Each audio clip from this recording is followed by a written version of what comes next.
Η ισχυρή παραγωγική βάση της βιομηχανίας φαρμάκων στην Ελλάδα εγγυάται την κάλυψη σε περισσότερο από το 60% των αναγκών των Ελλήνων ασθενών με τις απαραίτητες φαρμακευτικές θεραπείες.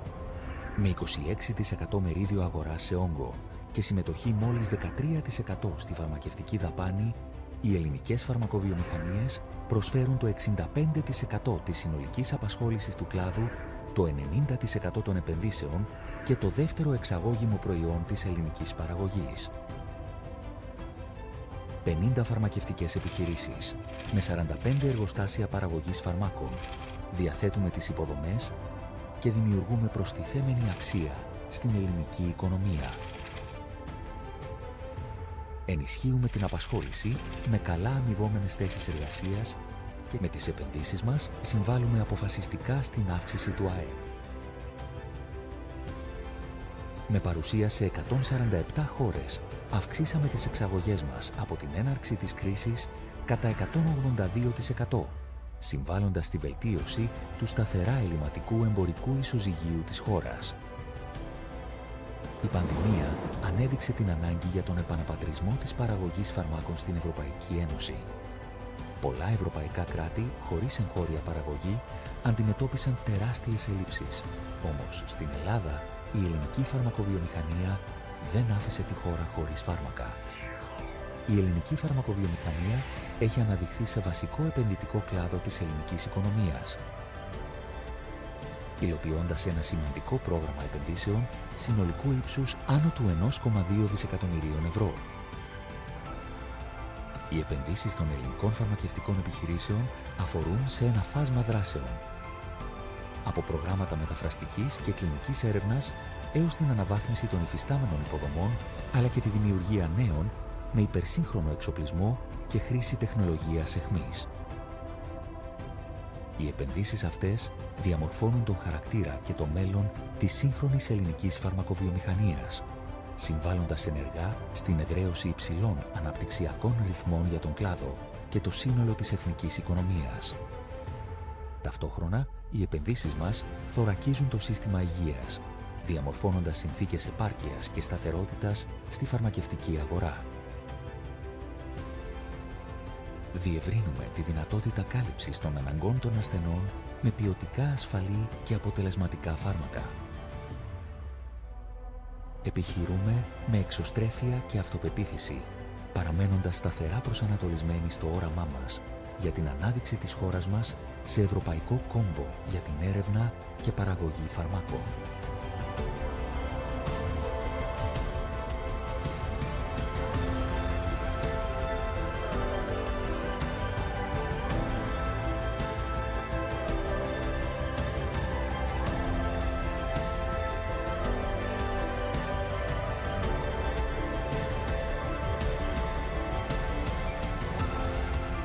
Πανελλήνια Ένωση Φαρμακοβιομηχανίας.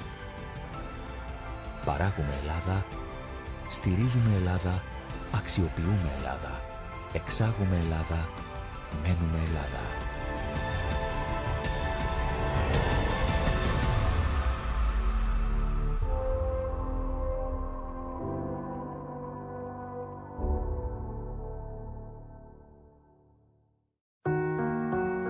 What if 140 years of history were just the beginning? What if we gave beauty new energy? What if the future was not a matter of time, but of choices? What if tomorrow were better because it was designed for everyone? Imagine a future of energy and sustainable development. A future where people and nature have the same pulse, where the relationship between the individual and the world generates growth, and conscious progress improves the lives of all. In 1883, we inaugurated a new era, and today we continue with our energy to design the society of tomorrow with the strength of ideas, the courage of choices, and the responsibility of those who have been pioneers for 140 years. Edison, we become the energy that changes everything. Είμαστε πίσω από τη μεταμόρφωση της ΔΕΠΑ σε μια σύγχρονη καθετοποιημένη εταιρεία ενέργειας. Από τα μακροχρόνια συμβόλαια με τους προμηθευτές, με τα οποία εγγυόμαστε την ενεργειακή ασφάλεια της χώρας. Και από την επαναδιαπραγμάτευση των συμβολέων, με την οποία εξασφαλίσαμε ακόμα πιο ευνοϊκούς όρους για τους πελάτες μας και την εθνική οικονομία. Είμαστε πίσω και από τη συγκράτηση του ενεργειακού κόστους για τα νοικοκυριά και τις επιχειρήσεις. Πρωταγωνιστούμε σε μεγάλα διεθνή έργα που μετατρέπουν την Ελλάδα σε ευρωπαϊκό κόμβο φυσικού αερίου. Είμαστε πίσω από το πράσινο μέλλον, επενδύοντας σε έργα ΑΠΕ, στα πράσινα καύσιμα και στη σύγχρονη ηλεκτροπαραγωγή με φυσικό αέριο. Είμαστε πίσω από το Physicon, το μόνο πανελλαδικό δίκτυο πρατηρίων CNG, διαχέοντας τα περιβαλλοντικά και οικονομικά ωφέλη της αεροκίνησης σε όλη τη χώρα. Είμαστε πίσω από όλα όσα πάνε την ενέργεια μπροστά. Όμιλος ΔΕΠΑ Εμπορίας.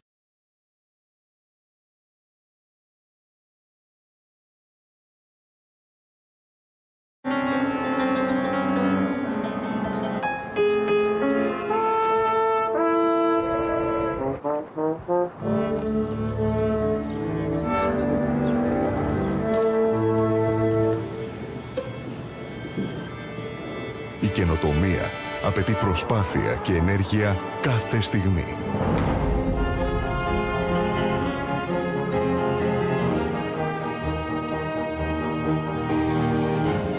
Στην Edison ενορχιστρώνουμε καθημερινά έναν ολόκληρο κόσμο καινοτομίας για έναν κοινό σκοπό, τη βιώσιμη ανάπτυξη.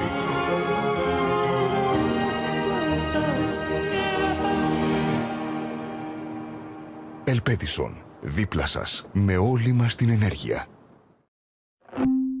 Hi, we are the Wilfred Martens Centre for European Studies, the official think tank of the European People's Party. A think tank, elitist, isolated, grey suit experts that hide in tall buildings? Well, not exactly. We are more like idea ninjas, positive thinkers. Positive, but not naive. Europe's challenges are very real, but we refuse to see them as symptoms of a failing system. And we do not hurry to offer simplistic, populist answers. We think these challenges deserve the best of our intellectual efforts. We share the same spirit as the European founding fathers. Europe, the biggest, most ambitious democratic project. Remember, through our work, the legacy of Wilfred Martens, our founder, lives on. He was a visionary, yet pragmatic and responsible pro-European, and a freedom champion. Being a political think tank also means that we are a full part of the policy-making ecosystem. We are here to inspire Europe's policymakers. We bring ideas that help the European Union become a strong global player, a reliable ally, and a better democracy promoter. Our strengths: a wide and growing network of partners all over Europe, a track record of research excellence, and a dynamic presence in the EU bubble and online. So, what drives us forward? In the end, it all comes down to you. Yes? You. We aim to influence and impact policy for the benefit of the European citizen. So, go ahead, read our studies, take part in our events, participate in our campaigns, come discuss, share, and even challenge our ideas. The choice is yours, and so is the EU.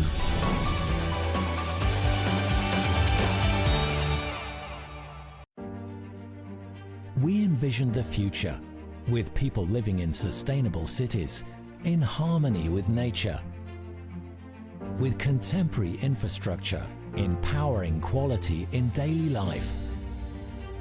We envision the future and pave the way for the short and long journeys that connect people's lives and make dreams come alive. We believed in the clean energy revolution and the power of innovation, and ventured forth. We believed in our people who carried their skills and expertise all over the world. We believed that everything new we undertake should create opportunities and bring prosperity to all. Gek Terna Group, investing in Greece, investing in the future. It is the future that calls us, our history that forms us. It is a passion that drives us for doing now what patients need next. Together as one, we pursue a better tomorrow. An ever-forward evolution of discoveries across boundaries, among partners, beyond failures, around the world. There are countless reasons why we do what we do every single day. But at the core, it is about our most precious gift: life. Life in all its beauty and its complexity. Life as moments to be experienced, shared and remembered.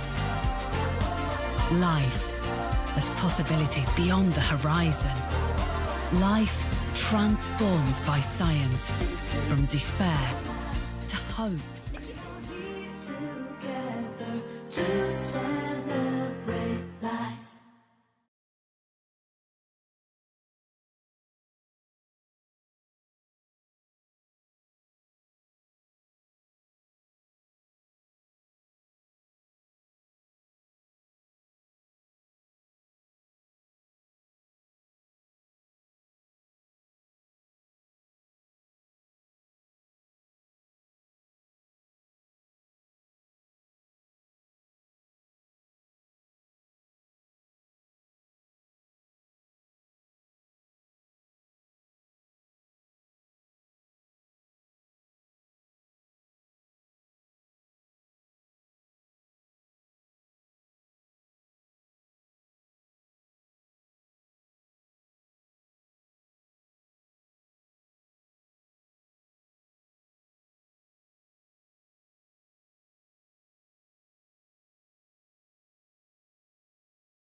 The wealthiest, the most successful people are generally international. The world is becoming an ever volatile, ever-changing place, changing much faster than it did before. There's a class of person out there now who's actually rapidly adapting to the changing environments. The world is moving to global citizens. Henley & Partners is a unique firm that is addressing the needs of this global citizen. Like so many times in life, you don't get aware of the need until you really ended up in a situation, and then it's too late. Where it's quite useful to have just options. Ultimately, quality of life, education, mobility, security, and tax. In this international and global world that we're in, these are the tools you want. Truly the ultimate symbol of freedom. Yes, being free. It's the ability to live where you want, travel where you want, raise your kids where you want, and not subject your family to the fate of where you happen to be born. You actually get to choose. I find that Henley & Partners are a professional company, but they're also very approachable. Very open communication. It's like you know somebody for 30 years. Always starts with an initial meeting where we really establish whether we are the right people to deal with and whether the client is right for us. Well, from the point of view of the clients, and I've heard this from so many of their clients, the word family just comes up over and over again. It doesn't feel so much like going and talking to a professional services firm. It feels like a family. And what we found is when we turn to Henley & Partners is we get the answers right away, and it's straightforward, and the timelines are condensed dramatically, and that gives us very much a sense of comfort that we're in good hands and we're with people who know what they're doing. It's a fantastic kind of all-encompassing service that you get when you come to Henley & Partners. They know what they're doing. They're professional, efficient, courteous. They are providing a true service to these global high net worth individuals that are concerned about taxes, concerned about their freedom, concerned about the safety of their family. And that's what Henley & Partners offers our clients, and that's what Henley & Partners helps create and construct for governments. The fact that they have so much experience actually working with governments to set up these investor schemes means, A, that they understand them back to front, because they've designed many of them themselves. I mean, they're there working with the governments to create them. Henley & Partners is really the firm that created this industry. pioneering many of these programs. I'm not aware of any other company that has the knowledge of both sides of the equation so deeply, so intimately, that they can really claim to be experts on both sides. That's what Henley and Partners does, and we do it very well.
Engine on.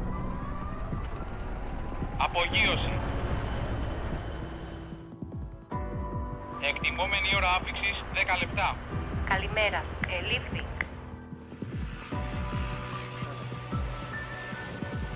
Προσγείωση. Ελήφθη.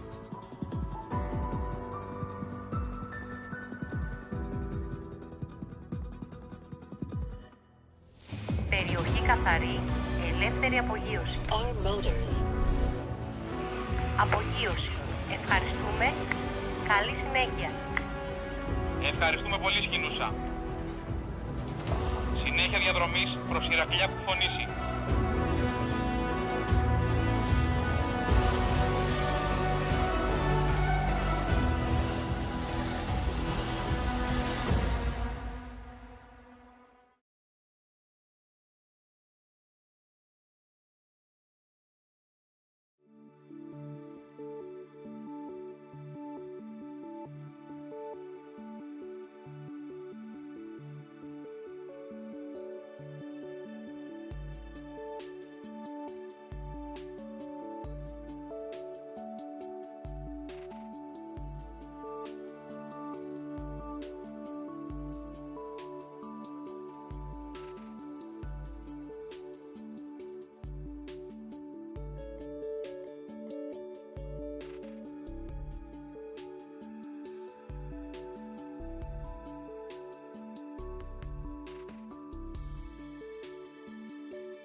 Check this out.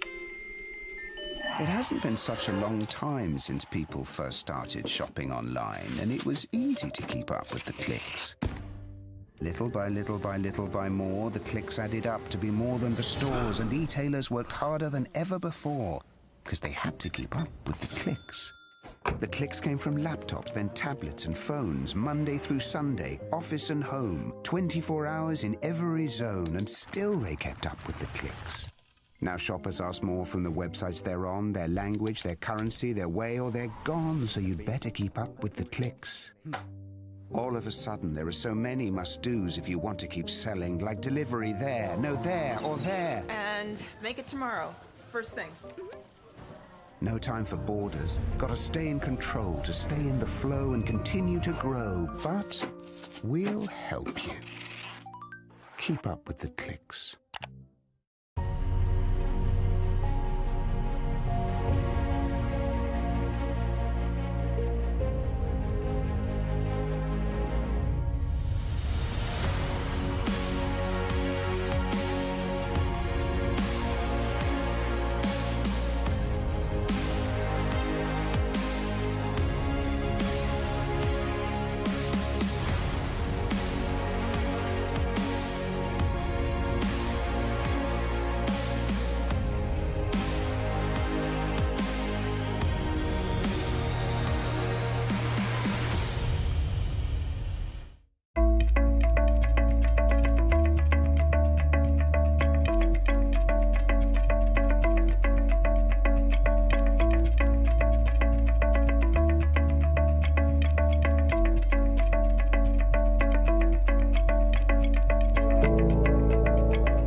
Why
do we work?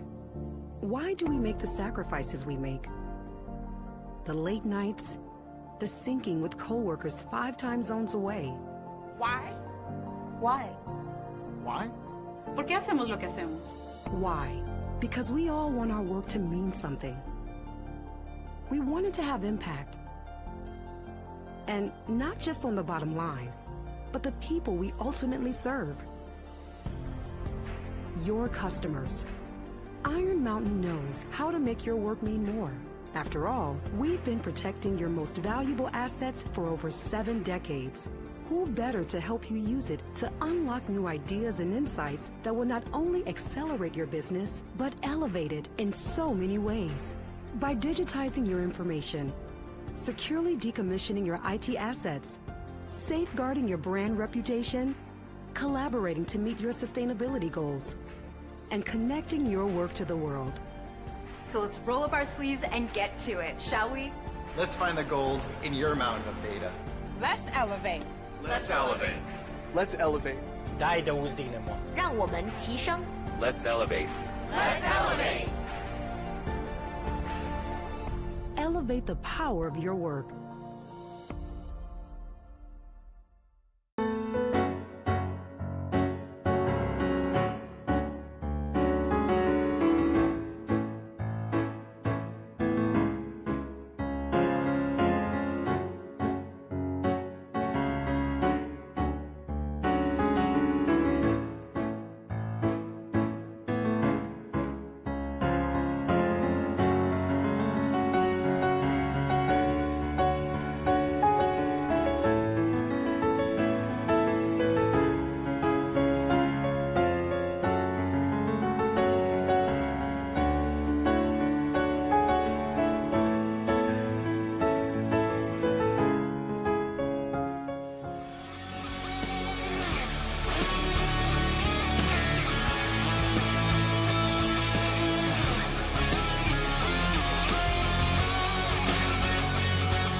ισχυρή παραγωγική βάση της βιομηχανίας φαρμάκου στην Ελλάδα εγγυάται την κάλυψη σε περισσότερο από το 60% των αναγκών των Ελλήνων ασθενών με τις απαραίτητες φαρμακευτικές θεραπείες.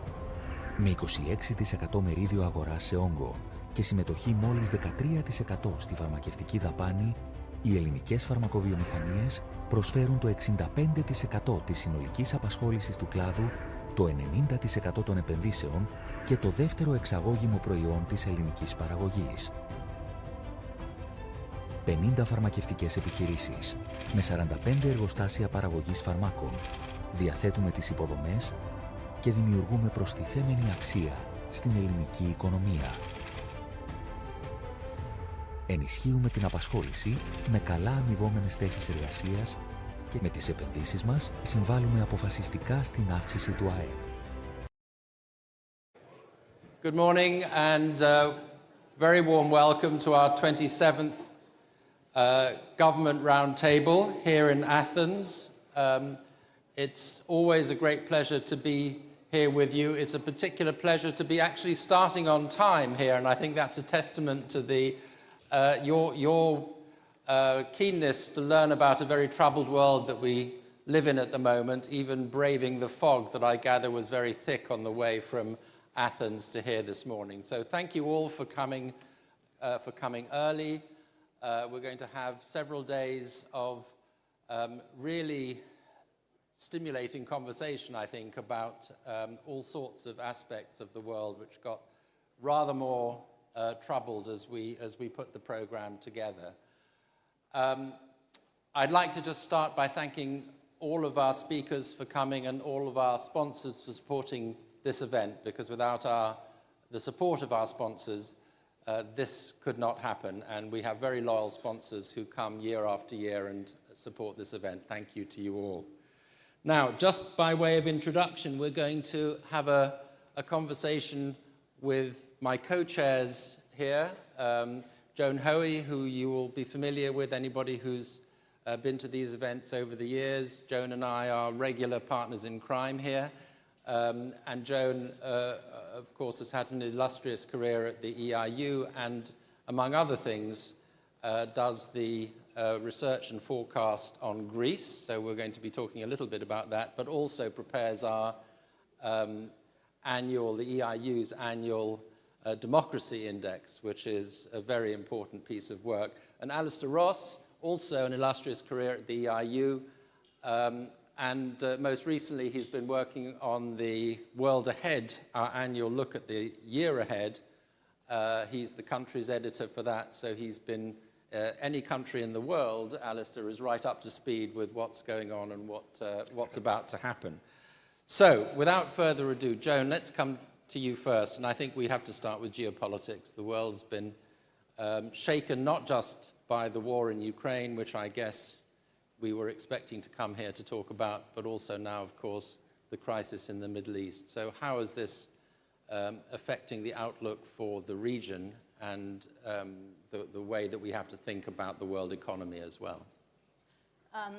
Well, I think the war, Israel-Hamas war, if we want to call it that, adds to the complexity of the geopolitical environment, which is characterized by intensifying competition and rivalry and challenges to the post-Second World War international order. The big question is what happens next, and I know you're going to be discussing that very, very shortly, so I don't want to dwell on that too much, but I think we do need to acknowledge the unprecedented savagery of the Hamas massacre of Israeli civilians, which I think was akin to a pogrom, something that we haven't seen for a very long time. The scourge of anti-Semitism is still with us, and it's more serious than many have acknowledged. And I think it needs to be confronted directly by governments and civil society in Europe, in the US, or wherever it raises its head. Israel is determined to eradicate Hamas. The question is how to do this without razing Gaza to the ground and potentially triggering a wider war in the West Bank, in Lebanon, and elsewhere.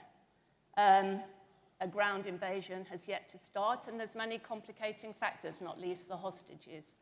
But the ramifications are obviously huge for the immediate region, for political stability in the Middle East, for Arab-Israeli rapprochement, for the war in Ukraine, given the focus now from the US and Europe on dealing with this immediate crisis in the Middle East. And the US response shows that the US is still the indispensable power in the world, and not only as a guarantor of Israel's right to exist, but in every other conflict that we see on Europe's doorstep. I think it will have big ramifications for the global economy, and the outlook for the global economy was not great already. Even before this happened, the EIU forecast was for pretty lackluster growth in 2024 of 2.2%, and that follows estimated growth this year of something of the same kind, 2.3%. And that's because we expect a slowdown in the US to growth of 0.9% next year. Europe also very modest growth of 1.3%, slight pickup from this year. China growth of 4.8%. But I think, we can already see there's going to be big questions about the impact on inflation. That's what I was going to ask, because, we just were at the stage where we thought maybe this beast was beginning to be slayed, and now everything's up in the air again. Energy prices are quite critical for this. What do you expect the ramifications to be? So prior to this, we had been forecasting a slowdown in global inflation next year to about 2.4% from above 5.6% or something this year. But we've already seen that European gas prices are spiking because of a closure of an Israeli gas field, which the gas then goes to Europe via Egypt, and so gas prices have already spiked there. If the war were to widen, I think we'd see much bigger impact on hydrocarbons prices in general. Obviously, oil prices already in a very tight market.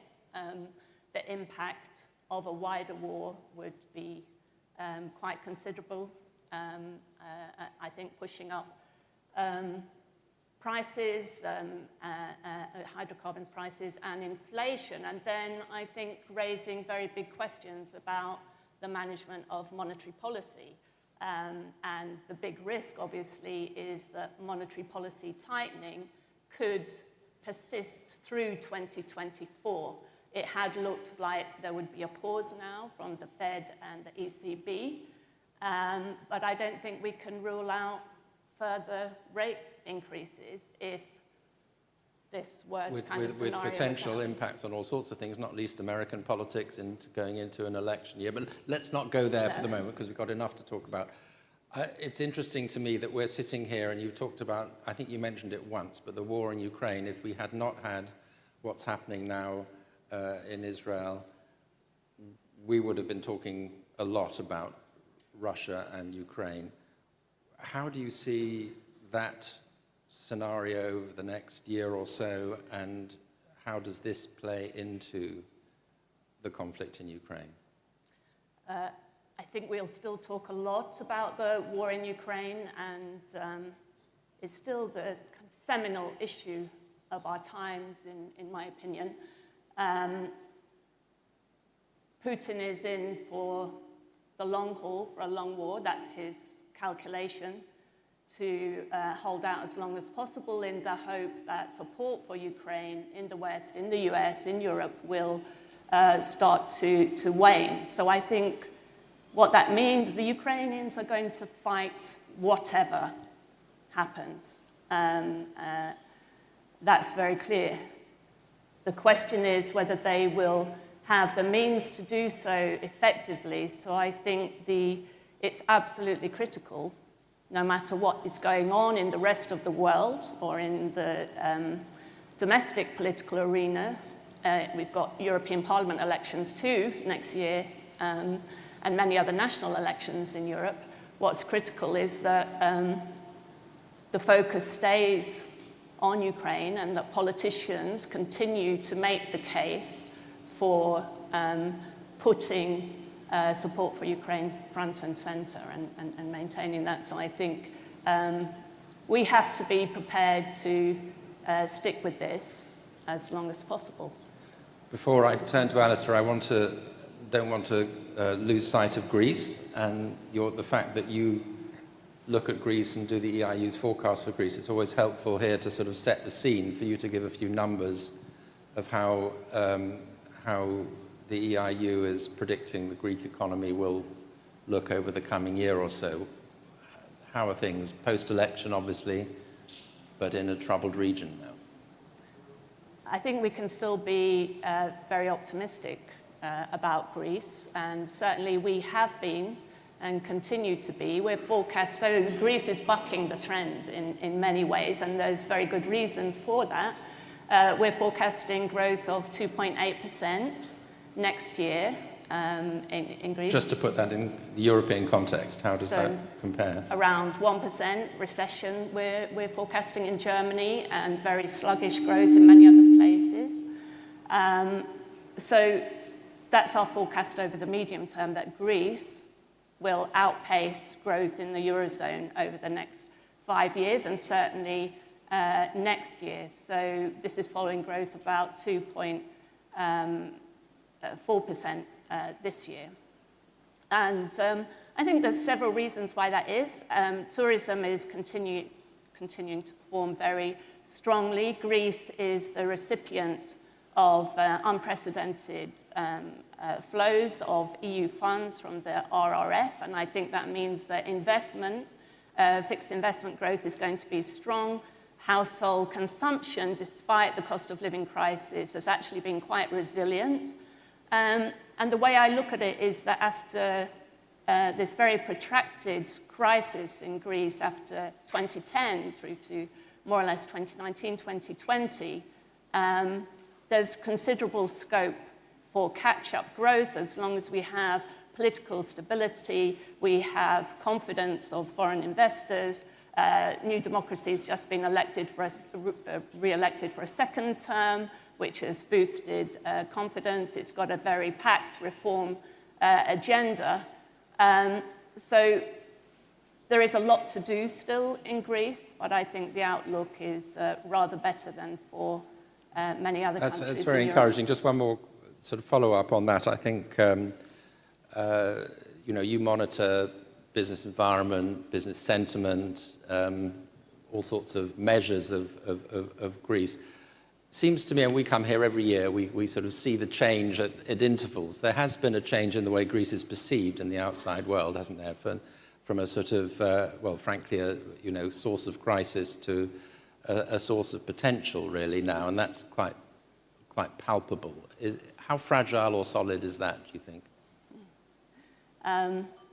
Yes, so the picture that I painted is fairly optimistic, but I wouldn't want to underestimate some of the problems either. And there's clearly what we've seen this year with the Tempe train crash and then the devastating wildfires in the summer and subsequently floods. There's clearly very big structural problems and issues that need to be addressed, and I'm sure this is going to be front and center of the government's agenda in terms of infrastructure, in terms of civil protection, in terms of readiness to deal with these sorts of major natural disasters, climate change-induced disasters. So that's one big part, I think, of the government's agenda. There's still the question of the fiscal outlook, even though results have been quite good. Greece still has a very high public debt as a percentage of GDP. So Greece will be under pressure for some years to rein in spending and deliver primary surplus. Well, you mentioned thank you, Jen. You mentioned the environmental threats that Greece has, and I think that's a good link to what I wanted to ask you, Alistair, because the subhead for this conference, the Great Transition, Geopolitics, Environment and Technology, I think we've rightly begun with geopolitics, but environment and technology are sort of deeper constants there, great transitions happening in both areas. Let's take the environment first and then briefly move on to technology. Conflict in the world is going to be a dreadful setback to efforts to tackle climate change. How do you see this shifting now, given what's... Well, I mean, I think probably the most important thing to establish is that the green transition is happening. So, you know, there are bumps on the road. Some of them are quite deep, but this is definitely underway, and we're progressing along an uneven but a steady. We're in a direction that's not going to be changed. I think the immediate picture, that you can split it into the short term and the long term. The short term actually is a setback, because once energy security comes sharply into focus, people turn back to safety. Safety at the moment, immediately, is fossil fuels. So, you know, I was in Helsinki the other day, and they had a huge coal mountain in the middle of the city. And it wasn't there before, now it's there. So they've gone back to coal. They're keeping their coal energy power stations working where they intended to phase them out. So the first effect is a reversal. But I think you can also see, if you look around, a tremendous amount of focus for public policymakers, but also in the public square on renewables. And I think this questioning of energy security is going to bring the focus back to renewables. Renewables generally can be produced closer to home, so you choose the mix of renewables that you have resources for in your territory. Electricity interconnectors are going to be tremendously important. Greece is very important for that as hub position in Europe. So short term, a setback. Long term, probably help accelerate. And we're going to have plenty of discussions over these coming days on energy. It's going to be a core focus of these discussions. What about technology? You know, everybody's trying to get their minds around AI in particular. It's obviously not the only important technology. We also see enormous developments in health, life sciences, and other areas. But perhaps the most exciting area at the moment is AI. How do you see that affecting the way we think about the world, for better or worse? I mean, the digital revolution has been going on for 50 years or more, but I think the emergence of large language models, you know, a year ago or so, has really focused people on, hang on, there's something, you know, a real step change here in what's happening. And I think AI in particular, machine learning, the more sort of advanced levels of that do change the game. And I think the focus is going to be probably on many areas, but three in particular stand out to me. One is who controls the natural resources that are required to make the shift across to an AI-driven world, if you like. You know, we know how important control of natural resources has been in history. That will remain the case, but the protagonists will change. So that's an important driver of geopolitics. The second thing is who controls the information, and how is that information conveyed? And I think, you know, in democracies, we're particularly concerned at the moment about what you can trust of what you see out there. AI changes that. It's always been the case. People would lie to you to your face, you know, in ancient Greece 2,000 years ago, but now they'll do it using machines that will make it very hard to detect. And the third area is warfare. I think warfare, we've already seen how cheap drone technology has changed the battlefield in Ukraine. I have no doubt the technologies will emerge as the conflict in Gaza develops that we didn't know about, particularly possibly for detecting tunnels and who's in there and such. But the key thing is the possibility, the potential for autonomous machines making targeting decisions and then potentially making striking decisions. potentially under human instruction, but without immediate human control. And that, again, potentially completely changes the face of warfare.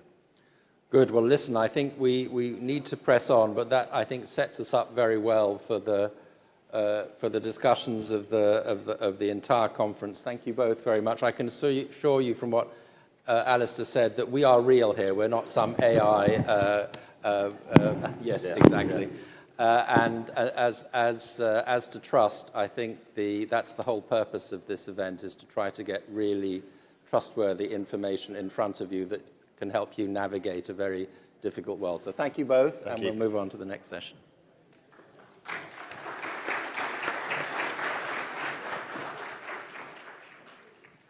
For the next session, I'm very pleased to invite Noam Katz, Ambassador of Israel to Greece, to please come to the podium. I think you're going to give some words from the podium, and then we'll have a brief conversation. But may I start by saying our sincere condolences for what has happened and what is going on in your country right now. Thank you.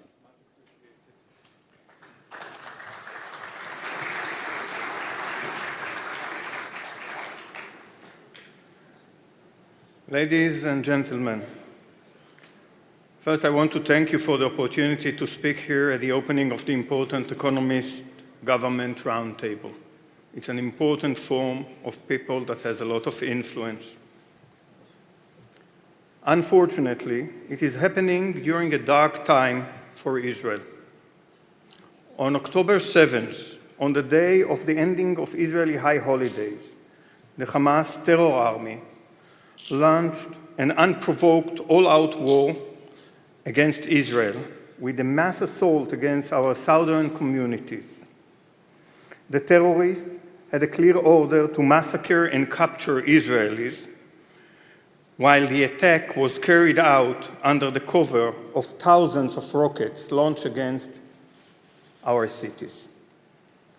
We learned about the attack from the sound of sirens, the noises of rockets, and the WhatsApp groups of friends living near the Gaza border, calling for help. We learn about it from the Arab social media that started to post horrific footage disseminated by Hamas. It was a massacre broadcast live by proud terrorists, while our people screamed for help. 30 of our communities were infiltrated.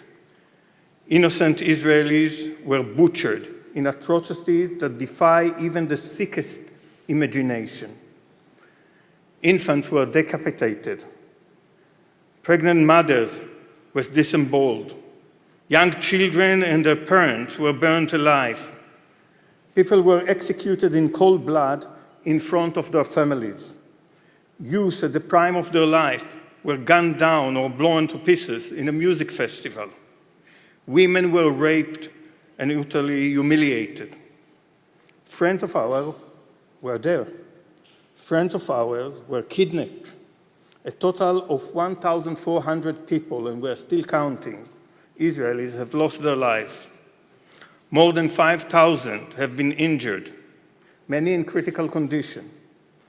222 so far, as we were able to verify, Israelis, among them foreign citizens, including babies, women, and elderly, were taken hostage by Hamas terrorists, tortured and led to Gaza, leaving their family members in despair. Their fate is unknown. Taking those hostages is a war crime. We call on the international community to demand their immediate and unconditional release. This day was also full of bravery of people fighting for their lives and those of their friends and loved ones. In 3 days of fighting, 1,500 terrorists were killed by the IDF, and the entire area taken by them, and the entire area that was taken by the terrorists within Israel was cleared. They left behind military-grade weapons and booby traps of bodies and children backpacks. October 7th will be marked as a day of darkness, etched into our history, akin to the somber memory of 9/11. Israel is now divided between a time before October 7 and after. We are now focused on winning the war forced upon us. One thing is certain. We all stand united in facing the threat, and there is no war more just than this. The Hamas revealed its true nature as a genocidal, murderous, criminal organization with a clear goal of the annihilation of the State of Israel. It gave us a dark glimpse into the future of genocide it envisioned for Israel and for its people. Hamas is the ISIS of Gaza. Hamas is ISIS. Hamas is part of a radical extremist axis led by Iran that includes terror proxies like the Hezbollah in Lebanon, militias in Syria and Iraq, and the Houthis in Yemen. Since the Hamas attack, the Hezbollah has been launching anti-tank missiles and rocket attacks on Israel and try to support infiltration of terror cells into our northern border. The Hezbollah is an experienced army of terror. It has a vast arsenal of weaponry, including precise missiles with heavy loads that most European armies do not possess. The Houthis launched 16 drones and cruise missiles against Israel, which were intercepted by US forces. We sent a clear warning to Iran and its proxies to stay out of the war. We will defend ourselves, and we are prepared to deal with any threat on any front. Israel is determined to dismantle the terrorist infrastructure and terror army built by Hamas ISIS in Gaza. We cannot allow a genocidal army of terror be on our borders. Its destruction will be actually give up hope for a better Middle East, better for Israel and better for our neighbors. Prior to the Hamas massacre, we were in the process of developing different visions for a new Middle East where parties are capable of solving conflict through peace, as evidenced by the Abraham Accords. In order to achieve that and continue on this path, we will have to defeat Hamas completely. There is much talk about the day after our military operation. But in order to get to the third floor, we first have to get to the foundation. The future will not include Hamas. Hamas is not a representative of the Palestinian. In the future, we will have to find a way to solve our conflict with our Palestinian neighbors. We will do it around the negotiating table. Our aim and actions are not rooted in vengeance. The truth is that without completely defeating the Hamas, we are only setting the stage for the next attack and for more terror.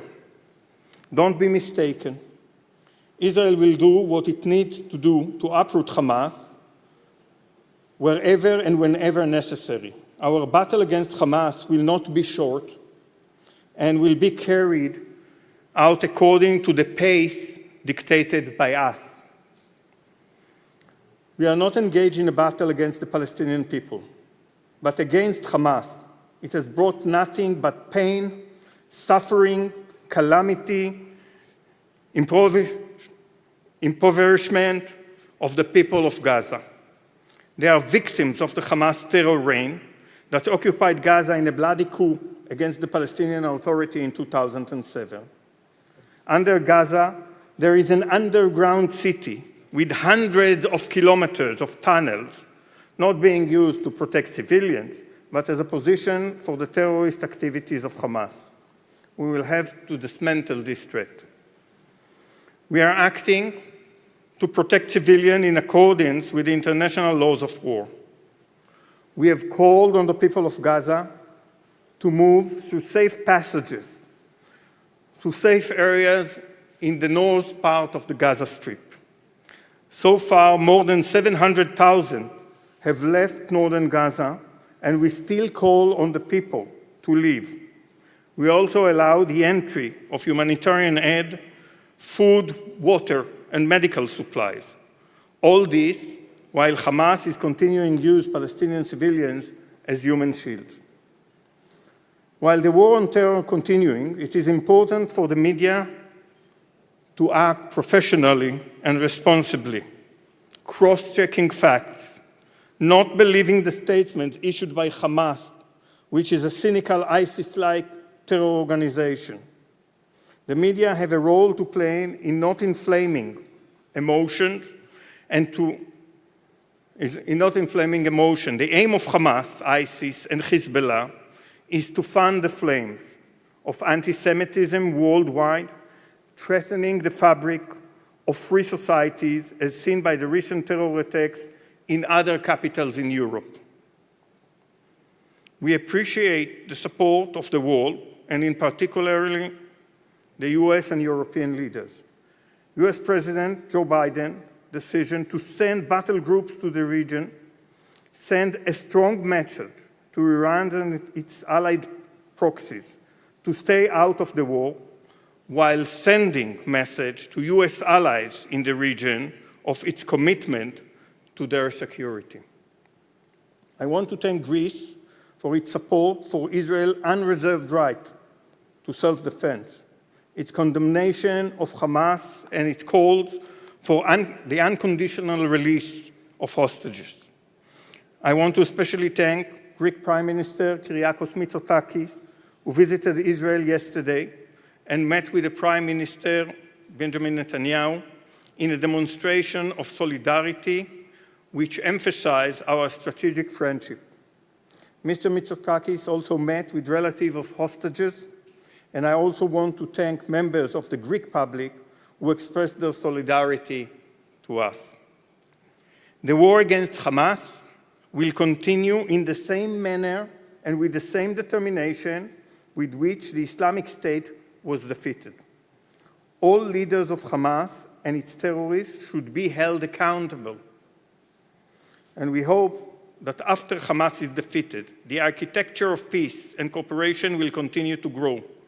The war is not just a battle of Israel. It is a battle between those forces who believe in peace, stability, prosperity, and the well-being of people, and the forces of darkness, terrorism, and extremism led by the Iranian Ayatollah regime, whose vision is a nightmare for the region and beyond. In this battle, the democracy of Israel will prevail. Thank you.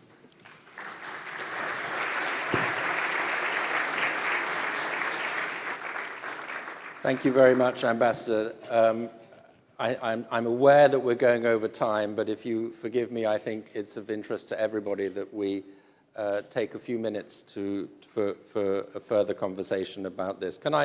You mentioned the third floor of what happens after this conflict is over, and you say it won't be short, so presumably the day after is still some way away. But do you have some scenario of how this can evolve on the assumption that Hamas has been removed from the equation?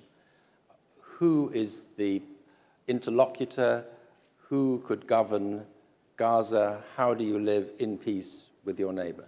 There were various thinking about this question in Israel and also beyond Israel in other places.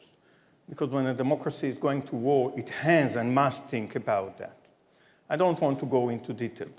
What we will need to see in Gaza is a governmental capability that is not Hamas. For sure, to generate something like this, if Hamas will be out of the equation, we will need a lot of support from neighboring countries and from the international community. I don't want to speak about the possible scenarios and structures, but we would like that Gaza will be governed by others. Israel has no intention to reoccupy Gaza Strip. We went out from Gaza Strip in 2005 in order not to return. We gave it to the Palestinian Authority, hoping that it will be another step on our way to end our conflict. It turned otherwise because of the bloody coup of Hamas. We will have to generate something that will be much more stable. So in that equation, presumably the involvement of other Arab powers could be a critical element, and you have forged through the Abraham Accords new relationship with several of these states. How fragile are those relationships in the light of what is happening now? I think that the architecture that was built, architecture of peace, that started long ago with Egypt and then with Jordan and then was expanded to other countries through the Abraham Accords and joining countries.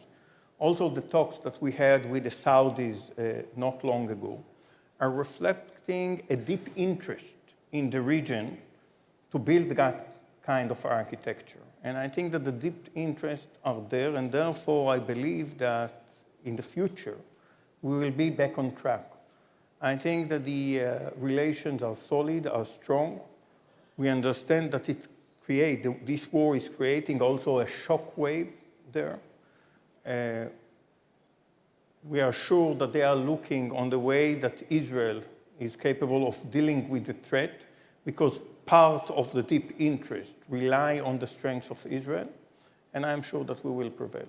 So to take the specific example of Saudi Arabia, you were, by all accounts, quite close to perhaps having an agreement on, like the Abraham Accords with Saudi Arabia. Is that again possible in future, do you think, or is this now off the cards? And if it's off the cards, isn't that a big victory for Hamas and Iran? We were in a process. I don't know how close we were, but we were in a process that reflects deep interest of the United States, of Saudi Arabia, of Israel, and of other countries. I think the interests are there. I think that the involvement of United States in this very conflict is also a sounding message that United States is committed to those interests. So I think that there is, of course, a kind of setback because we're in the middle of a war, but I think that in general, the trend is solid and desired. Can I ask you finally a question on your role as a diplomat and your colleagues in the Israeli diplomatic service? You have obviously a big role to play now as this conflict, horrible conflict, goes on. And perhaps it's possible to say it's not going terribly well in the sense of the public relations, if you like. After the dreadful events that you described so graphically, you can feel that the attention of the world quickly moves on to and understandably in some ways, to the suffering that is happening in Gaza. How do you, in your role, play your part as far as Israel is concerned in keeping the attention on where you would like it to be? Well, there are two issues here. First, as diplomats, we have to obtain government and state support for the just war that Israel is handling. I think that we have that. I think that we don't have differences in the way that we see not only the threat, but also the conduct of war. It's easier to people that are experts or to government people to understand that in a war, when it's done among civilians, there are many casualties. They are not the target, but sometimes they are there. That was the case in Raqqa. That was the case in Mosul. Gaza is no different, except of the fact that it is more covered by the media. So it will be a difficult task. But the war is not against Palestinians, and the war is not against the civilians that in Gaza. We will try to protect them as much as possible. That's why we ask them to leave to areas that are safe areas. We will not be able to avoid, and we will not be apologetic about the need to defeat Hamas. because we are serving the interest in the long run of the Palestinian people and the interest of Israelis and Palestinians, eventually to end politically the national conflict between our two people. It's going to be tough. Emotions and footage cannot be competed by explanation and logic, but we will have to complete the mission. And in terms of humanitarian aid, because in the message that you say it's not against the Gazan people, sometimes this is a message that's hard to square with the cutting off of water, for example, and basic supplies. I will set the record straight. Humanitarian aid will come and will come through the border of Egypt. It will include food and water and medicine, and it will go directly to the people, and we will supervise that it is not going into Hamas hands. If it will be going to Hamas hands, it will be stopped. Israel was supplying only 10% of the water of Gaza. You don't have a shortage of water in Gaza. We don't think that we should supply now the resources of Hamas. There is fuel in the Gaza Strip. It's in the bunkers of Hamas. They stole UNRWA fuel for their own purposes. So we try to serve the people and civilians that are not combatants, that are evacuated from the areas of war. But with Hamas, we will have a full war, and we will not supply Hamas. Unfortunately, like the Islamic State, Hamas has an effective control on the land and on the people and all the resources in the Gaza Strip. That's a situation of war. And I don't know in any other wars, including the wars that are now being handled in other places, including in Ukraine, that one side is supplying the other side. Final question then there's also a propaganda war going on, and that you're clearly, if you like, a combatant on that as a diplomat. Is Israel doing as well as you would like in the propaganda war? I don't believe in propaganda war. I think that Call it an information war then. There is an information war, but we don't have to equate truth with lies. The other side is cynical, is using lies, and the incident of the hospital was a clear example. On the night that the hospital was hit, I was speaking with members of the government and members of the political top echelon here in Greece. Gave them full information of what we know at the moment, saying that it most likely not Israel, but we are checking because we are a serious state and we want to verify facts. And I called them not to rush into statements. Many of them based on the wrong interpretation of a media that is eager to put the blame on Israel, took it for granted that Israel is attacking civilians and publish it. And 2-3 days after the BBC and New York Times and others are redrawing, is too late because it's inflamed. There is no Ministry of Health in Gaza Strip. There is a Hamas Ministry of Health. They reported 500 children being killed. The numbers are totally exaggerated, as we all know. But in the numbers of casualties that they publish daily, 500 are included. At least be very cautious and critical about the information that you get from the other side. By the way, be critical of the information that you get from the Israeli side. That's the role of media. To rush into accusation, it's bad journalism, and it's bad for the societies and the people and the mission that you have to serve. Thank you. Well, I wish we had longer because that's very obviously important and also, I'm sure, very interesting for everybody in this room. But we have to move on to the rest of the program. So I'd like to thank you very much again for joining us this morning. Thank you very much for the opportunity. Thank you.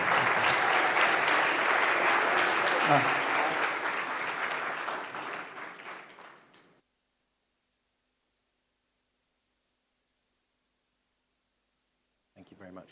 And Joan, over to you for the next session.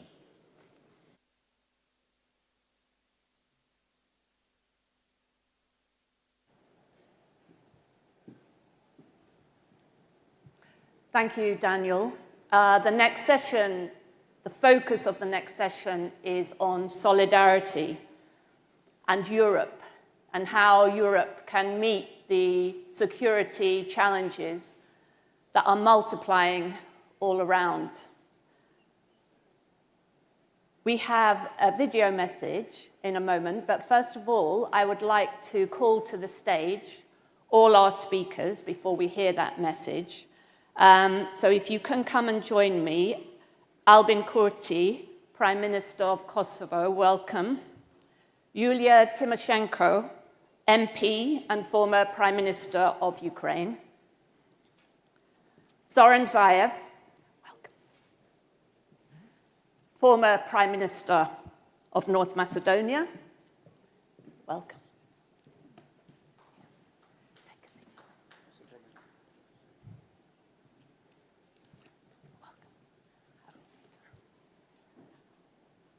Armen Sarkisyan, former President and former Prime Minister of Armenia, welcome. And Dora Bakuyani, MP, President of the Standing Committee on National Defence and External Affairs and former Minister of Foreign Affairs of Greece. Welcome all of you.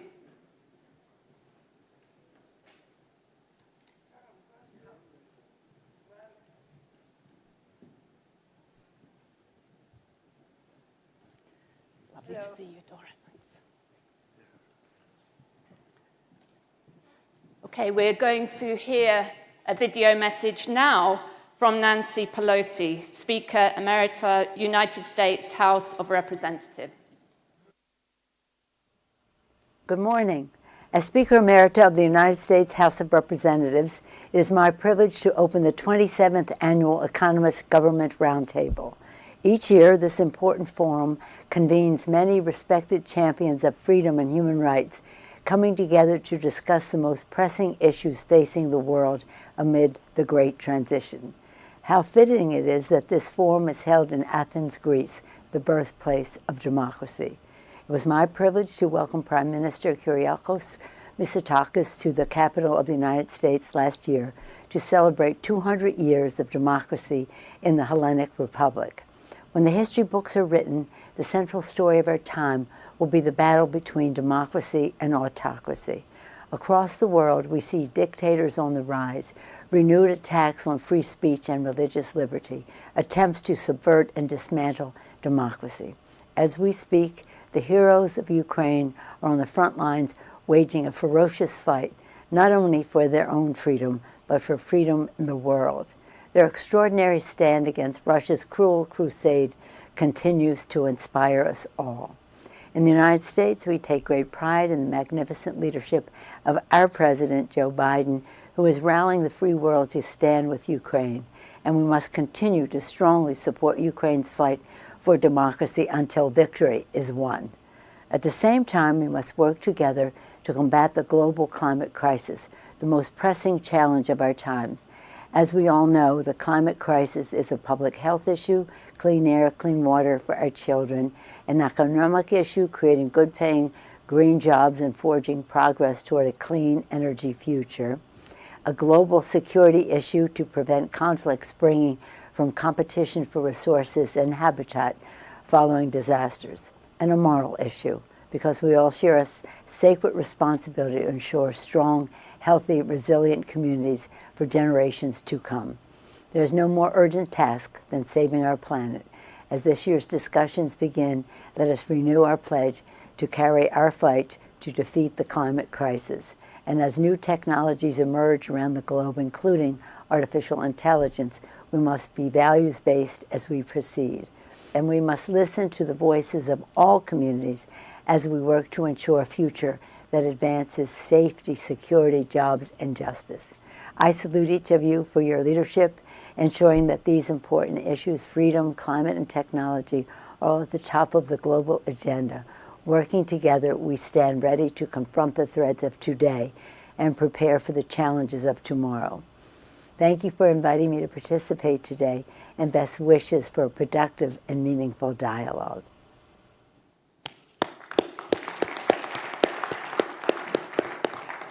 Well, thank you very much for that message, Nancy Pelosi. The format of this session is as follows. Each speaker has 5 to 6 minutes.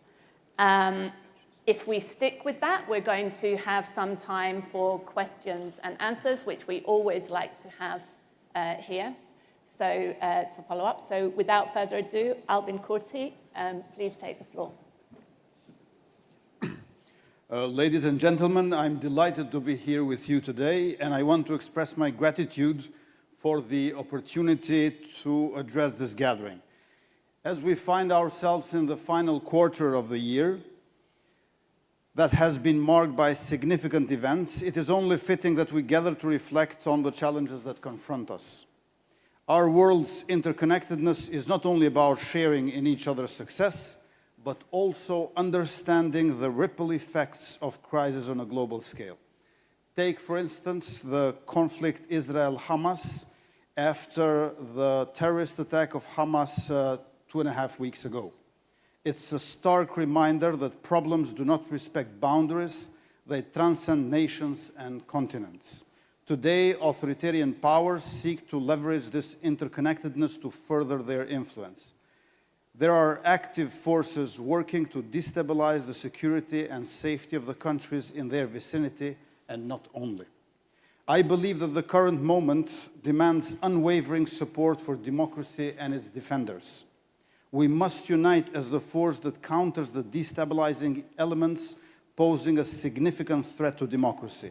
We witness immense bravery among the people, exemplified by last week's election in Poland, which drew staggering numbers to the polls. This election has drawn comparisons to the pivotal year of 1989, when back then, despite propaganda, police, secret police, and the military, the democratic opposition emerged victorious.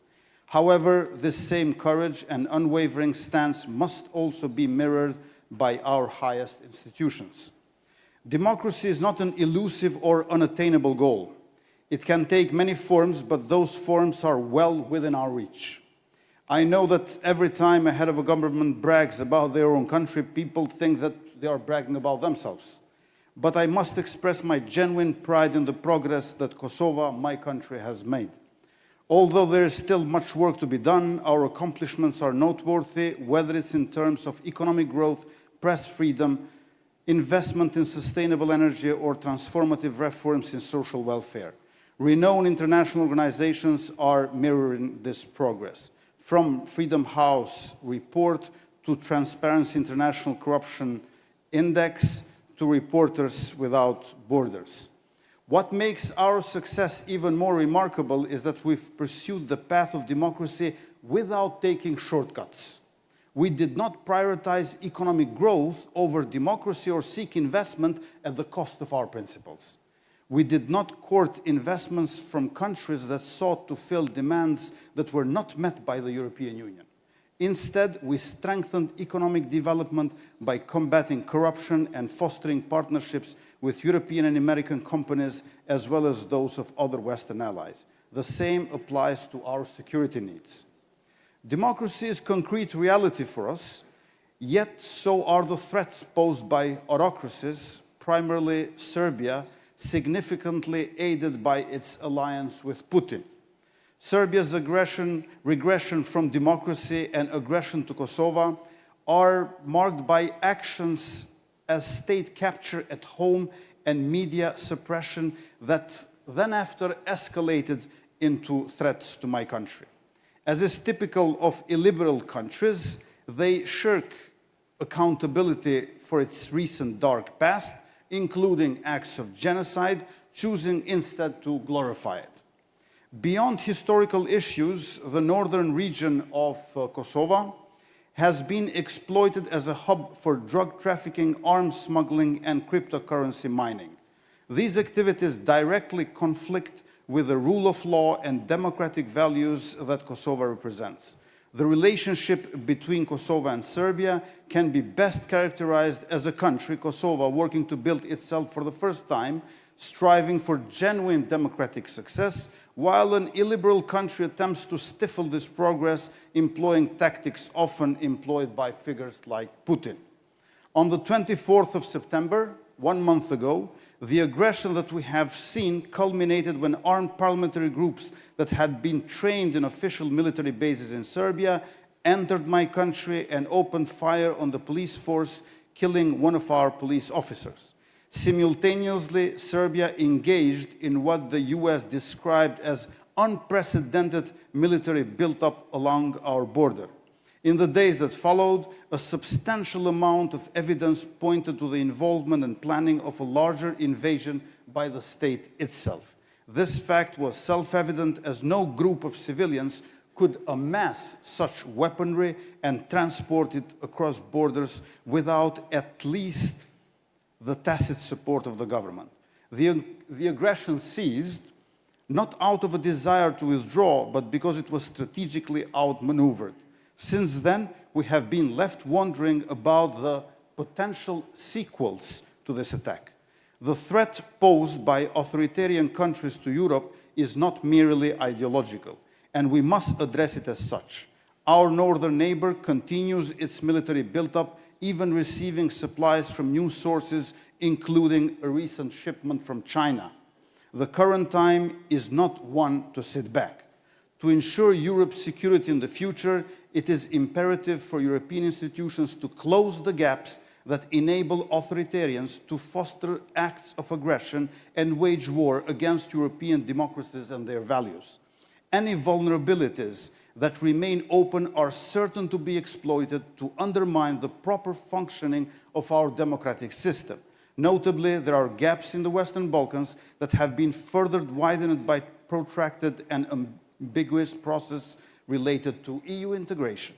The future countries in the Western Balkans, the future of the countries in the Western Balkans, which are committed to democracy and have demonstrated this commitment clearly, should be aligned with the EU, an entity that mirrors this path clearly.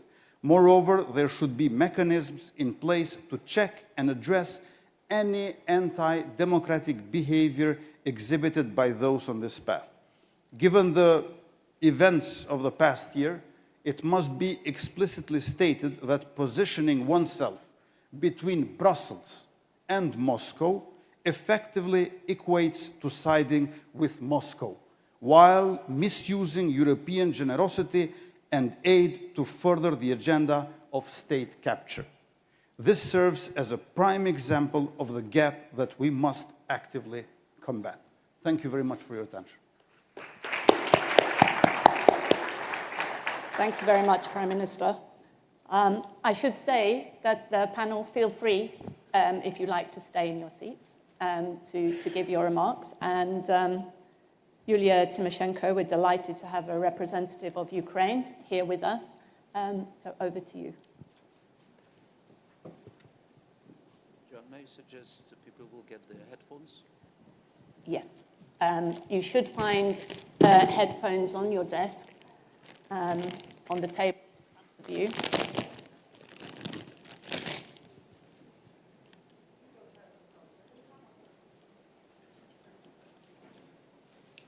Just to give everybody a moment to put those on.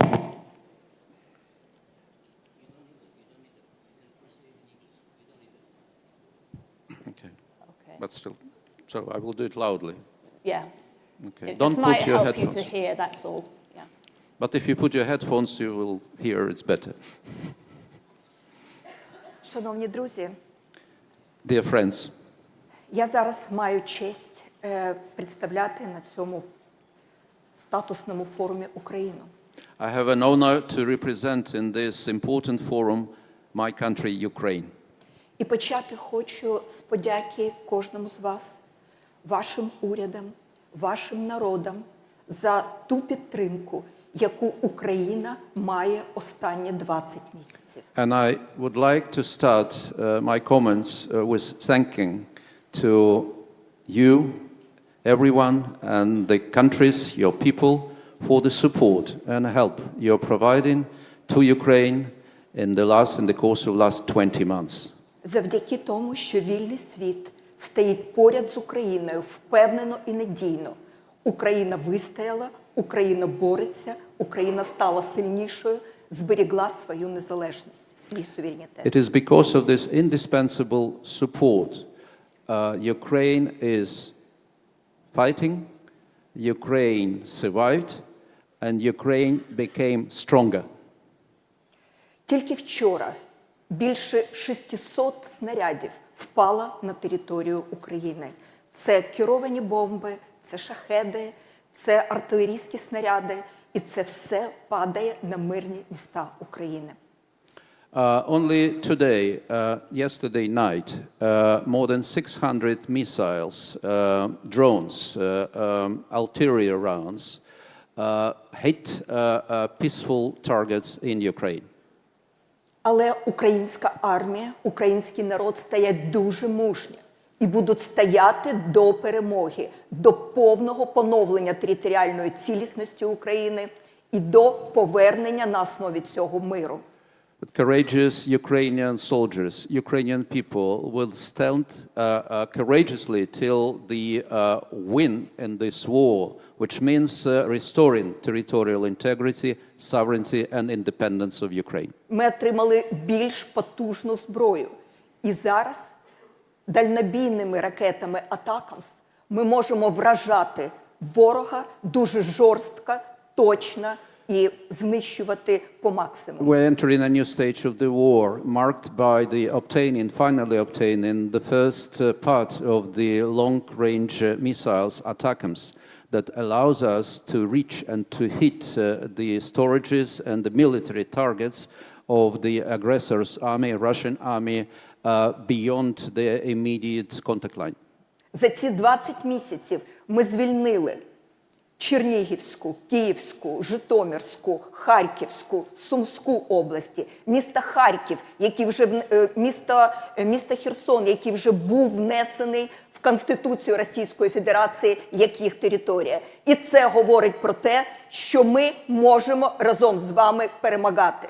In the course of the last 20 months, we managed to liberate, to reconquer a number of the provinces of Ukraine, Kyiv, Kherson, Zhytomyr, including the city of Kherson that is currently Russian Federation illegally put as its own territory in its own constitution. It's a solid proof that together we are able to win and we will win. Ми можемо перемагати і не дати торгувати нашими територіями в обмін на сумнівний короткостроковий мир. Тільки перемога. We will win, and it is an important warning sign that we should not allow a principle, territories for peace or peace for the territories, to be a ground, a very shaky ground for the illusionary peace. Але, на жаль, очевидним є те, що ця війна, на жаль, стала затяжною. Ми попереджали весь світ про те, що затяжна війна вигідна тільки країні-агресору. Але сьогодні вона затяжна. І ми мусимо побачити наслідки цього вже сьогодні. But there is a warning fact that I want to share with you. Unfortunately, this war has become a protracted war. We warned about this risk a year ago. Unfortunately, currently we are dealing with this phenomenon. We are dealing with a protracted war. We have to overcome to deal with this new phenomenon. Один з наслідків стало очевидним, що вчасно, миттєво непокаране зло, воно виходить за свої межі і воно стає, по суті, глобальним викликом. І сьогодні ми бачимо з вами, як здійснюється тектонічний розлам в світі на інтернаціонал диктаторів, кровавих терористів, авторитарних режимів і вільний світ. Тобто непокаране зло вчасно народжує більш масштабні процеси. Evil that escapes with impunity has a clear consequences, and one clear consequences of this unpunished evil and the protracted war, that the hidden international of dictators, bloody terrorists that was hidden a year ago, now becoming more and more visible and palpable, increasing this risk to the community of democracies and free nations, international of dictatorships against community of democracies. Сьогодні Україні задають питання дуже часто, чи не закриє війна, яка розпочав Хамас проти Ізраїлю, чи не закриє це увагу, не зніме увагу до війни, яка сьогодні триває в Україні? Я хочу дуже чітко сказати, що війна проти Ізраїлю і війна проти України – це не дві війни, це одна війна, яка ведеться проти вільного світу силами об'єднаних тоталітарних режимів. I'm frequently asked recently in the course of the last 2-3 weeks the same question. Do you think that the Israeli-Hamas war would deflect the attention from the Russian aggression and war against Ukraine? My answer is very clear. I want to be very precise and very clear. I don't consider this as two wars. It's one war. It's war of the bloody dictatorships and terrorist regimes against democracies and free world nations. Я зараз хочу висловити солідарність, підтримку ізраїльському народу. And I want to express my solidarity and support to Israeli people. Який так само, як український народ, мужньо стоїть за право жити. Who are courageously defending their right to live peacefully. І я переконана, що Хамас буде знищений. В майбутньому місця Хамасу немає. The same as for Ukrainian people. We are defending our rights to live peacefully. And I am confident that there is no place in the future for Hamas and this kind of terrorists. There is no place of Hamas in the future. І будь-який терористичний, кровавий диктаторський режим мусить бути зупинений і переможений. Same applies for any other terrorist, bloody regimes. Those regimes have to be fought and won and overcome. І я переконана, що сьогодні в нашій дискусії ми зможемо з вами практично висловити ті очікування і ті першочергові кроки, які потрібні для того, щоб отримати історичну, стратегічну перемогу вільного світу над авторитаризмом і диктатурою. And I believe in the course of our discussion today, we will find some tangible steps that needs to be done to accomplish and to achieve this, use this historical opportunity to win in a global scale the fight of the democracies, democratic nations versus terrorist, authoritarian dictatorships. І не може бути розмови, а що є перемога? Що таке є перемога? Перемога не може мати 50 відтінків сірого. Перемога – це перемога, коли територіальна цілісність, незалежність народів, мир, спокій і міжнародне право, яке є основою нашого світового порядку, будуть переможцями однозначно, непохитно і назавжди. And one principle for this discussion, I would like to share with you the vision. That's the question is asked, what is victory? I believe we have to be very clear and not to deviate from the answer. The answer on the question, what is victory, should be very clear. Victory should not have 50 shades of grays. It has to be very clear, black and white, victory that's based on the principles that are dear and to the values that we all stand for. Only such victory would be a real victory, not the illusionary one. І тому давайте поборемося за справжню, сильну перемогу всіх нас, вільного світу. So, this goal, victory, a worth to fight for.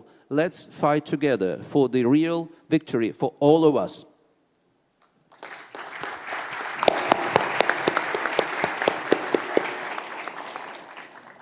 Well, thank you very much. I should also thank Gregory Nemiria, former Deputy Prime Minister of Ukraine, first Deputy Chair of the Foreign Affairs Committee of the Ukrainian Parliament, for that translation. Thank you very much.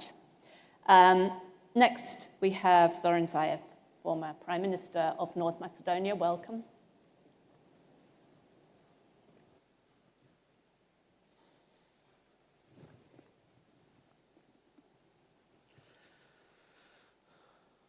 Dear Joanne, dear friends, participants of the forum organized by Economist, thank you very much for this invitation.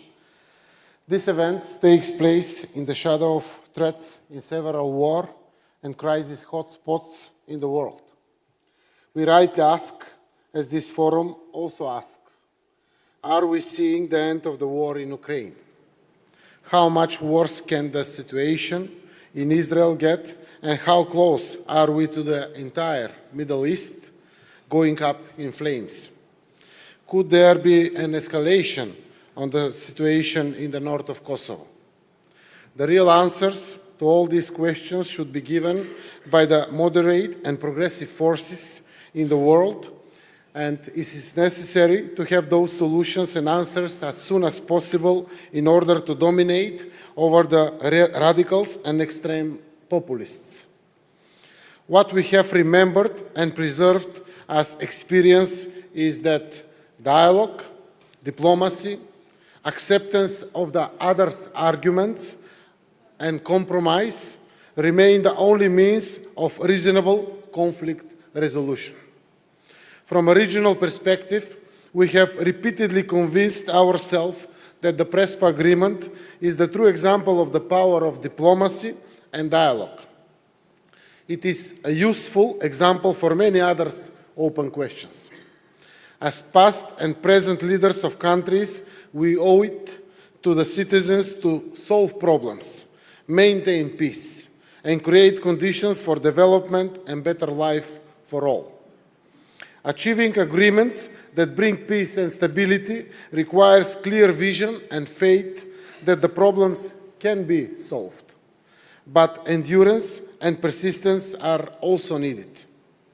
Like the current conflict now, like the war in Ukraine, the conflict in Kosovo, as well as Israel and Palestine, the Prespa Agreement aimed at overcoming the past filled with mistrust and laying the foundations for building a common future. Success in such engagement is not guaranteed. But what is most important in such situations is to keep alive the will to reach a solution through dialogue in moments when there seems to be completely different views.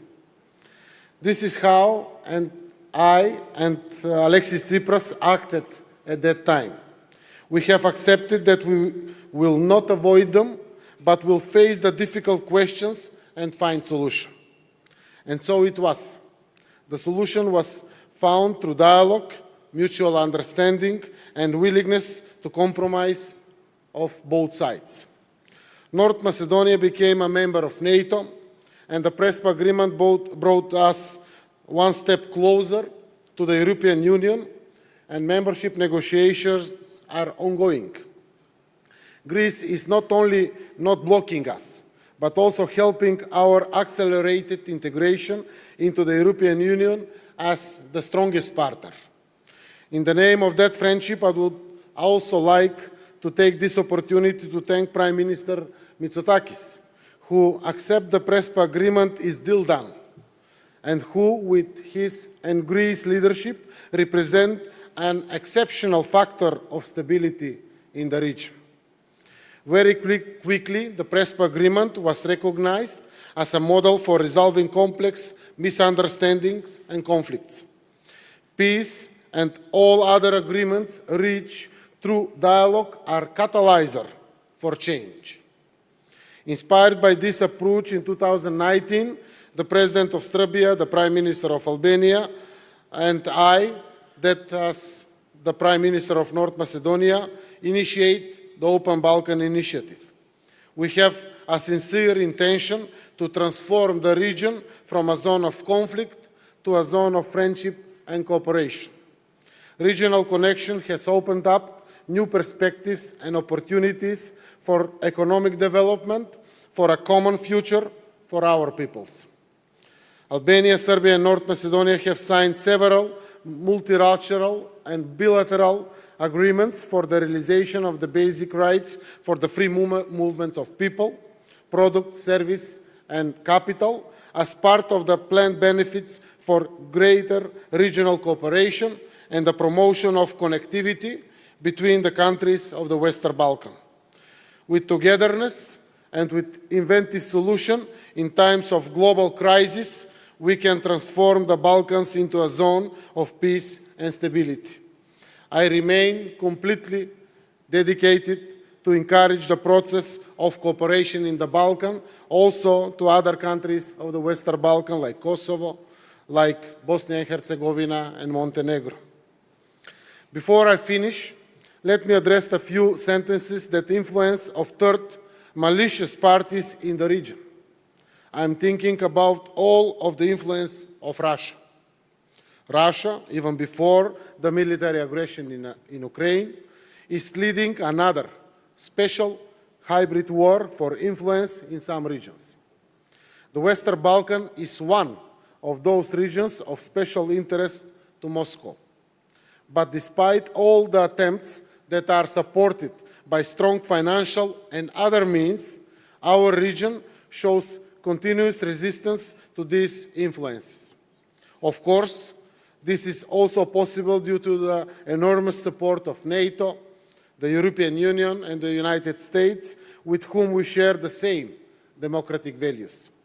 This is why we, the advocates of freedom and democracy, are determined that we remain strong and together in supporting Ukraine in the war of values until the final victory.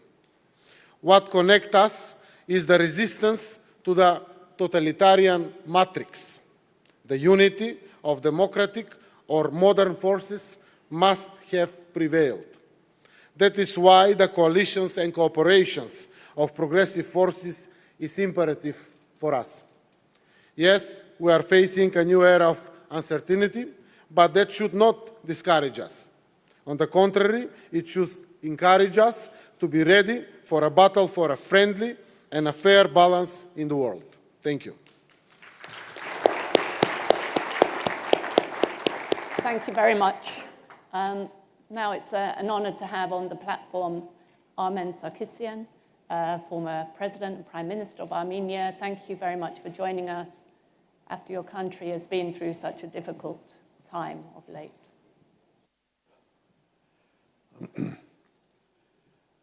Thank you very much, John. And thank you very much, Economist, for organizing this. And thank you again, third time, for inviting me to be here. As you mentioned, former president and former prime minister of Armenia, but I'm fully retired, so I don't represent my government here. I'm speaking as an individual, as a person. In some sense, probably I have to remember that I'm also a former professor of mathematics and theoretical physics. You'll feel that in a couple of minutes. As a former president and prime minister, probably you would expect me to talk about another huge disaster and tragedy which is happening now in Caucasus, in my own country, in Armenia. Basically, these are terrible several years. I mean, for me as an intellectual, the last 3 years that started with the war between Armenia and Azerbaijan in 2020, and then 2022, the war that started in Ukraine, and now what's happening in the Middle East between Israel and Hamas. Terrible, tragic. I'm sure that all of you will know that there are more than 100,000 refugees from Karabakh that left their homeland that they were living for thousands of years. They are now refugees in proper Armenia, in the Republic of Armenia. I'm sure that you know that there are thousands of deaths, lives were lost, and probably you don't know that unfortunately during the war of 2020, when between Armenia and Azerbaijan, of 44-day war, and even when our Armenians in Karabakh were forced to leave the country, there was not huge, basically, impact or support from international community, and it was not very much discussed worldwide as it is now. But that probably is a lesson, that even if the conflicts are small, we have to pay attention. And because otherwise, the next one will come. And the next one will be bigger, more painful for everybody. Now, if you allow me in a couple of minutes to go back to the title of this conference, the Economist has organized this it's called The Great Transition, Geopolitics, Environment, Technology. And I would like to make a small contribution here or there. Everybody speaks about about problems changing that are happening in the world, okay? And the former Prime Minister of Northern Macedonia ended his speech saying a word which is very important. We are in a times of uncertainty, okay? Before trying to resolve the issues, before trying to understand how we can resolve them, we have to identify the big problem. What is that has changed? And, well, in 3 minutes' time, it will not be possible for me to tell that. I'm speaking about this for several years at Davos, at Munich Security Conference, that we are living on a crossroads of a complete change. The famous American scientist that is supposed to speak here on the 30th was predicting the end of the history 30 years ago, but in fact it's a start of the beginning of a new era. And in order to make it more dramatic, I will call it, we are entering a new quantum world. And I'll explain to you what does that mean. and that's a subject of my book, which is coming up next year. The quantum world means that it's not the classical one. I think the rules and the way we handle our policies, our decisions are not going to be the same. And this is exactly the same 120 years ago when great scientists has discovered that the world of small particles is definitely, dramatically different than the one classical that Isaac Newton has described. There was panic, they didn't know what to do. And then later they understood in order to describe all of that, you have to change your logic, the way you approach and understand these elementary particles. It was not easy. Even a great Albert Einstein had difficulties of understanding quantum mechanics. The reality is, now we are living in a different world, and it's also thanks to quantum technology, because the quantum physics has created the technologies that you are using there, the technologies that each of you has, which is a mobile phone, the technologies that has created dual representation of each of us. Each of us today is 50% real, 50% virtual. And that's true, because think about how many hours are you spending on your telephone, computer, in front of a television. Think about the world that you are living, which is a virtual one, the Facebooks, of the Instagrams, and all of that, exchange of ideas, and so on and so forth. The world has changed, and I can give a big lecture about that. But the world has changed. It doesn't mean that the world has changed. It has changed also the fabric of our societies. I mean, look at this. The way, I will take only one example, democracy. How we were, because we all like speaking about democracy, how we were exercising in democratic states democracy. Going to ballot every 5 years, and then maybe if you are lucky, 5 times meeting in your constituency, your MP, and that's it. Today, every individual is exercising the ballot 5, 10 times a day on a Facebook. So the thing, how a democracy is exercised has changed. It has created post-truth, false truth, and many other things. So we have to accept that we are living in a completely different world, and the parameters of this world is and is going to be uncertainty, unpredictability, and so on. So in order to describe the world, we have to describe a new formula or a law that Heisenberg has created, the principle of uncertainty for the social behavior. That's the most fascinating analytical thing one has to. The second thing that I would like to share with you is the importance of small states. In December, my book is coming up on the Club of Small States. In 2 words, small states are important. There are small states that are very, very successful. Take Europe. Look at Estonia, Denmark, Ireland, Switzerland, and so on and so forth.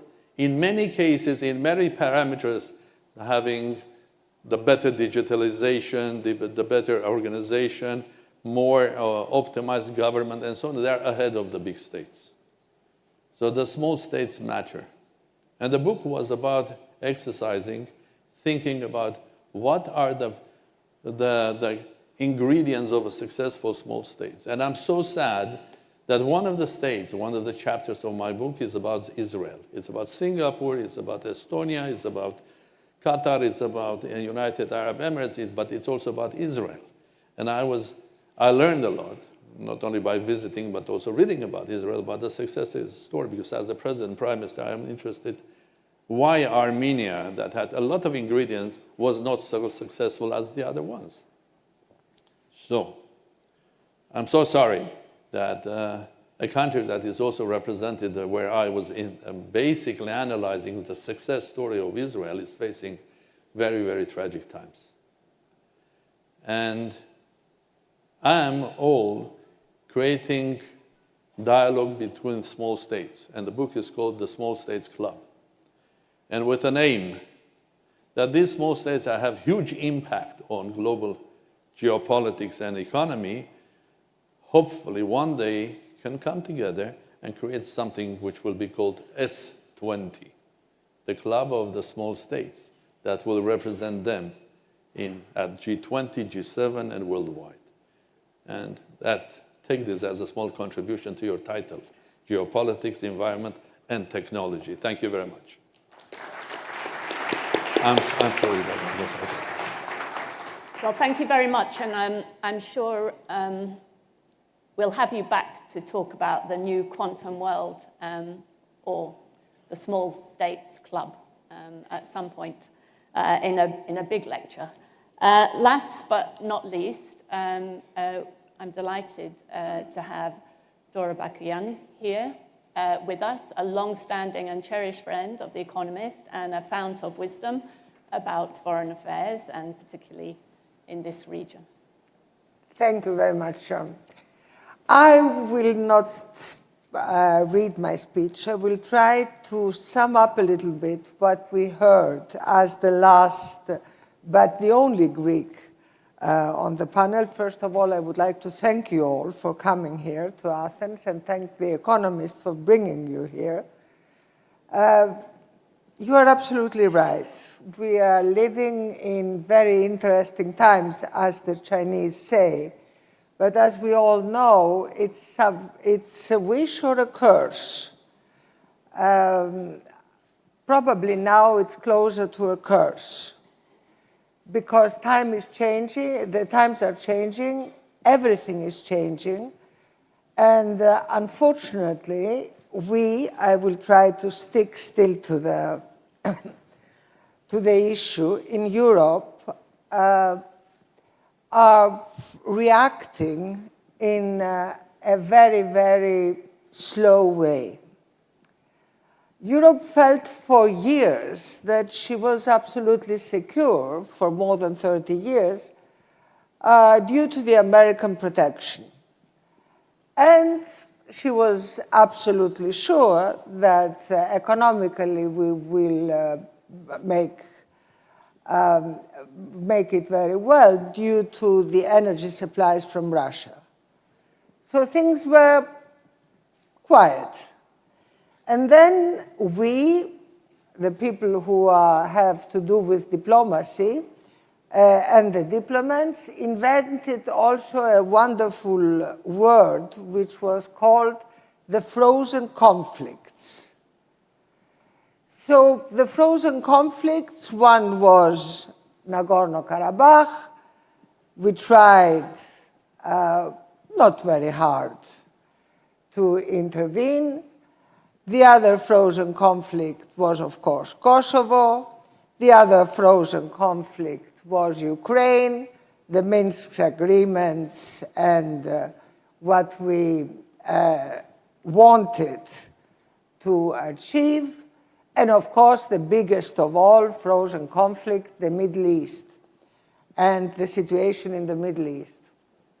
Now, the problem is that we were used to the frozen conflicts, and at the end of the day, we didn't do anything to really intervene. The American diplomacy tried, but the European diplomacy was inexistent. And this, I think, is something which has to change in Europe radically. Because today we are in front of a completely new situation. Today we know that we cannot have any kind of real influence on this crisis. One of the best examples is that everybody went to Israel, but each one went himself. President Macron was probably yesterday there. Prime Minister Mitsotakis was there. The Prime Minister of Britain was there. Everybody was there. But there was no really European presence and possibility to influence the whole situation. Now, why is that? Because the biggest problem in Europe today is nationalism. Nationalism combined with populism. Nationalism combined with populism is the worst case scenario for any country. And the price we pay is very high. John, you have the problem in North Macedonia, and it's coming up. And we spoke about the Prespes Agreement. When nationalism combined with populism, for us politicians, and for me as an old politician, it's the most easy thing. You go, you make a wonderful speech, it's nationalistic, it's populistic, everybody applauses, and everybody is happy. But this is not the answer to the problems. So we need today much more responsibility from the European Union, a complete change, but complete change of our way to react on foreign policy. And of course, there has been, after the Ukraine crisis, a complete change in the way we see our defense systems. I believe that Europe has also to take the message of change.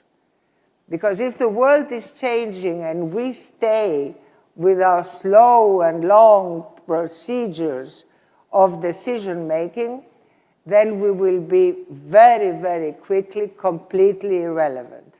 And one last word from the Western Balkans. The Western Balkans cannot stay the black hole of Europe. If we don't understand it now, when we will understand it, it will be again too late. Because the Kosovo-Serbian discussions broke up, because the situation in Bosnia-Herzegovina is a great problem, because Albania is not keeping up with the respect of human rights in putting, for example, Beleri in prison, an elected mayor, because the problems are growing and the European path seems farther away than ever. So we have to do something for the Western Balkans, and we have to do it quickly. So I'm sorry, John, I didn't look very optimistic, but I think that time is running out and we have to run. Thank you.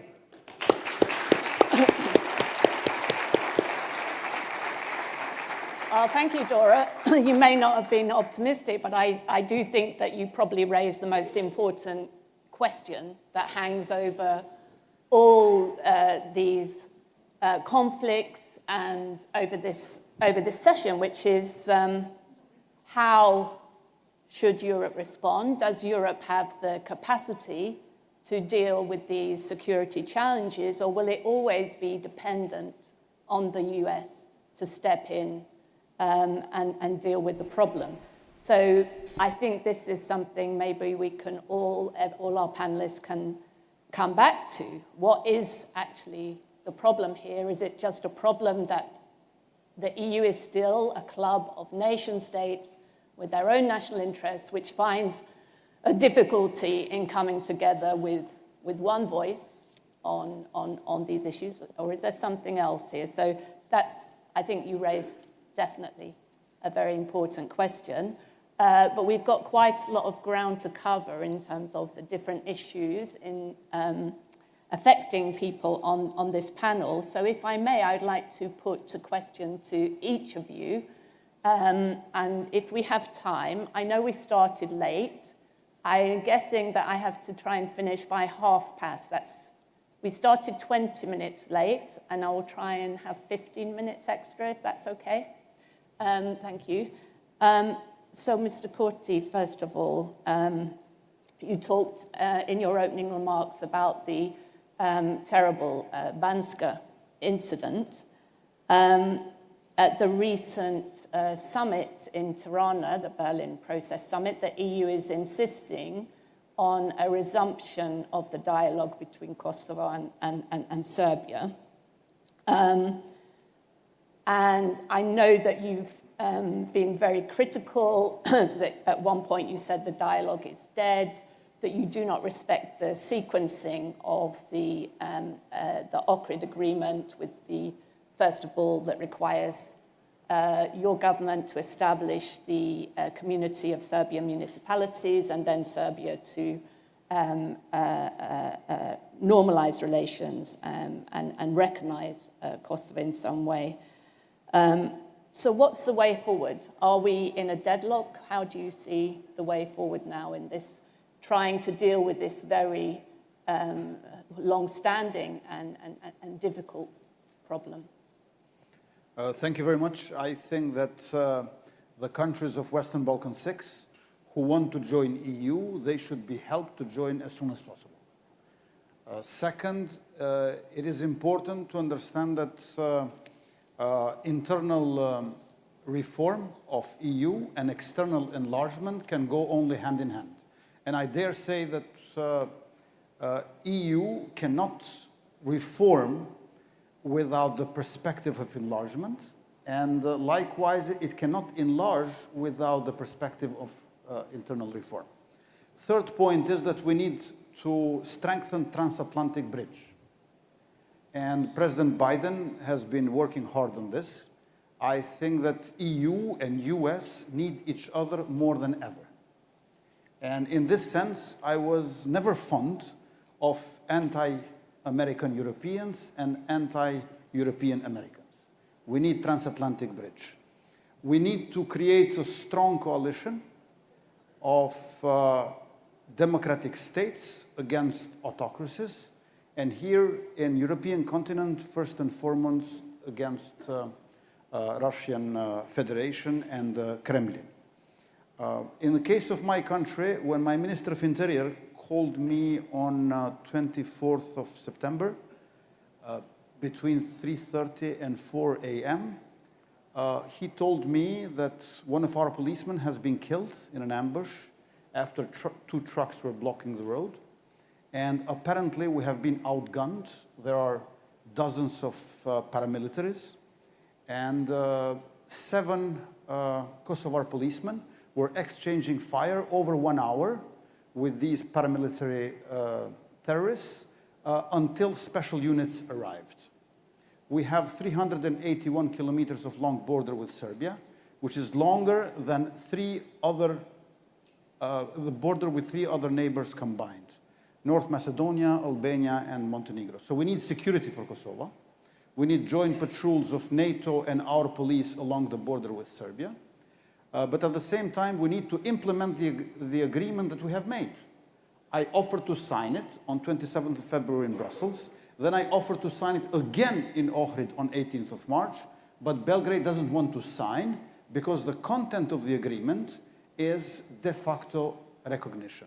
It is modeled upon 2 Germanys from 1972, when back then German Chancellor Willy Brandt, live and let live, de facto recognition between 2 Germanys. That is the agreement that we do have with Serbia. What we lack is implementation. So, in the history of agreements between Kosovo and Serbia, we have over 40 agreements, but we lack implementation. So, making an agreement and implementing it are 2 different planets, and we have to bring them in the same continent, and that is European continent. So let's swiftly implement what we have agreed, and I still stand ready to sign everything I say yes. This was not the case with the other party, and then the difficulties occurred. Thank you very much. Ms. Tymoshenko, how confident are you that support for your country from Europe will persist in the face of what you said in your opening remarks is already a very long war and is set to continue for some time? What more can Europe do to ensure that Ukraine has the means to fight? Нещодавно пройшов саміт Сполучені Штати – Європейський Союз, де був підсумковий документ, який зазначив, що Сполучені Штати і Європейський Союз будуть з Україною настільки довго, наскільки потрібно для захисту України. Recently we witnessed yet one more summit, US-EU summit, and the final statement, final communique, repeated the same formula. We will with Ukraine as long as it takes to defend Ukraine. Справа в тому, що тут є, на мій погляд, дві речі, які не можуть так звучати. But there are two reasons why we shall not continue again and again with this line. Перше, це те, що відбувається в Україні, не може зводитися тільки до захисту України. Мета набагато масштабніша. Це захистити світовий порядок, лідерство Заходу, захистити наші цінності. As I already said, the whole chain of events that we are currently witnessing in war in Ukraine should not be limited or narrowed just to the task to defend Ukraine. Our task is much more important. It's to defend democracy in the world. І це означає, що відповідь на війну в Україні, так само як і відповідь на війну проти Ізраїлю, мусить бути набагато сильнішою, набагато більш жорсткою, консолідованою, лідерською.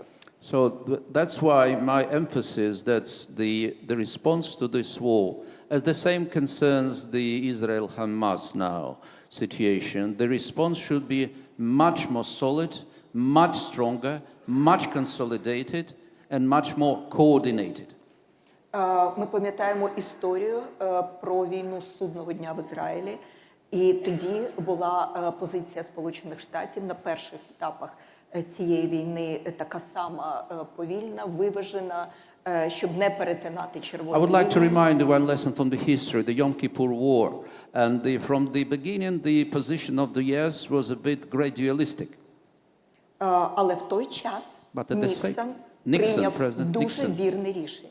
Він сказав про те, що і так перетнули всі червоні лінії, і, власне кажучи, відповідь очевидна. І тому треба дати Ізраїлю стільки зброї, скільки потрібно, і так швидко, як це можливо. And Nixon said there are many red lines that were crossed already. Therefore, Israel needs to receive all the weapons, all the means that are necessary, and as quick as possible. І не можна змиритися з тим, що ця війна переводиться в затяжний характер. Не можна. We have to avoid this crossroads when this war becoming a protracted war, a long war. Тому що це призводить до негативних глобальних процесів. Because it would not be narrowed the consequences only with Ukraine or immediate regions. The consequences of this will be global, that will be negatively impact the domestic situation in many countries. І тому, що робити в цій ситуації? Therefore, the question, what needs to be done? Перше, це сильне лідерство. First, strong leadership Заходу, of the Сполучених West, Штатів, United States, Європейського Союзу. European Union. Абсолютна єдність по безпековим питанням. Absolute unity as far as security всередині Європейського Союзу. Consideration inside US, inside European Union, and between in the transatlantic environment. І далі треба діяти дуже жорстко. Third, we need to act very strongly. І те, що стосується Європейського Союзу, As far as the European Union is concerned, місія об'єднати всі країни Європейського континенту, the mission is to keep які сповідують цінності. European countries united, those who shares the same values. І тому ми очікуємо Therefore, we expect якнаймога швидшого початку переговорного процесу щодо вступу before the end of this year, beginning of the pre-accession negotiations on the future Ukraine's membership into the European Union. Це буде символ, It will be very symbolic, який буде important, говорити про лідерство tangible Європейського Союзу, example of the leadership of the European Union and і responsibility, про здатність and for ability будувати мирну, сильну, to build об'єднану Європу. peaceful, united, strong Europe. Same concerns Western Balkans. And as the other element is NATO. I would like to repeat, if back in 2008 in Bucharest summit, NATO, both Georgia and Ukraine would receive the membership action plan for NATO, these wars in Georgia and Ukraine would have been avoided. And it's pity, sad, that this year in Vilnius, on the NATO summit, the position was very weak as far as the NATO membership of Ukraine. Therefore, we very much hope that next year, in the NATO summit in Washington, would become a real victorious contribution for the strengthening regional and global transatlantic security. And Ukraine will be both on the way of its membership towards the EU, towards NATO, and that would be the very important tangible step to close the door finally for any prospects of the future war in Europe. And John, you said correctly that the next year is the year of elections, most notably in the United States and in Europe.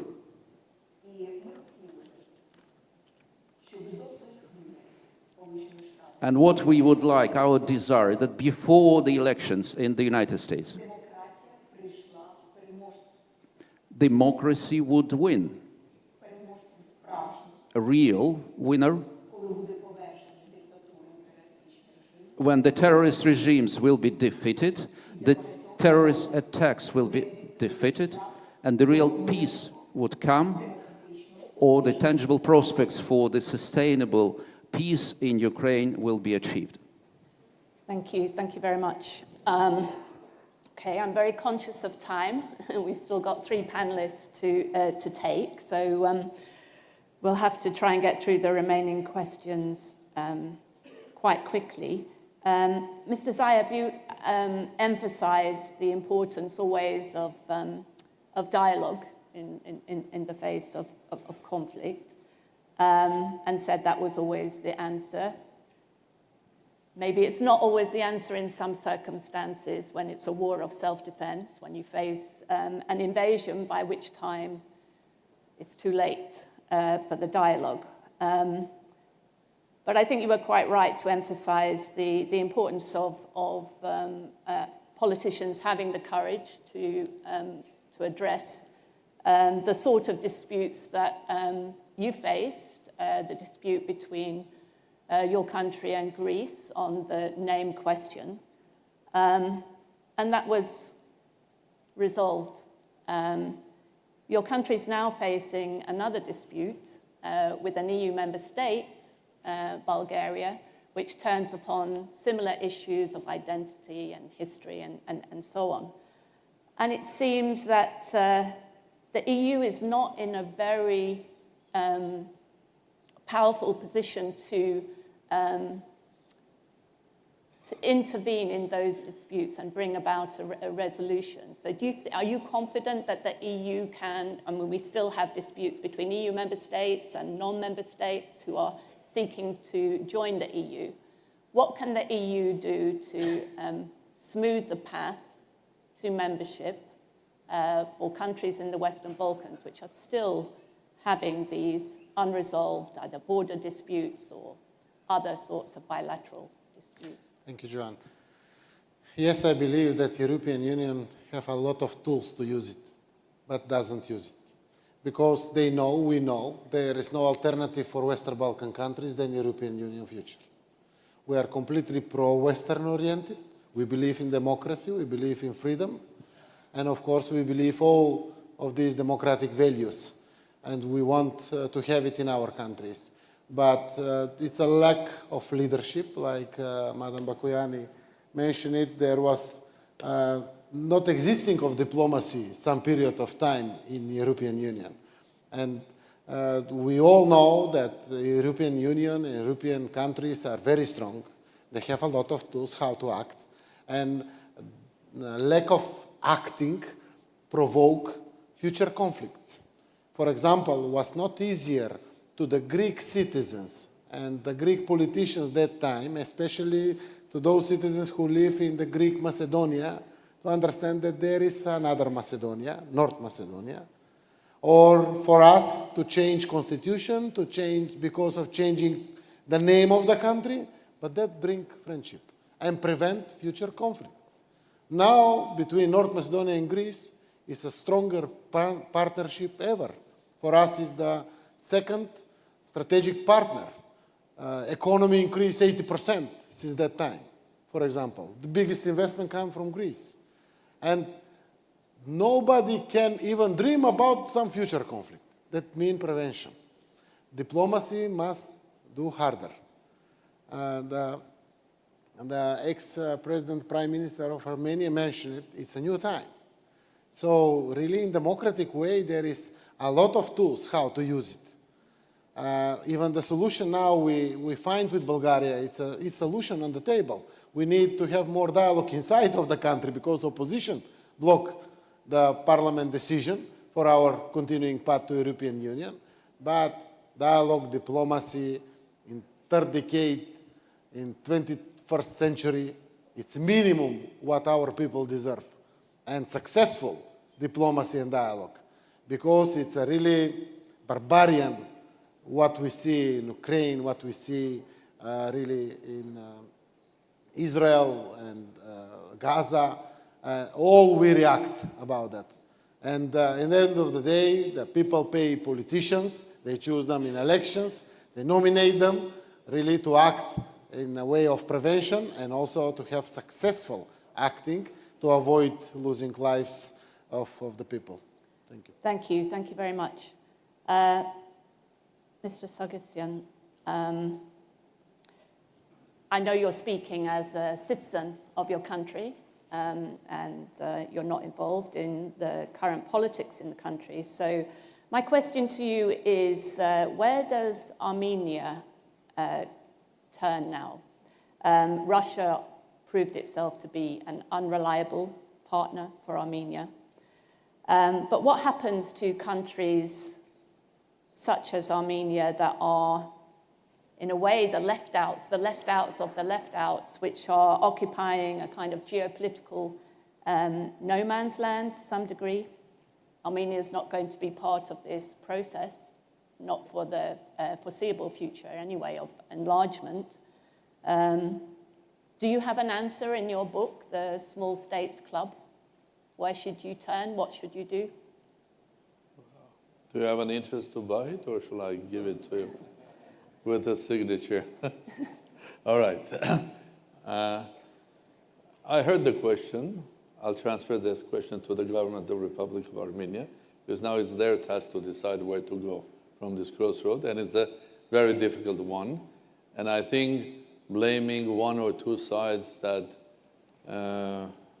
it's a complex situation ever found for a smaller country.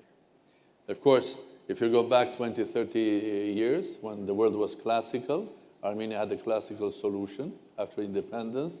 Armenia had the military base of Russian Federation to block Turkey, not Turkey as a member of NATO, but Turkey as someone that we had a history of it that goes back 100 years ago. Now, maybe my own country didn't realize that the world has changed. Maybe my own country didn't realize that a country like Russia and Turkey that were representing former Ottoman and Russian empires one day can become friends.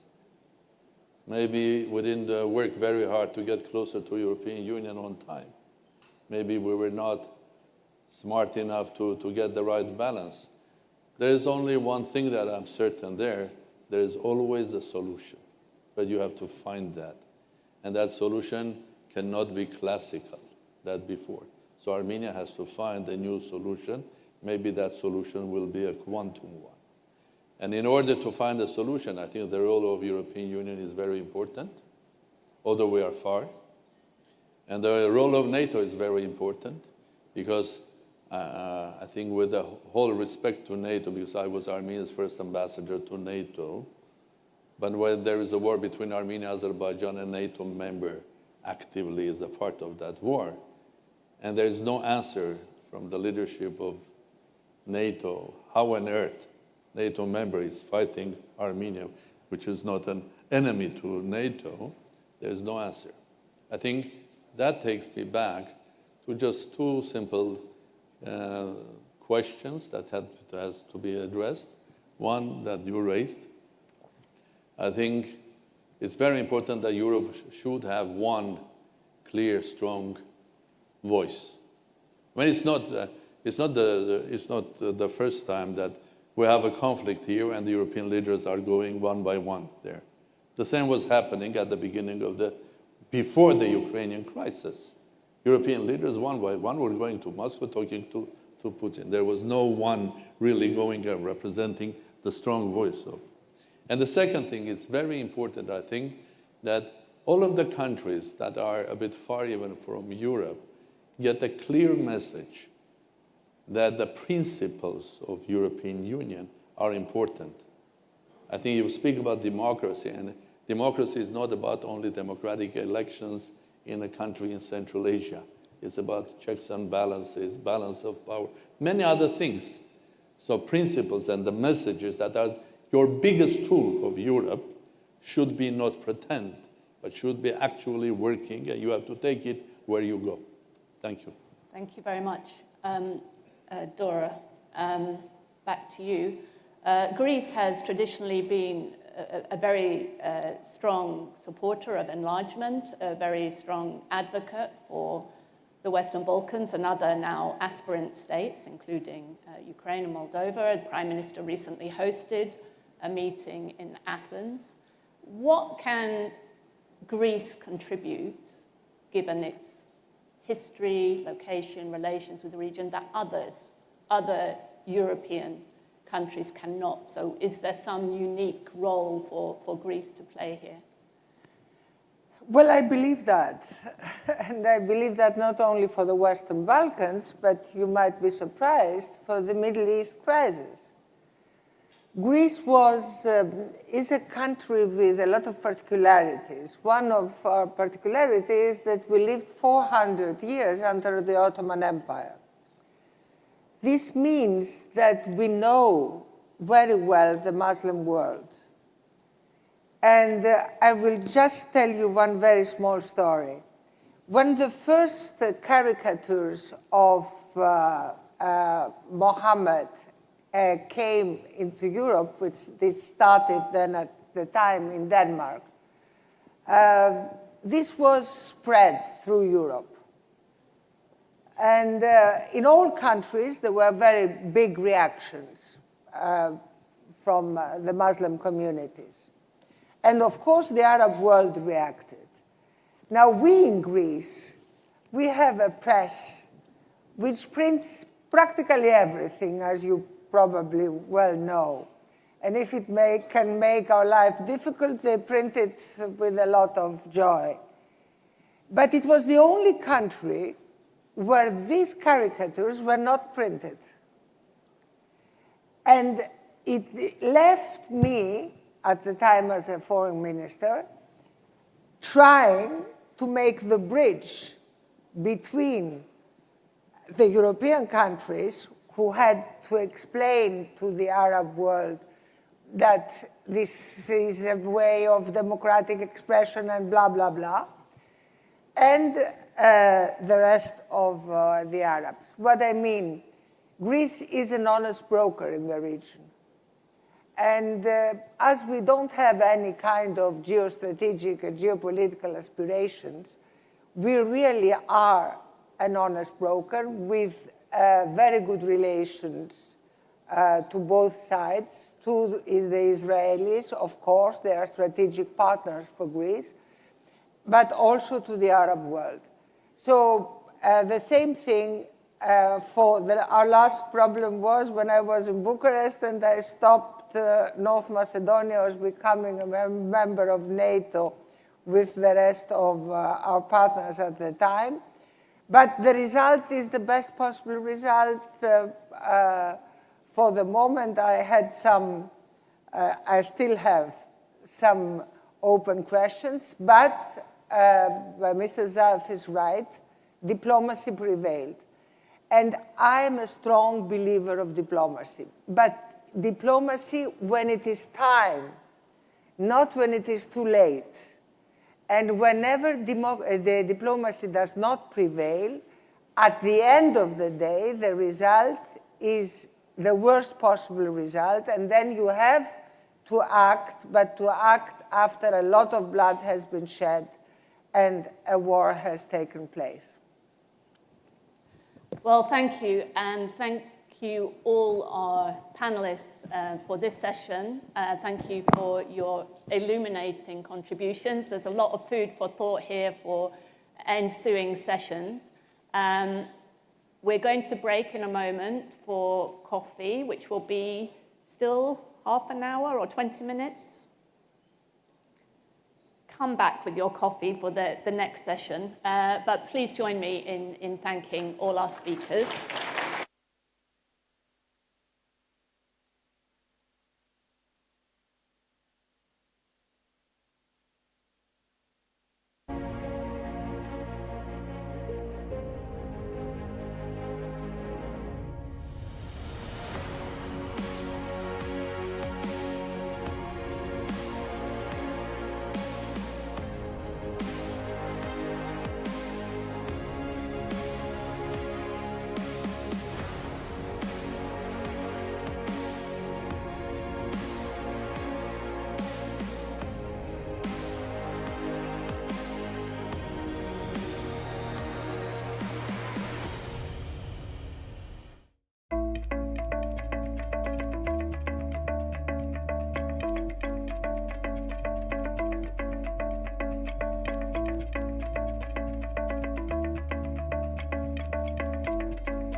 Why do we work?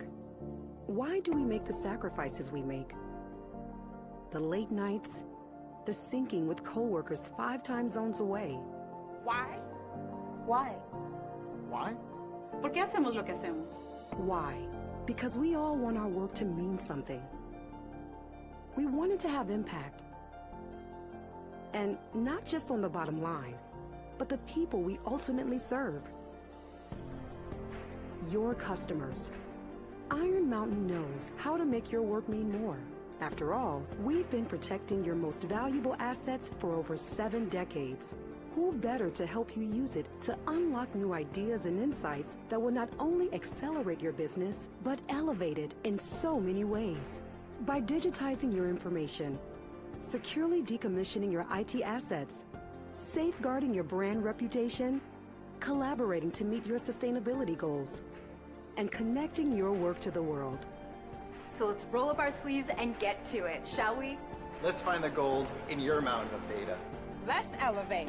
Let's elevate. Let's elevate. 大家无敌的么？让我们提升。 Let's elevate. Let's elevate. Elevate the power of your work.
Η ισχυρή παραγωγική βάση της βιομηχανίας φαρμάκου στην Ελλάδα εγγυάται την κάλυψη σε περισσότερο από το 60% των αναγκών των Ελλήνων ασθενών με τις απαραίτητες φαρμακευτικές θεραπείες. Με 26% μερίδιο αγοράς σε όγκο και συμμετοχή μόλις 13% στη φαρμακευτική δαπάνη, οι ελληνικές φαρμακοβιομηχανίες προσφέρουν το 65% της συνολικής απασχόλησης του κλάδου, το 90% των επενδύσεων και το δεύτερο εξαγώγημο προϊόν της ελληνικής παραγωγής. 50 φαρμακευτικές επιχειρήσεις με 45 εργοστάσια παραγωγής φαρμάκων. Διαθέτουμε τις υποδομές και δημιουργούμε προστιθέμενη αξία στην ελληνική οικονομία. Ενισχύουμε την απασχόληση με καλά αμοιβόμενες θέσεις εργασίας και με τις επενδύσεις μας συμβάλλουμε αποφασιστικά στην αύξηση του ΑΕΠ. Με παρουσία σε 147 χώρες, αυξήσαμε τις εξαγωγές μας από την έναρξη της κρίσης κατά 182%, συμβάλλοντας στη βελτίωση του σταθερά ελληματικού εμπορικού ισοζυγίου της χώρας. Η πανδημία ανέδειξε την ανάγκη για τον επαναπατρισμό της παραγωγής φαρμάκων στην Ευρωπαϊκή Ένωση.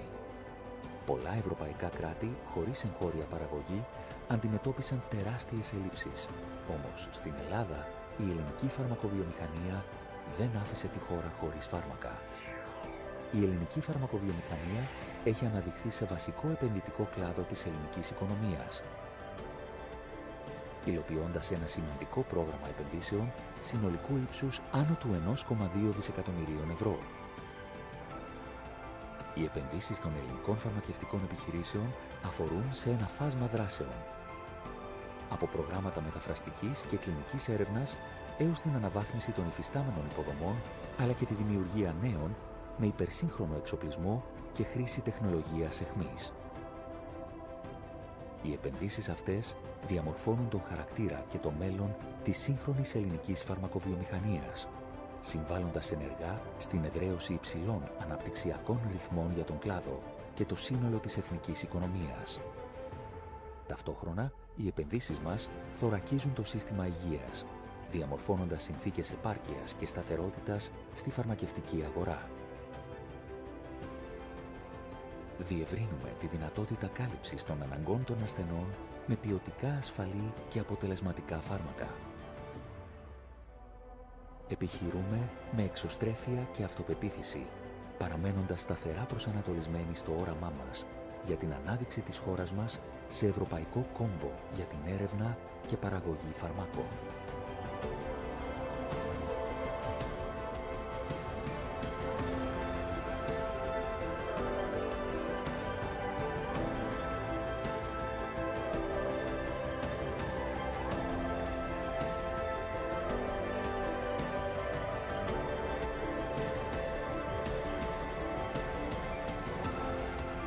Πανελλήνια Ένωση Φαρμακοβιομηχανίας.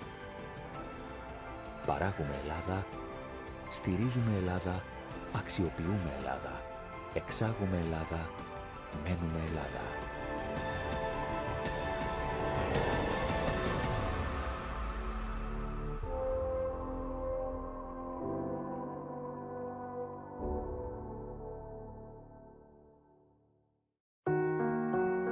What if 140 years of history were just the beginning? What if we gave beauty new energy? What if the future was not a matter of time, but of choices? What if tomorrow were better because it was designed for everyone? Imagine a future of energy and sustainable development.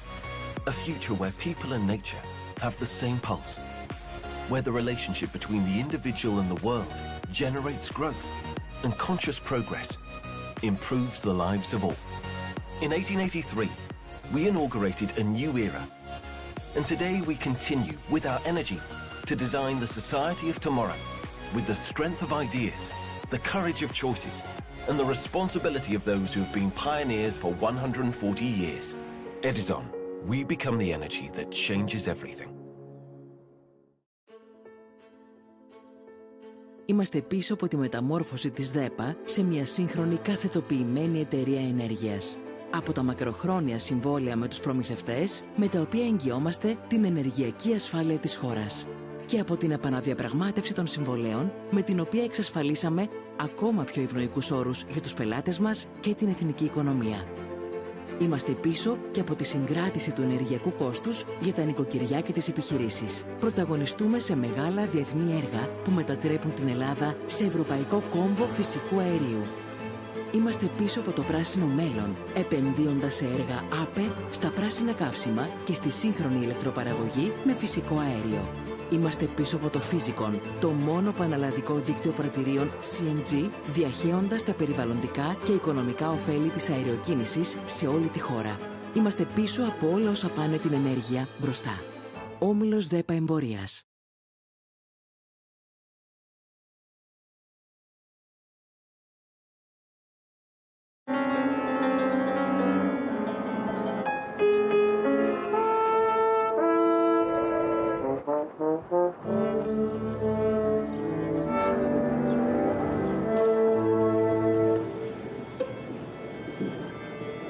Η καινοτομία απαιτεί προσπάθεια και ενέργεια κάθε στιγμή.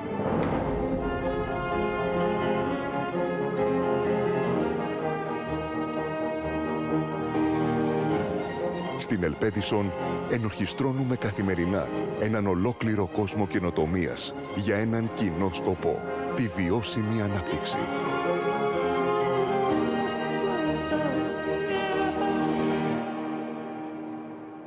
Edison, δίπλα σας, με όλη μας την ενέργεια. Hi, we are the Wilfred Martens Centre for European Studies, the official think tank of the European People's Party. A think tank, elitist, isolated, grey suit experts that hide in tall buildings? Well, not exactly. We are more like idea ninjas, positive thinkers. Positive, but not naive. Europe's challenges are very real, but we refuse to see them as symptoms of a failing system. And we do not hurry to offer simplistic, populist answers. We think these challenges deserve the best of our intellectual efforts. We share the same spirit as the European founding fathers. Europe, the biggest, most ambitious democratic project. Remember, through our work, the legacy of Wilfred Martens, our founder, lives on.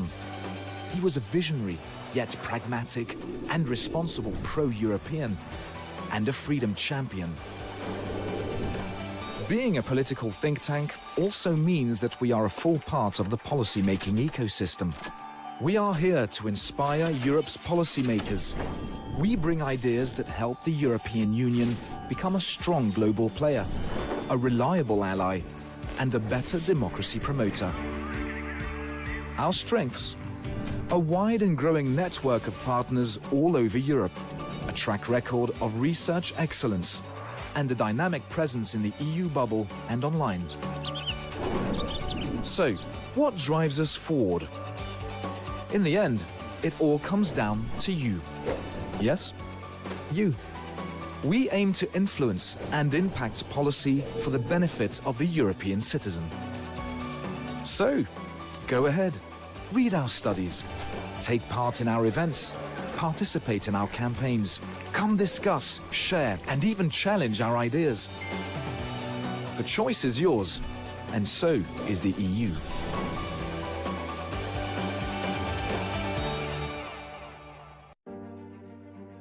We envisioned the future, with people living in sustainable cities, in harmony with nature, with contemporary infrastructure, empowering quality in daily life. We envisioned the future and paved the way for the short and long journeys that connect people's lives and make dreams come alive. We believed in the clean energy revolution and the power of innovation, and ventured forth. We believed in our people who carried their skills and expertise all over the world. We believed that everything new we undertake should create opportunities and bring prosperity to all. Gek Terna Group, investing in Greece, investing in the future. It is the future that calls us, our history that forms us. It is a passion that drives us for doing now what patients need next. Together as one, we pursue a better tomorrow. An ever-forward evolution of discoveries across boundaries, among partners, beyond failures, around the world. There are countless reasons why we do what we do every single day. Yet, at the core, it is about our most precious gift. Life. Life, in all its beauty and its complexity. Life, as moments to be experienced, shared and remembered. Life, as possibilities beyond the horizon. Life transformed by science, from despair to hope. Together to celebrate life.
The wealthiest, the most successful people are generally international. The world is becoming an ever volatile, ever changing place, changing much faster than it did before. There's a class of person out there now who's actually rapidly adapting to the changing environments. The world is moving to global citizens. Henley & Partners is a unique firm that is addressing the needs of this global citizen. Like so many times in life, you don't get aware of the need until you really ended up in a situation, and then it's too late. Or it's quite useful to have just options. Ultimately, quality of life, education, mobility, security, and tax. In this international and global world that we're in, these are the tools you want. Truly the ultimate symbol of freedom. Yes, being free. It's the ability to live where you want, travel where you want, raise your kids where you want, and not subject your family to the fate of where you happen to be born. You actually get to choose. I find that Henley & Partners are a professional company, but they're also very approachable. Very open communication. It's like you know somebody for 30 years. Always starts with an initial meeting where we really establish whether we are the right people to deal with and whether the client is right for us. Well, from the point of view of the clients, and I've heard this from so many of their clients, the word family just comes up over and over again. It doesn't feel so much like going and talking to a professional services firm. It feels like a family. And what we found is when we turn to Henley & Partners is we get the answers right away, and it's straightforward, and the timelines are condensed dramatically, and that gives us very much a sense of comfort that we're in good hands and we're with people who know what they're doing. It's a fantastic kind of all-encompassing service that you get when you come to Henley & Partners. They know what they're doing. They're professional, efficient, courteous. They are providing a true service to these global high net worth individuals that are concerned about taxes, concerned about their freedom, concerned about the safety of their families. And that's what Henley & Partners offers our clients, and that's what Henley & Partners helps create and construct for governments. The fact that they have so much experience actually working with governments to set up these investor schemes means, A, that they understand them back to front, because they've designed many of them themselves. I mean, they're there working with the governments to create them. Henley & Partners is really the firm that created this industry, pioneering many of these programs. I'm not aware of any other company that has knowledge of both sides of the equation so deeply, so intimately, that they can really claim to be experts on both sides. That's what Henley & Partners does, and we do it very well.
Ladies and gentlemen, if I could ask you to take your seats, please.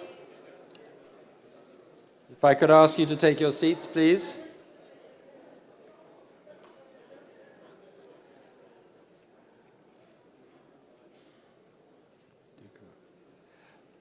Hello. Nice to see you. So just before I introduce our speakers for this keynote session, I just wanted to say one thing. You know from previous versions of the program that on a later session we were hoping to have Larry Summers with us. Larry Summers sadly was not able to join us today because of a serious health issue in his family. But I just wanted to assure you that he and the fellow panelists, Angeliki Frangiou and Evangelos Marinakis, will be coming back for that session for a dialogue that we are rescheduling for later in this year or early next year. So that will happen, just not today. But now for this session, I'm delighted to welcome as our keynote speaker, Joseph Stiglitz. Needs very little introduction. Professor Stiglitz from Columbia University, a Nobel Prize winner, and also a person who's been at the highest levels of policy making in America as well. So combining the world of academe and also real world policy making. And Evangelos Mytilineos, Chairman and CEO of Mytilineos Energy and Metals, who will give us a business perspective on the momentous events that are happening in the world. But first, Joe, and both of you, very welcome. And Joe, please do go ahead and give us your thoughts on the situation we're faced with. Okay, well, thank you very much. This is a very difficult time to give predictions, forecasts, or even interpretations. If I had given a forecast before October 7th, it's going to be very different from after October 7th, and there's a lot of uncertainty. So later on, as I go through the talk, I'll try to clarify how the events of the Hamas Israeli situation may affect where we're going. So there are three topics I'm going to cover. The first thing that I was asked is, have we learned the lessons of the great financial crisis 14 years ago? Where are we 14 years afterwards? I'm going to look at it from a very international perspective, particularly an American perspective.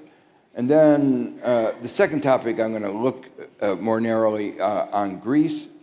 And then finally, I'm going to give a very global picture of where the world is going, both from the perspective of before October 7th and after October 7th.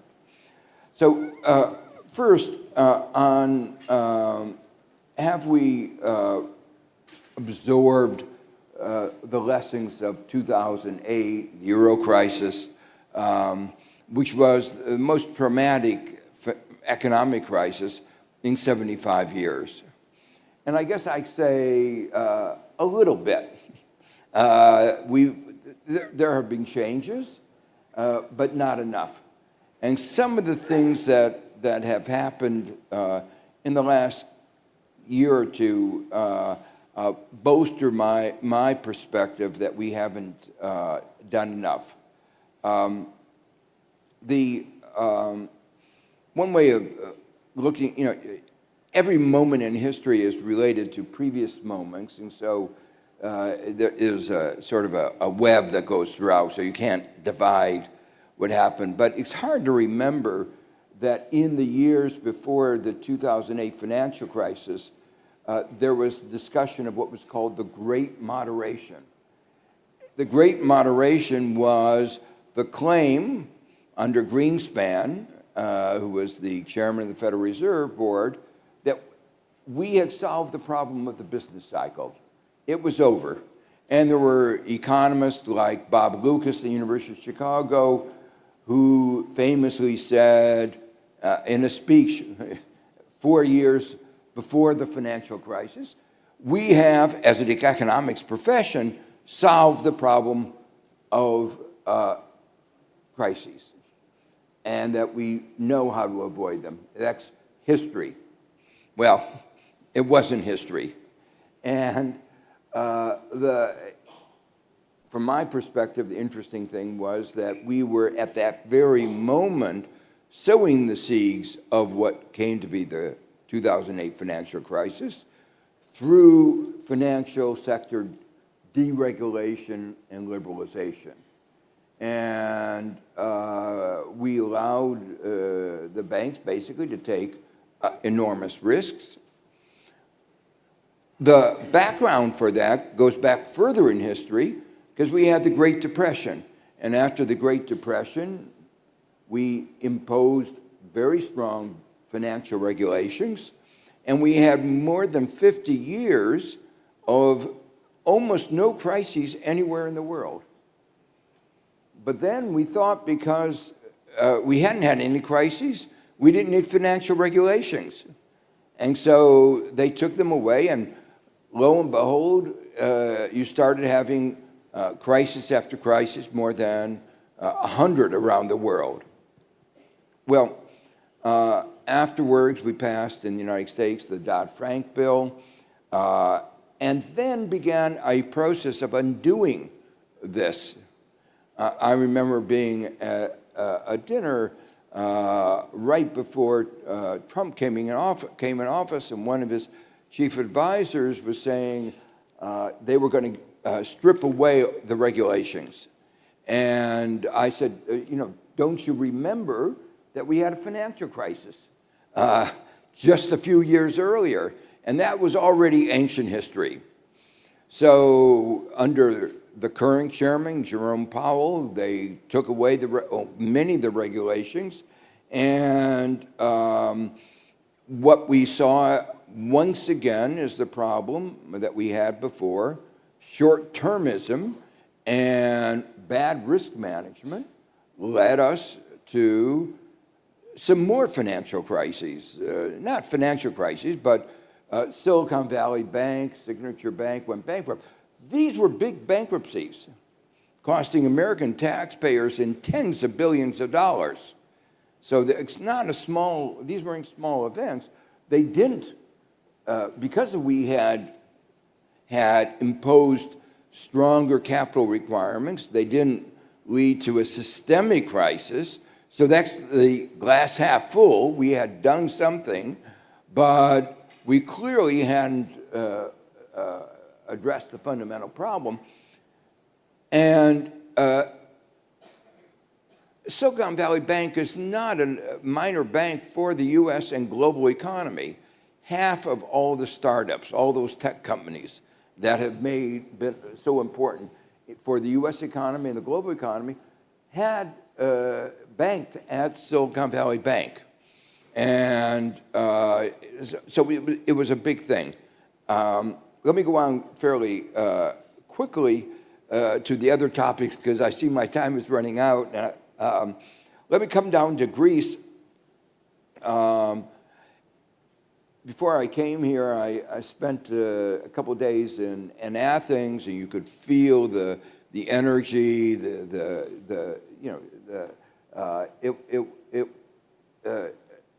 it was a great recovery from those of us who went here in the days of the Euro crisis. On the other hand, when you look at the statistics, they're not great. Greece is still below the level that it was before the Greek crisis, the Euro crisis. In Latin America, we talked about the last decade. You're talking about the decade and a half. Now, to be fair, you had the COVID-19 in between, but still a decade and a half of no growth is something to be worried about. Looking at it as an outsider, natural question is, how well is Greece poised going forward? It's had strong growth this year, among the strongest in Europe, but what about the longer run? And let me just mention 5 concerns I have. Hopefully you'll discuss these not only in this session but later. One of them is the Economist Intelligence Unit does a review every year of democracy. And while overall things aren't so bad, there's one area that is a particular concern to me, which is free press.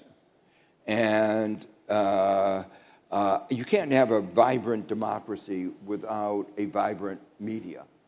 And your score in that is of worry. The second thing is that Greece hasn't had the structural transformation that is needed. Your growth is disproportionately in tourism. Tourism is a vulnerable industry. It's vulnerable for a whole variety of reasons. One of them is you live in a very dangerous part of the world, and tourists are sensitive. A second reason is that climate change. Getting warmer in the summer, wildfires, those are things that affect tourism. So economists, we go around telling every country they need to diversify, but I think the argument for Greece is particularly strong. And 2 aspects of that diversification. One is climate, energy. You have a strong endowment of sunlight and wind, and the question is, have you fully utilized that? The weather is variable, but I think dictators like Putin and MBS in Saudi Arabia are more uncertain. And so I'd rather be reliant on nature than I would on Putin and MBS. Fourthly, mentioned in the first session today was technology. We live in a technological world, and keeping up in technology is a race for everybody. And I think we're worrying about what it will do to our society. I think it's something that every country needs to think about. And finally, let me mention a macro problem that is going to be facing Greece for a long time is the repayment of the debt is going to require primary surpluses, and maintaining a strong macroeconomy in the face of those primary surpluses is not going to be easy. Let me, in the remaining couple of minutes, talk about global issues. I'll begin with the United States. The big problem as we emerged from the pandemic was inflation, the highest inflation we'd had for a long time. And there was a big debate in the United States of what was the cause. And there were 2 schools of thought. Was it excess demand caused by overzealous spending by the Biden administration, particularly, in trying to protect us from the COVID-19? Or was it supply-side interruptions and demand shifts associated with the pandemic and then the war in Ukraine? I thought the evidence was unambiguous. It was mostly supply-side problems. And aggregate demand was actually lower than projected before the COVID came out, pandemic. The Federal Reserve misdiagnosed the problem. It thought it was an aggregate demand, raised interest rates. You don't get more oil, you don't get more chips for cars, that was one of the main sources of inflation in the beginning. You don't get more housing by raising interest rates. You actually get less housing, and therefore housing costs go up. So I thought they had the wrong recipe, and the good news is that the supply side things got reversed, are disinflationary. Inflation has come way down, below 3%, and is clearly stable. I'm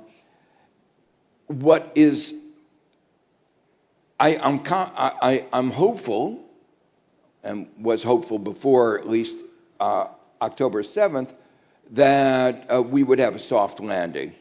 But their soft landing was a combination of two big mistakes.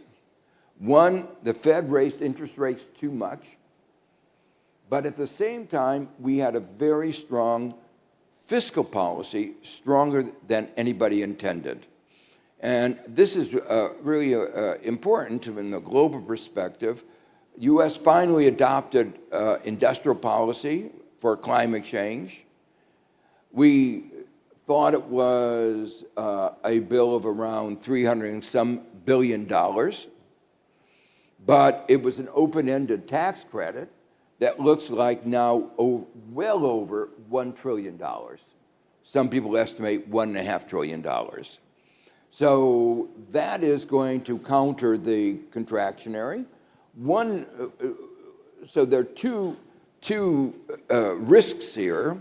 One is the Republican Party is in disarray, and we don't have a functioning government, and we'll probably have a government shutdown. And the second one is what happens in Israel.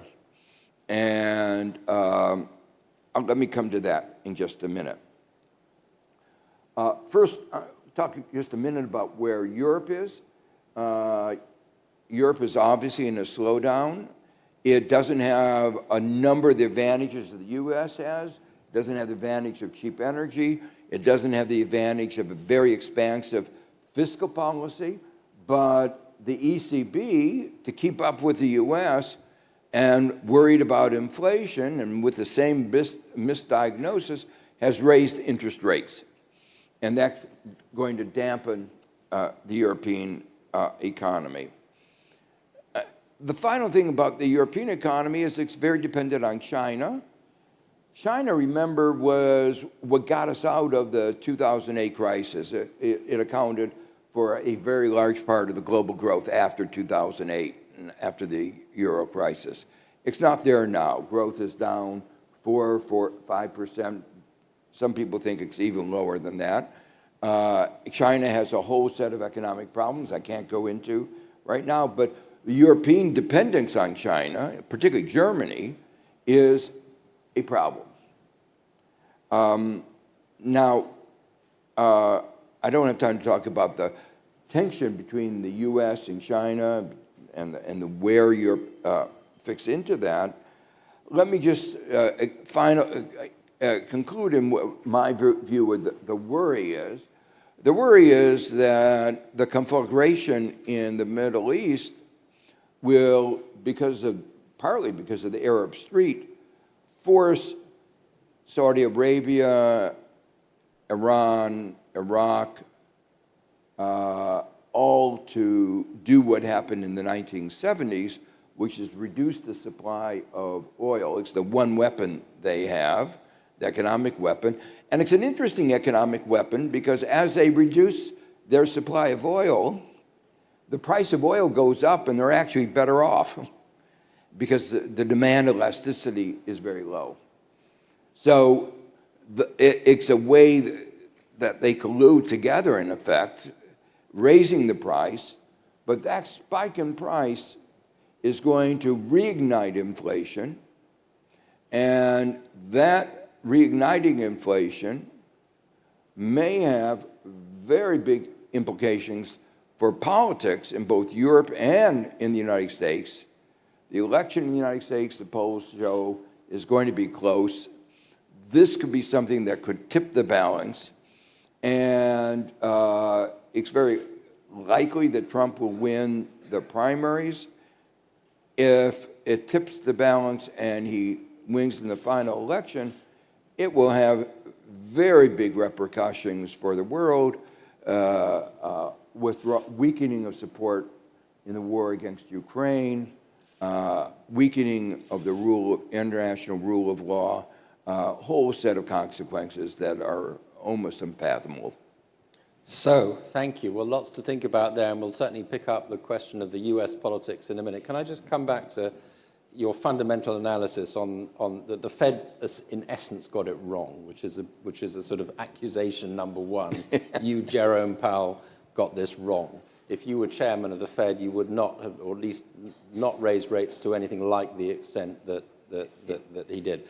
So the question is on the other side. Okay, if that's not the policy response and the problem is supply side, what should the government have done, and perhaps what should still be done to ease the supply side? Because certain other elements of American policy, particular, fighting with China over trade and that sort of thing, aggravates the supply side effect. So how would you have addressed that had you been in charge? Yeah, but I wasn't. Yeah, but you don't get off the hook. I'm sorry. But, you have to, there's no free criticism here. You have to say what you I'm joking. The first thing I would have done is think about what we could do to address some of the supply side problems. So in the beginning, remember, there was a lot of debate about whether we had a shortage of labor. And there are 2 or 3 things that we could have done. The United States provides less support for women in the labor force than most of the European countries do.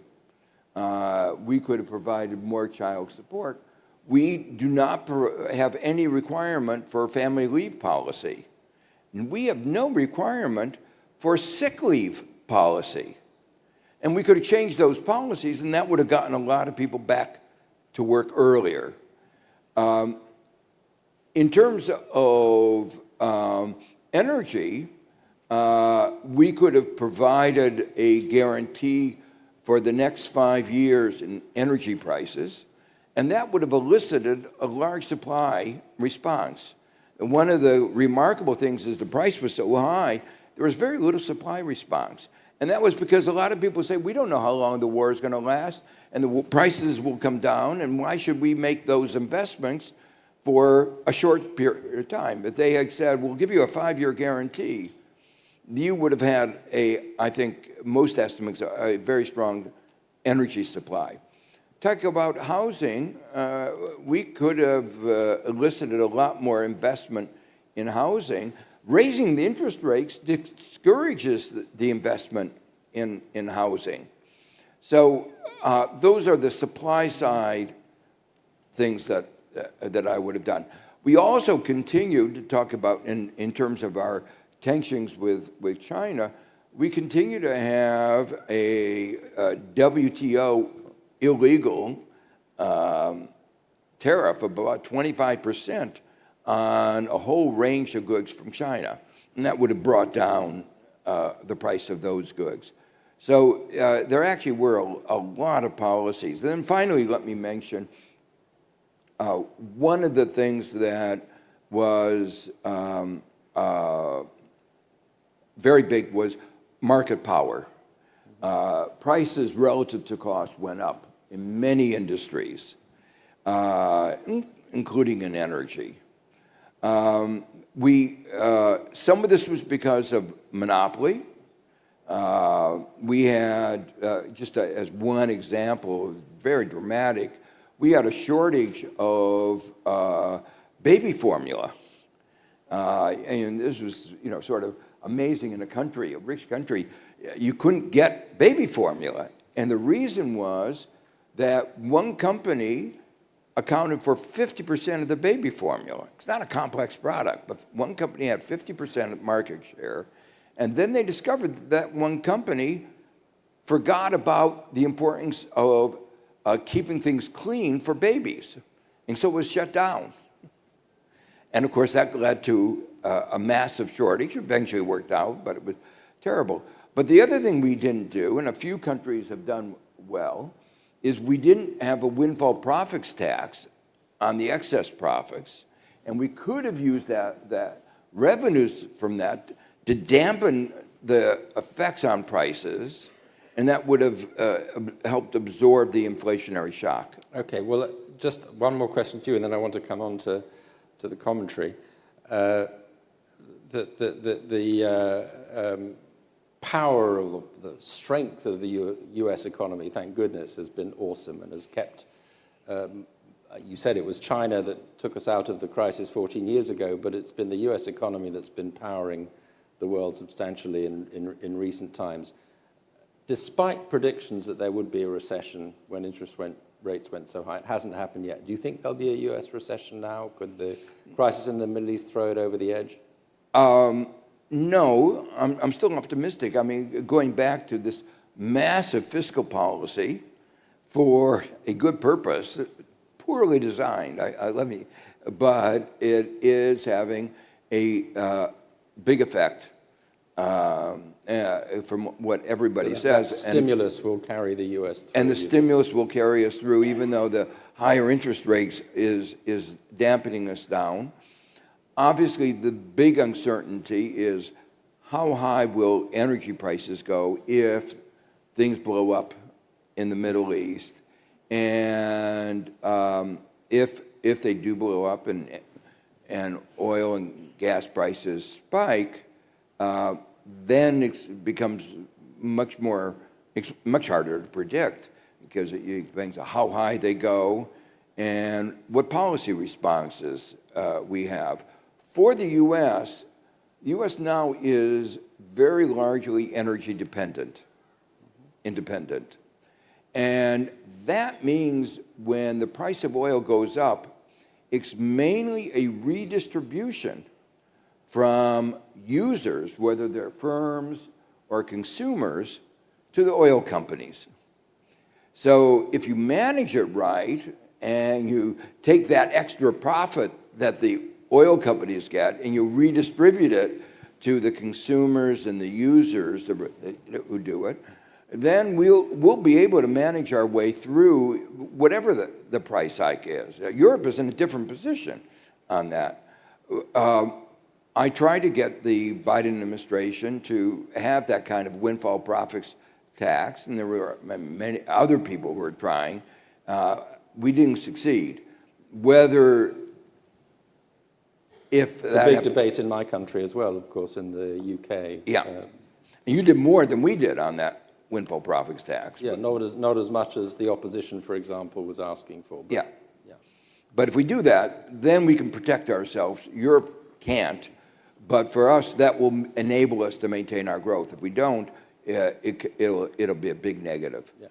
So, Mr. Mytilineos, listening to all of this, I can imagine you agree with quite a lot of it, but perhaps not a windfall tax on energy. Was that?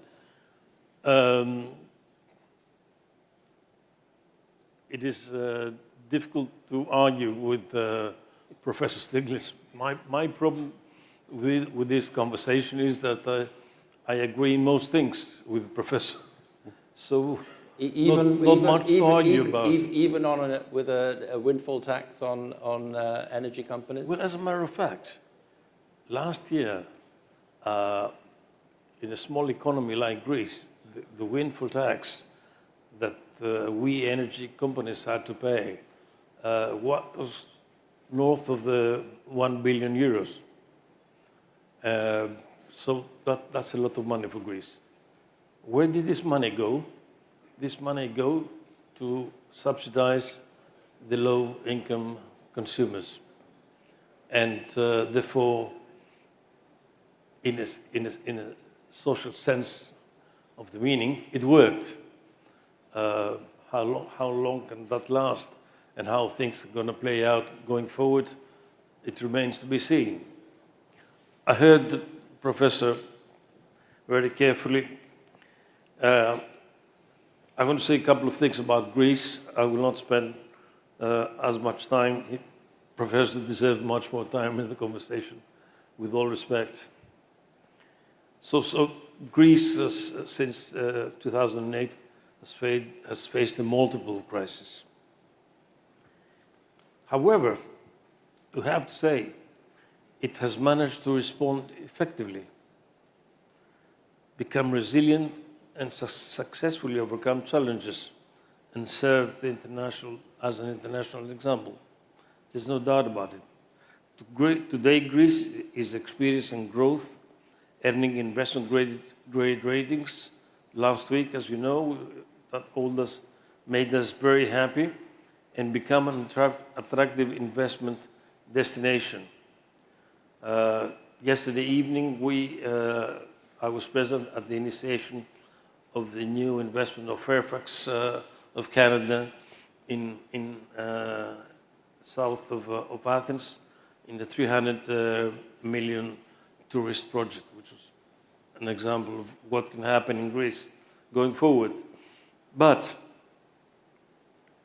if I were to identify pillars for the country's further development, apart from the shipping, which is always thriving in the global marketplace, is probably number one, and apart from tourism that the professor mentioned, I would certainly add industrial production and processing, as well as the digital transformation. So Greece, I think, is a good example for the European Union at the moment. My perspective of the world is the European perspective. I happen to be president of the European Metals Association, and I get in touch with a lot of big companies in the marketplace. And we did not have the chance to talk what's happening in Europe. We talked about the US and China. I have a view on the US. We have to admit that the world is in a turbulent situation that we have not witnessed for years. 2008, I think we never really recovered. It was a recovery on the surface. Deep, the recovery never came. And then we had the pandemic, and right after the pandemic, we had the energy crisis. Now, the energy crisis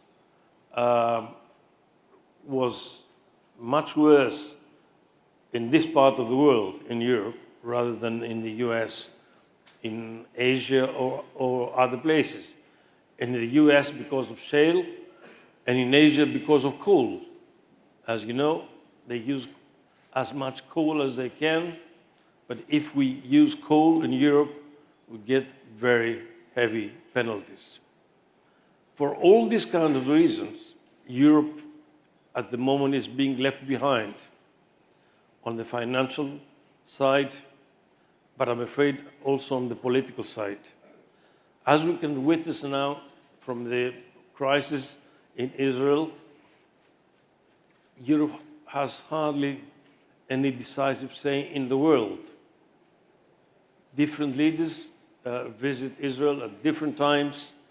I don't know what every leader says from his own side. There's no united front. Some governments face Palestinian troubles in their own countries, some others not. I'm afraid the Europe, the way it has evolved, it has become dysfunctional. The interests, for example, of the Baltic states are 180 degrees different from the interests of the Iberian Peninsula, for example.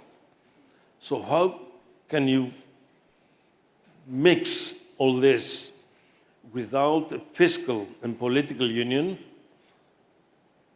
I'd have grave doubts. On the other hand, on the other side of the Atlantic, we have the problems in a pre-year election, which I'm afraid in the year election, which is next year, are going to become bigger. And that is going to be the heavy problem of next year. Can I pick you up on that? Let's talk America and politics a little bit. First, first to follow up, you say you have views on America. I'm curious to hear your views. We have Joe Biden announcing a big package of aid, bundling up Ukraine, aid for Ukraine, aid to Israel, a little bit for Taiwan as well. But very uncertain prospects for actually getting it through, because at the moment there is no government, as you say. So how do you see all that from, you have a divided or a not entirely effective Europe, but a strangely hamstrung America at the moment? I tell you what, in Europe, I'm very often in Brussels, in Europe, we have been discussing some form of IRA for at least a year, and all of a sudden, one morning, we read about the American IRA. And then there is a blame game in Europe. Why are we late? Why didn't we do it? We were the first to think about it. And then the Commission responds in an irresponsible way, like the CRM, Critical Raw Materials Act. Nobody understands what this is and what are the benefits of the producers of the Critical Raw Materials Act. Net zero economy, whatever. What net zero are we talking about? To make more panels or more wind parks without a grid and without the battery technology? How far can you go? And then you have to pay, in this transformation period, you have to pay fossil fuels at a high price. And that's why, as we speak, I have to tell you, 50% of energy-intensive interests in Europe are shut. There is no comparison with the US. And most of the companies that close down, they move to the US or Asia. This is how it looks in Europe at the moment. Not very optimistic. I've said it many times. I'm afraid I have to say again. But Joe Stiglitz, I mean, if you take this view, and you referred to this big IRA and the effort on environment, there were other big legislative acts passed, the CHIPS Act and also the Infrastructure Act, collectively a vast amount. And I guess you would argue that in his first term, Joe Biden has done a lot, or has a considerable legislative record to run on. But what now? What now that he doesn't have a majority in Congress to work with, and he doesn't even have a Congress to work with at the moment? Where does this leave us at a very worrying time for the world? Well, it leaves us very worried. The fact is, the U.S. is hamstrung.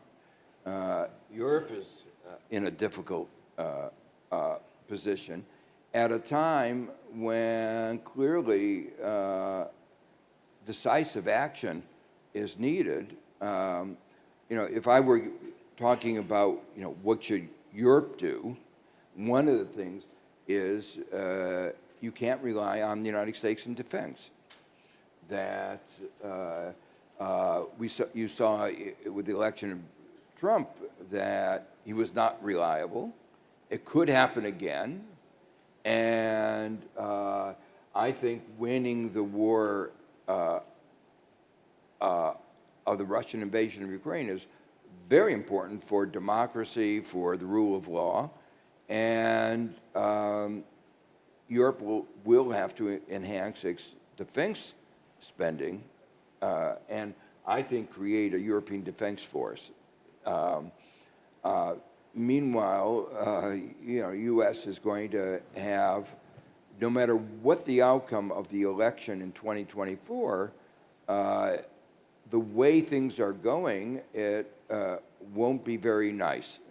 And what I mean by that is the most likely nominee will be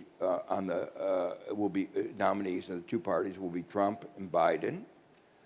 That if Biden wins, it is hard to see that Trump will accept it. He didn't accept the last time when he lost by 7 million votes. And if Trump wins, not only do we have a really governmental problem going forward, But we have a domestic problem because there will almost surely have been a lot of voter suppression, a lot of real problems with the electoral process, and many of the Democrats will find it hard to accept. So we're at a moment in our history where it's very hard to see any good outcome, any stability emerging out of 2024. If I'm Vladimir Putin, I'm very much liking what you're saying at the moment, which is a concern in itself, right? I mean, I think that's right, and we haven't. It came up a little bit earlier, the information ecosystem, and I think he's intervened in that information ecosystem. But even if he hadn't intervened, one of the problems is that social media has undermined our ability to create, you might say, a credible information ecosystem. And I think the consequences for our society of that mixture of information, disinformation, suspicion of information and disinformation, and even truthful information, means that we are, it's another dimension of the instability that we face in the world today. So in the few minutes we have left, I'd like to widen it out. May I? Yes, no, absolutely, Karen. May I add to what Professor said? The American elections are extremely important for the US, but they are equally important to Europe. Some people ask me, what do you think is the end game in the Russian-Ukrainian situation? What is the end game? It's the most difficult question.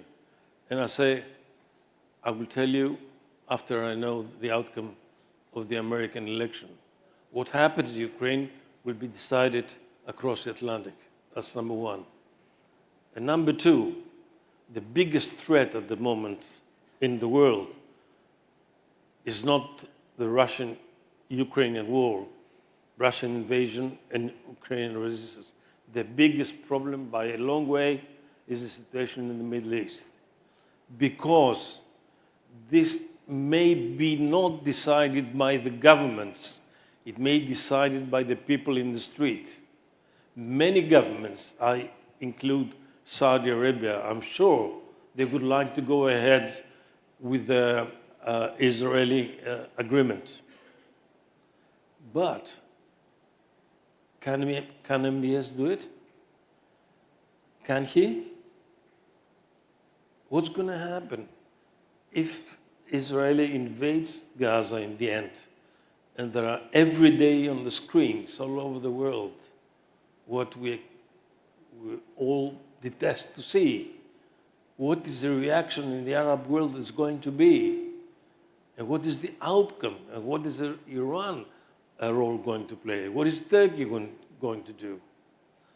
So, to make the long story short, the two biggest troubles in the world at the moment, Ukraine will be decided in the American election. Israel will be decided by the people in the Arab streets.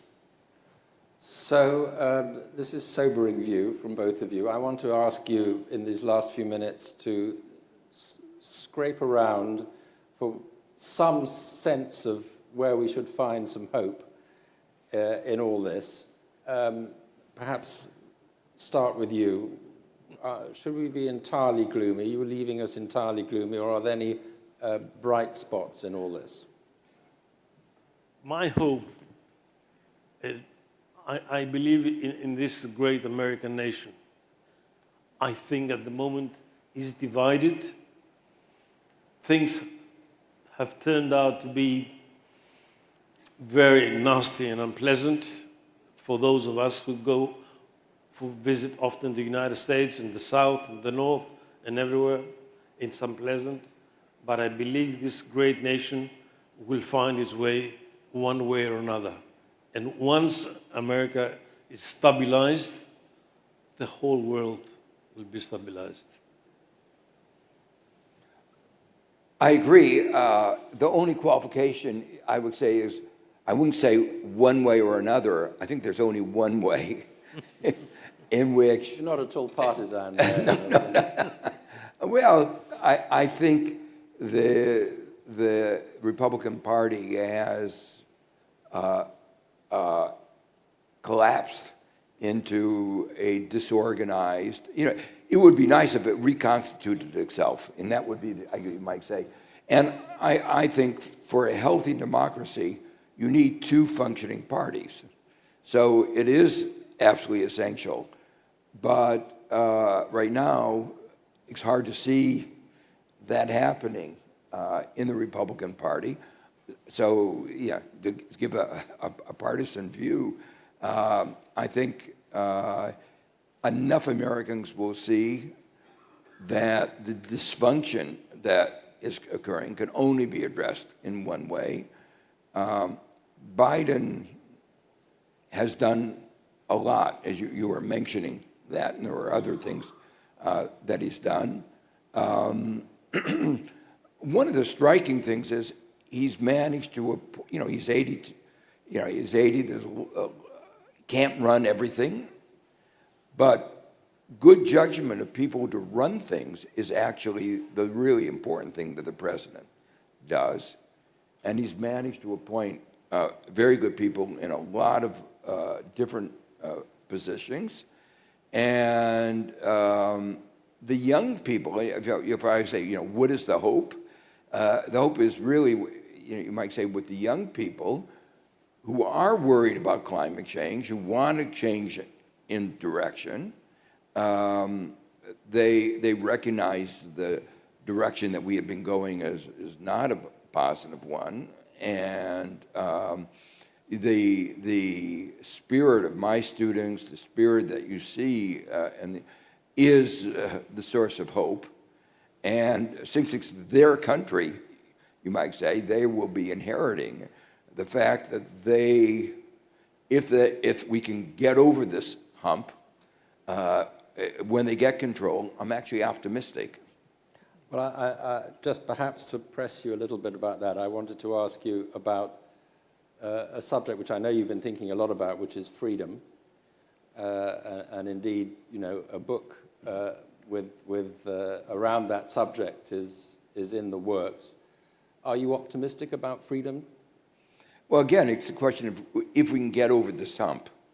The thesis of this book that I will be coming out in April is that one person's freedom is another person's unfreedom.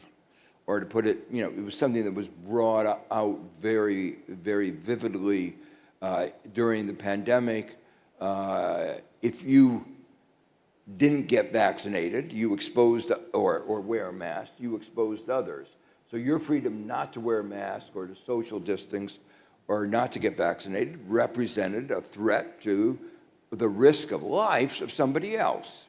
And so your freedom had to be balanced against the freedom to live, and you had to weigh those two. I happen to think freedom to live is more important. But that was what motivated the book. And looking at this from Economist point of view, not the magazine, but the general Economist. The profession. And you think about things like stoplights are a regulation. It says who can go first and then who can go next. It's coercive. You can't go. But certainly in a city like New York, if you didn't have stoplights, you would have gridlock and nobody could move anywhere. So actually, stoplights, a little coercion, actually makes everybody freer. They can actually move. The city actually works. And there are lots and lots of examples of this. The Ten Commandments, were restrictions. The thief couldn't steal. It restricted his ability to steal. That's a regulation. But it enhanced everybody else's ability to own property and not to worry about somebody taking their property. And so implicitly, we understand that we need those regulations, but actually, as we become a more interdependent society, as the world's population has increased threefold in just 70 years, the world's GDP has increased 15-fold in 70 years. We've become more interactive. We've reached the limits of our planetary boundaries in ways that we didn't when we were, fewer people and a lower GDP. And so the thesis of the book is that now where we are, we have to figure out how to live with each other, and that involves managing these freedoms, balancing the freedoms in ways that, in my view, expand the freedoms that we have. Very good. Well, on that philosophical note, you mentioned the 10 Commandments. There's actually an 11th commandment which applies to conferences, which is thou shalt stick to time as far as possible, which is a very hard one to adhere to, but we are out of time. So thank you both very much for that fascinating session. Thank you.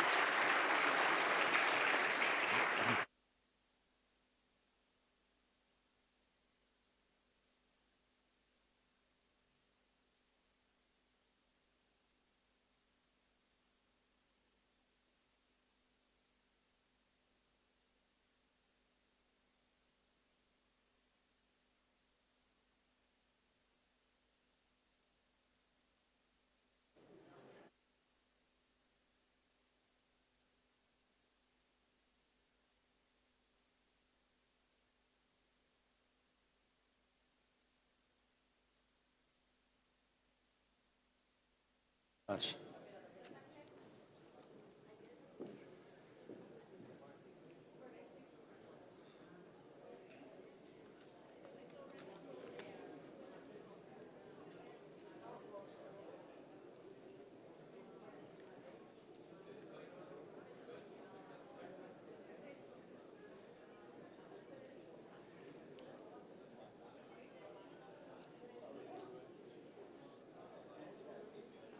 So, ladies and gentlemen, we're going to go straight on to the next session, and I'd like to invite our two speakers for the next session, Francis Fanon and Aristophanes Stefatos, please, to join me on the podium. Frank, very welcome. Hello, nice to see you. So, do you want to go here? Are you going to speak?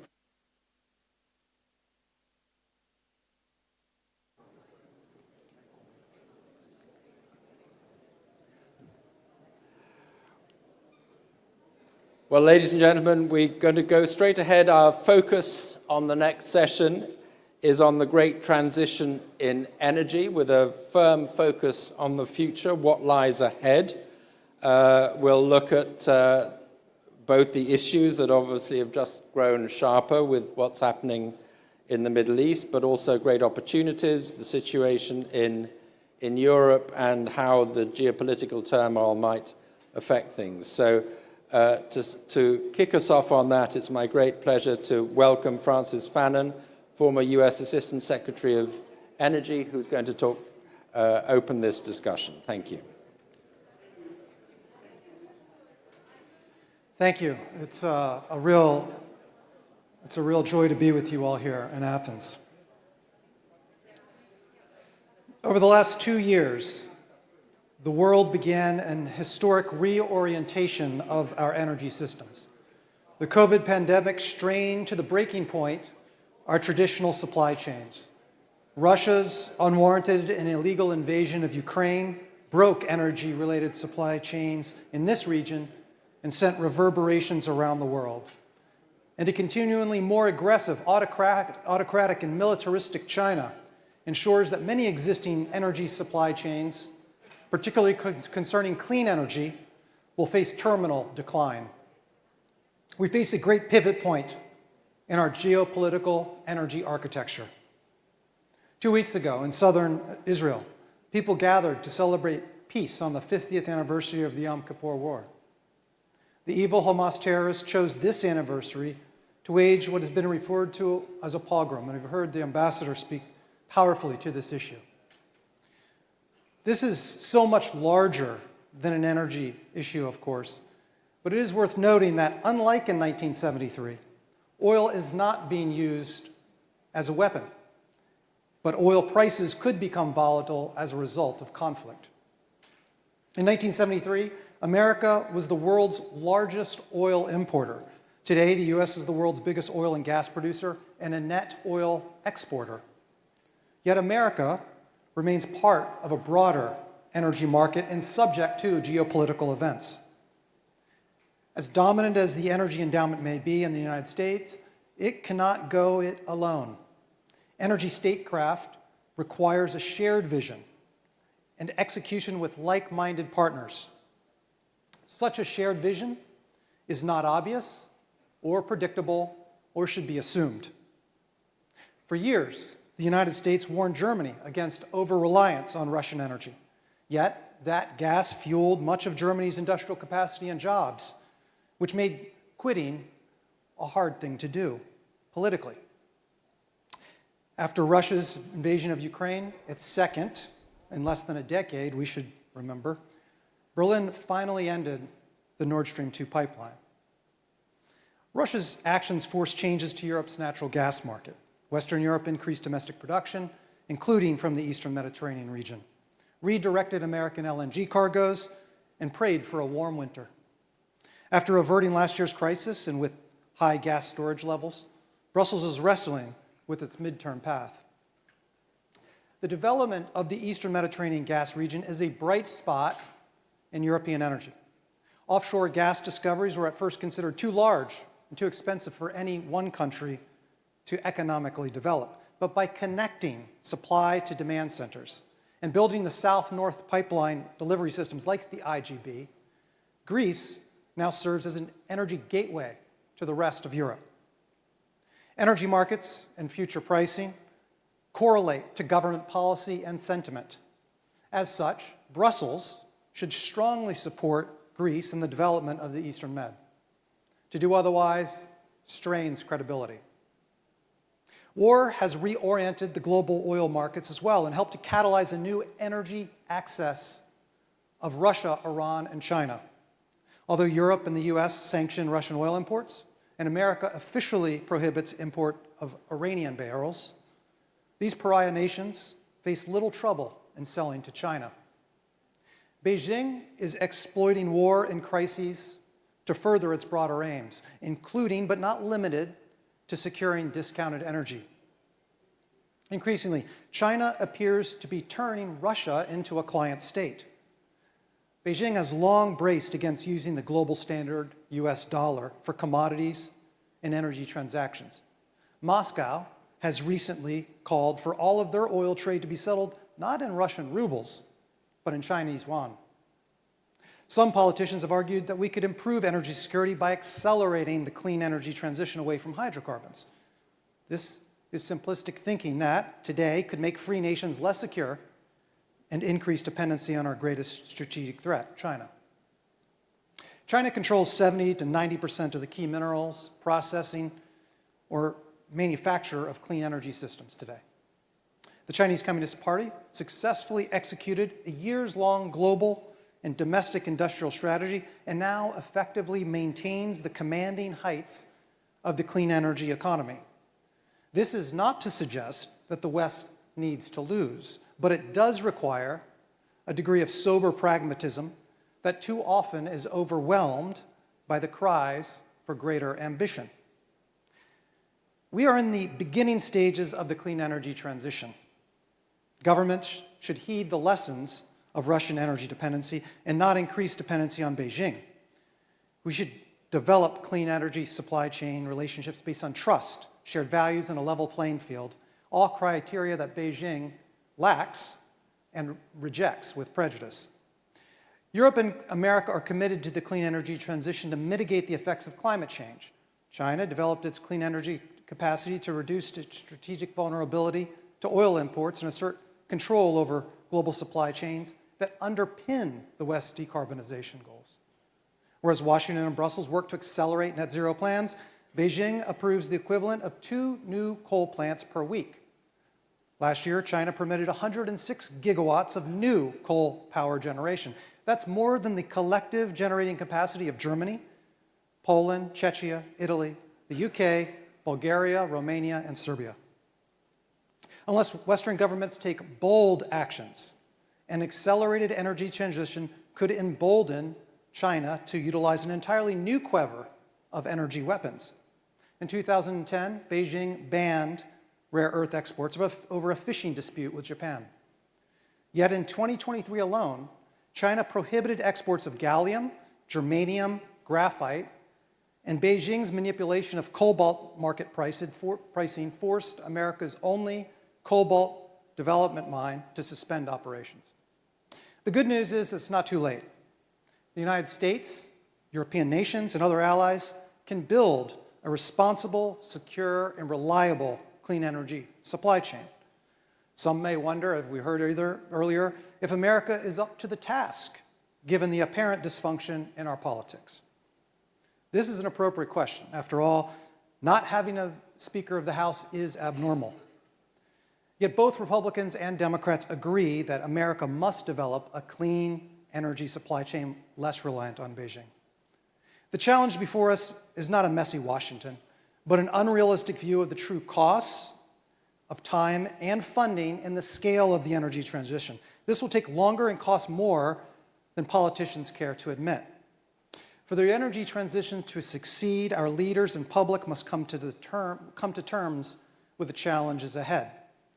Yet in the immediate term, it's unclear how the new energy access of Russia, Iran, and China might try to take advantage of war. Even less clear is how the US and Europe might be willing to respond. Democracies, especially the United States, have many energy policy tools to act, but politicians find themselves politically constrained by prices.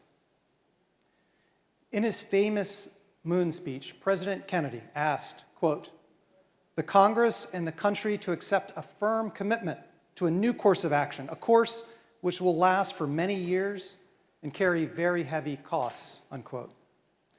Transforming the world's economic engine presents an orders of magnitude far greater than putting a man on the moon. It is time that we get to work. Thank you.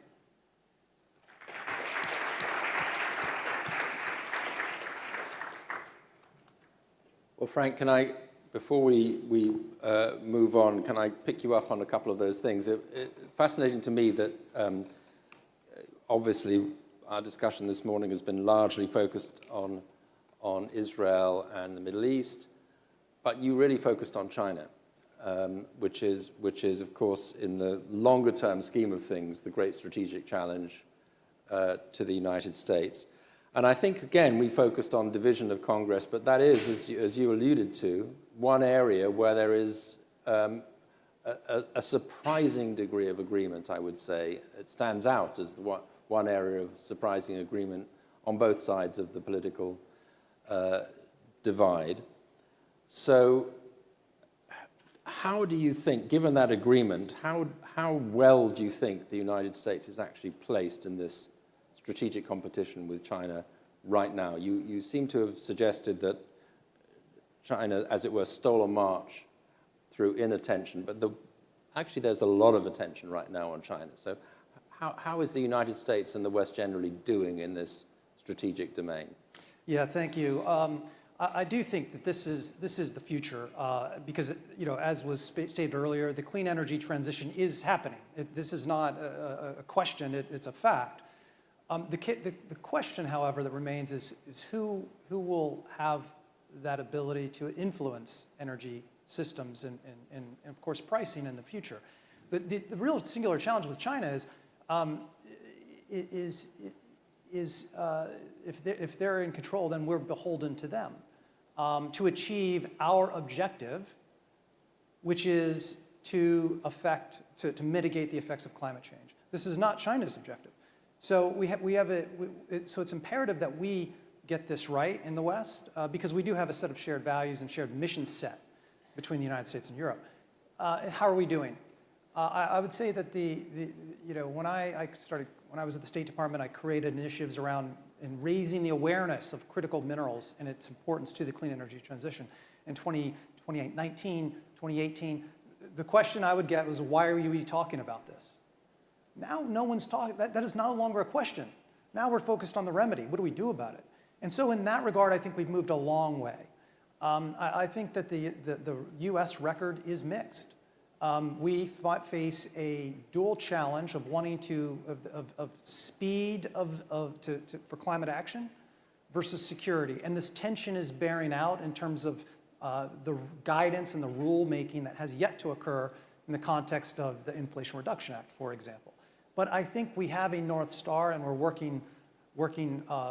moving forward. It's just we're going to have to rethink that it's going to take longer. And what do you do on this issue of strategic metals? Yes. What do you do? I mean, is it alternative supplies? Is it alternative technology? Or presumably a bit of everything, but yeah. Where should efforts be focused? Yeah, it's all of those things. You're exactly right. And the challenge is also that the time horizons that we have to work within that policymakers state do not align with the development timeline of a mine.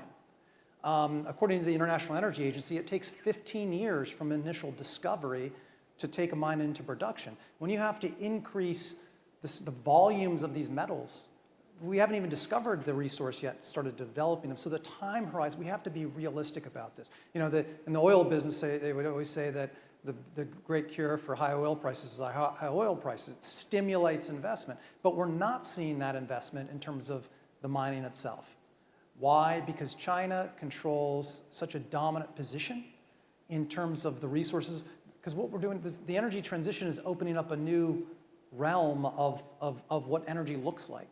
And it's metals intensive, and US Western companies have not been in that business. China has been. So the record is an incomplete, I would say. Should there be, I mean, we heard in the earlier session with Professor Stiglitz, setting prices which stimulate demand. Is there something of that in the energy, in the strategic metals space as well? Yeah, there's ongoing, there's existing Department of Defense maintains stockpiles. So there is that state level procurement, but I would caution that as a response. I mean, the U.S. Department of Defense is also the world's largest purchaser of oil, but it's immaterial relative to the size of the vehicle fleet and the consumer demand. What we do not have state economies as much as one wants to talk about industrial policy in the West. We have government stimulates, can create signposts, can create boundaries for market activity. That's our competitive advantage. What we need to do is find ways to stimulate the private sector. That's the objective, but I don't think price controls, it hasn't worked in any other industry in the energy space, and I would not think it would work here. Well, let's turn to you, Aristofanis Stefatos, Chairman, CEO of Hermana, Hellenic Hydrocarbons and Energy Resources Management Company. Your perspective on this issue? Yes, well, I'm pleased to be here, and what can I say other than trying to pass a more positive message, because I think all the previous speakers have actually had some very important elements that we need to take into consideration. My role, and my perspective, and our company perspective, is to provide solutions. So, very well put. We have the great transition, as the Economist describes it. To my knowledge, it's the first time that the humanity has conceptualized and is attempting such a great transition in magnitude and scale. It's unprecedented. So we should be comfortable that as we walk through uncharted waters, we will do mistakes. So we need to be flexible, and we need to have an agile plan on how to deliver this. And the cost of the transition is definitely something that we need to constantly have in mind. I like to remind people that it was before the Russian invasion in Ukraine that the European gas market prices skyrocketed on unimaginable levels. And that was the first, I would call it, cost crisis in the energy. Then we had the war, and the war created a disruption for the 40% of the gas supply of Europe, And that brought us before the realization that we also have an issue about the security of our supply. So this thing makes things more complicated. And I think the governments have been faced with these stark realities. They are revisiting and reviewing their strategies. From that respect, I would like to say that in Greece, under the leadership of our Prime Minister Mitsotakis, we have made some very decisive steps, and our company is leading several of them. So I would like to point out that it was already by 2021 that we restarted the exploration efforts for domestic gas in Greece, and we should always have in mind that the estimations, we don't know for sure until we drill, is that we are talking about tentative reserves that way above the domestic demand. So it's a European and a regional issue. It's quite important, I would say, in that respect.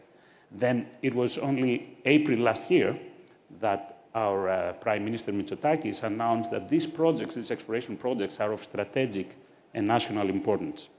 And since then, what we managed to do, we kick-started and actually completed 7 exploration projects with the help of our investors, Greek companies and international players. Among them, I would like to mention ExxonMobil, the biggest energy corporation of the world. But let me not confuse you. This is not an attempt to slow down the energy transition. This is not turning back and staying with a hydrocarbon-dominated economy. We are actually taking very specific and direct action towards the energy transition. It was last year that our company, which carried the legacy of the oil and gas exploration management, was expanded in scope. So we are now responsible and we are working on the national program for the offshore wind development in Greece. And we have also taken the responsibility for the carbon management through the underground permanent storage, the geological storage of CO2. So on the CCS front, shortly after we took that responsibility, we issued the first exploration license last year. And there is an attempt to turn the depleted oil fields in the Prinos area into permanent storage sites for CO2. And I should point out that this is only the second project, European project in the region. So we are moving fast in that front.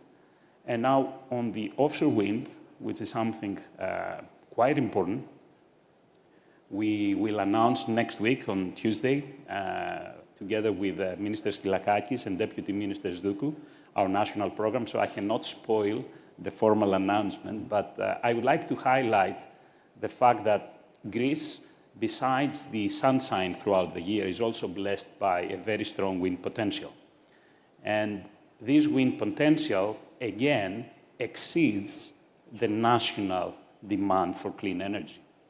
So we are quite optimistic in a way and very happy that once again, we think that we can offer opportunities that promote bilateral and multilateral collaboration in the area, and opportunities that span across the energy mix spectrum. So with that being said, I am quite happy, and I would like to throw some set of hope that the actions of Greece are quite decisive in terms of the energy transition. They're, I would say, them as pragmatic as you can have them. Let's not forget that the CCS is an essential requirement for the hard-to-abate industries. We do not want to lose industries. So we are coming with a range of opportunities which put, in my opinion, Greece in the forefront of this transition and an example for our European partners.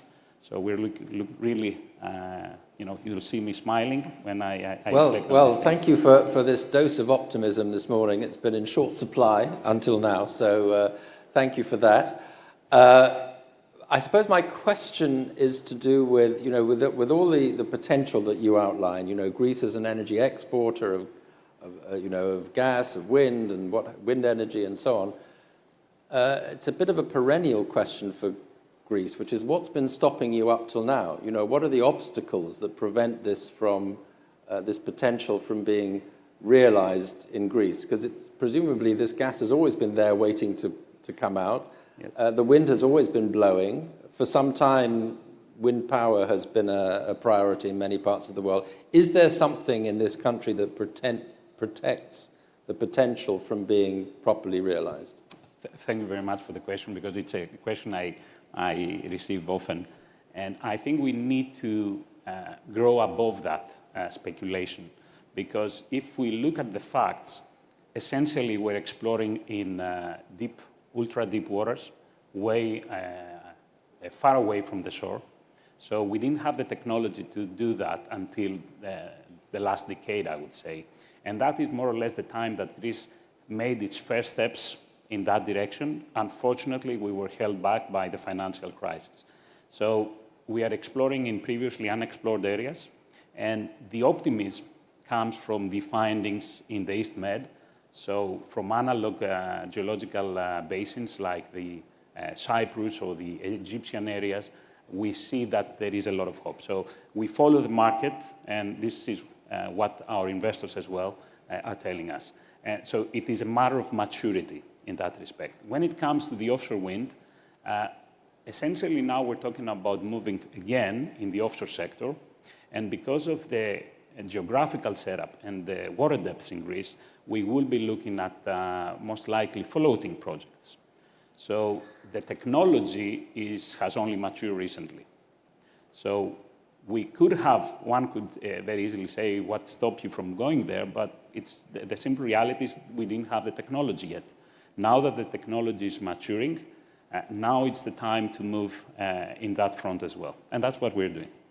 So if I could come back to you, you have this picture. You painted a very global picture of what needs to be done. We've just heard a sort of more micro case study of Greece. And I guess that sort of thinking is probably reproduced in many other cases. How do you marry those two perspectives? The sense that there is a huge macro challenge, but also in place after place, one suspects a lot of micro activity. If you were in your old job of making strategic sense of this all, what would you be doing? Well, I would look at, yes, Greece is the model, but Greece is only one part of this regional puzzle. And I would look at the development of the Eastern Mediterranean as a solution set that we could project elsewhere, which is the development of regional energy markets based on the relative supply and demand of each part. So the gas, for example, that was first discovered off the coast of Israel was far too expensive and too big to develop economically to meet just this relatively modest Israeli market. So they created connectivity amongst the region and created effectively a super region here where, and I think is also, we often talk about energy in the context of conflict. But here we see where energy and energy trading relationships is a binding agent that allows for other opportunities for partnership. And you heard from earlier that the former Prime Minister from North Macedonia spoke to that as an example. So by creating these linkages, I think that we could replicate this based on the relative endowments of each country and each region. Not all countries are going to have the gas endowment that we have here. But there could be other opportunities, hydropower, and how do we can connect that to a region? Because once we have this energy flows, it creates, energy is far more than BTUs or barrels. It really is the foundation for economic development, for jobs, for tax revenue. So we should look at energy as that foundational base and see how it could create knock-on effects that are quite positive. So if I could turn to you both on this question, which I think leads on to this, which is if capital is not so big a problem as it was, certainly during the financial crisis, technology is now becoming even more of an enabler. Perhaps the big obstacle these days is geopolitics, not just what we see in the Middle East, but to realize the potential of a region, you have to have a significantly improved relationship between Greece and Turkey in particular. What potential do you see that for the energy in the energy sphere? Well, I would dare to turn it around and say actually the geopolitics is helping us understand better the importance of Greece and what Greece can contribute for the solution. because it is the disruption of the traditional supply chain that brings forward the need for domestic European energy production. And this is where we come to offer a tentative solution. So I think the fact that we are within the European territory is, at the same time, is a very convenient situation for us. And I think that we should not get carried away by the tensions around the world, but rather turn it around and invite people for bilateral and multilateral collaboration, because most of these projects will benefit. The economics of the projects will improve through, for example, if we're talking about renewables, we will need to have the interconnections. We will need to grow our grids in order to stabilize them. If we're talking about the traditional, the fossil fuels, which we are focusing on the gas, we will probably need to build and continue providing the markets. And Greece is located, it's in the doorstep of Europe. So we already have made significant progress with the LNG. We have the doubling the capacity of the LNG in Redithousa. We're building the FSRU in Alexandroupolis, and we are growing that. I think we should stay focused on that, and we should be inviting to everyone who can deliver the needed supplies to stabilize the European energy mix. Right. Yeah, I completely agree with the sentiment. It was my remarks. I noted that, the market looks at government in terms of direction, in terms of as they can start, what is future pricing? What does that look like? Where do we invest capital? And to the extent to which government, whether that's in Brussels or Washington or elsewhere, says that this particular form of energy will sunset, has no terminal value. It's over of some arbitrary year. It's going to constrain capital, and you're not going to see. It's going to end up creating a higher price environment, but then you're not going to see the capital flow, even though it normally would otherwise. And so I would just also think about this conversation that we're having isn't just a Northern Hemisphere question, and we seem to forget the rest of the world and what they're running themselves on and what their probability to run on in the future. We have to speak to the needs of the developing world as well. I mean, immigration is a big issue, as well as climate change, and there's a relationship there. But it's really the lack of opportunity. There's a lot of controversy, both in the US and in Europe, in terms of migration flows. How do we arrest that? It's to create opportunity. I'm struck by, I was having a conversation with a minister from Africa who was very upset about the restraint. To me was that you Westerners, and your focus on ESG, that means my people get to breathe clean air in the dark. And I just thought that was such a striking visage, of how we all look at this quite differently. The United States and Europe right now, we're arguing about creating carbon-related barriers around steel, hard-to-abate sectors. The US produces 4% of the global steel, and Germany, which is by far the largest producer in Europe, produces 2%. China produces 55% of the global steel volumes. We seem to be arguing with ourselves, well-intentioned as it is, but we're not focused on the issue, the wedge. And I think, how do we have that conversation to focus on the highest emitter? How do we focus the conversation to allow for empowerment of the developing world and bring them in the conversation? Because if this is a shared exercise, we all have to have a part in it. And I think we have a challenge there. Can I just, to close, ask you about the United States? And we had a lot of talk just now about different administrations and what might be at risk, but what about the energy perspective on this? Is there really going to be that much potentially difference between another administration if we go back to a Trump administration? You're very familiar with this. Is there continuity, or perhaps more continuity than we sometimes frame it in the outside world to US energy policy? And if that is the case, is there perhaps more dependability on consistency of policy between electoral cycles? Yeah, I think as much as we talk about this, the reality is most energy in the United States is not. There's a very modest, if any, federal nexus, meaning that the restraint that the federal government can have is pretty tenuous. Most of the U.S. is the biggest oil and gas producer in the world, not because of federal policy of any particular administration, but because the resources are on private lands, and in particular in states like Texas, and the landowner had skin in the game to produce the resource. So that's the key here. It's not federal government. Now, where the federal government can, the signal it does matter is where in things like federal waters. And the Biden administration has restricted the development of offshore oil and gas relative to what a Republican administration has done, including the Trump administration. But is that meaningful? Not today, not in a decade, maybe after that, but who knows what the world will look like then.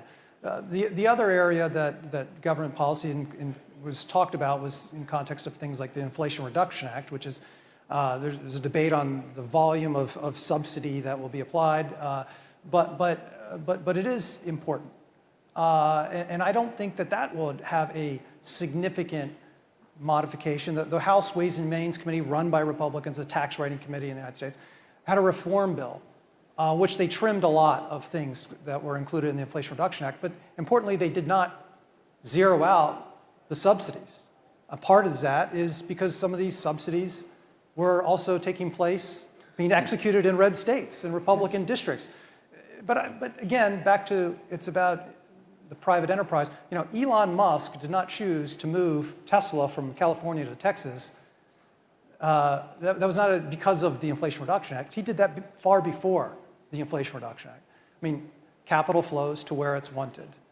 But this has an absolutely critical point as we talk about execution of the energy transition, is the permitting system. And that is an area where the U.S. government could have an outsized role to realize this energy electrification of everything concept requires a complete rethink of the grid and things like wind, offshore. How are we going to build transmission lines to go from the load centers to the demand centers? It is a manifestly difficult challenge, and it's politically challenging at the state, local, and certainly the government level. So we talked about obstacles in Greece. Certainly in the United States context, permitting is a central topic. So I'm sure in future events like this, we might return to that. But for now, thank you both very much for a fascinating session. Thank you.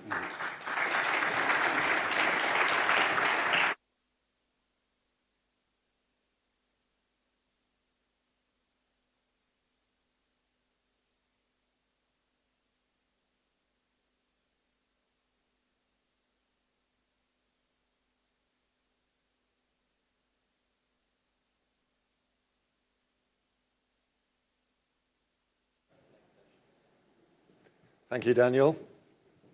Thank you, gentlemen. Please take a seat.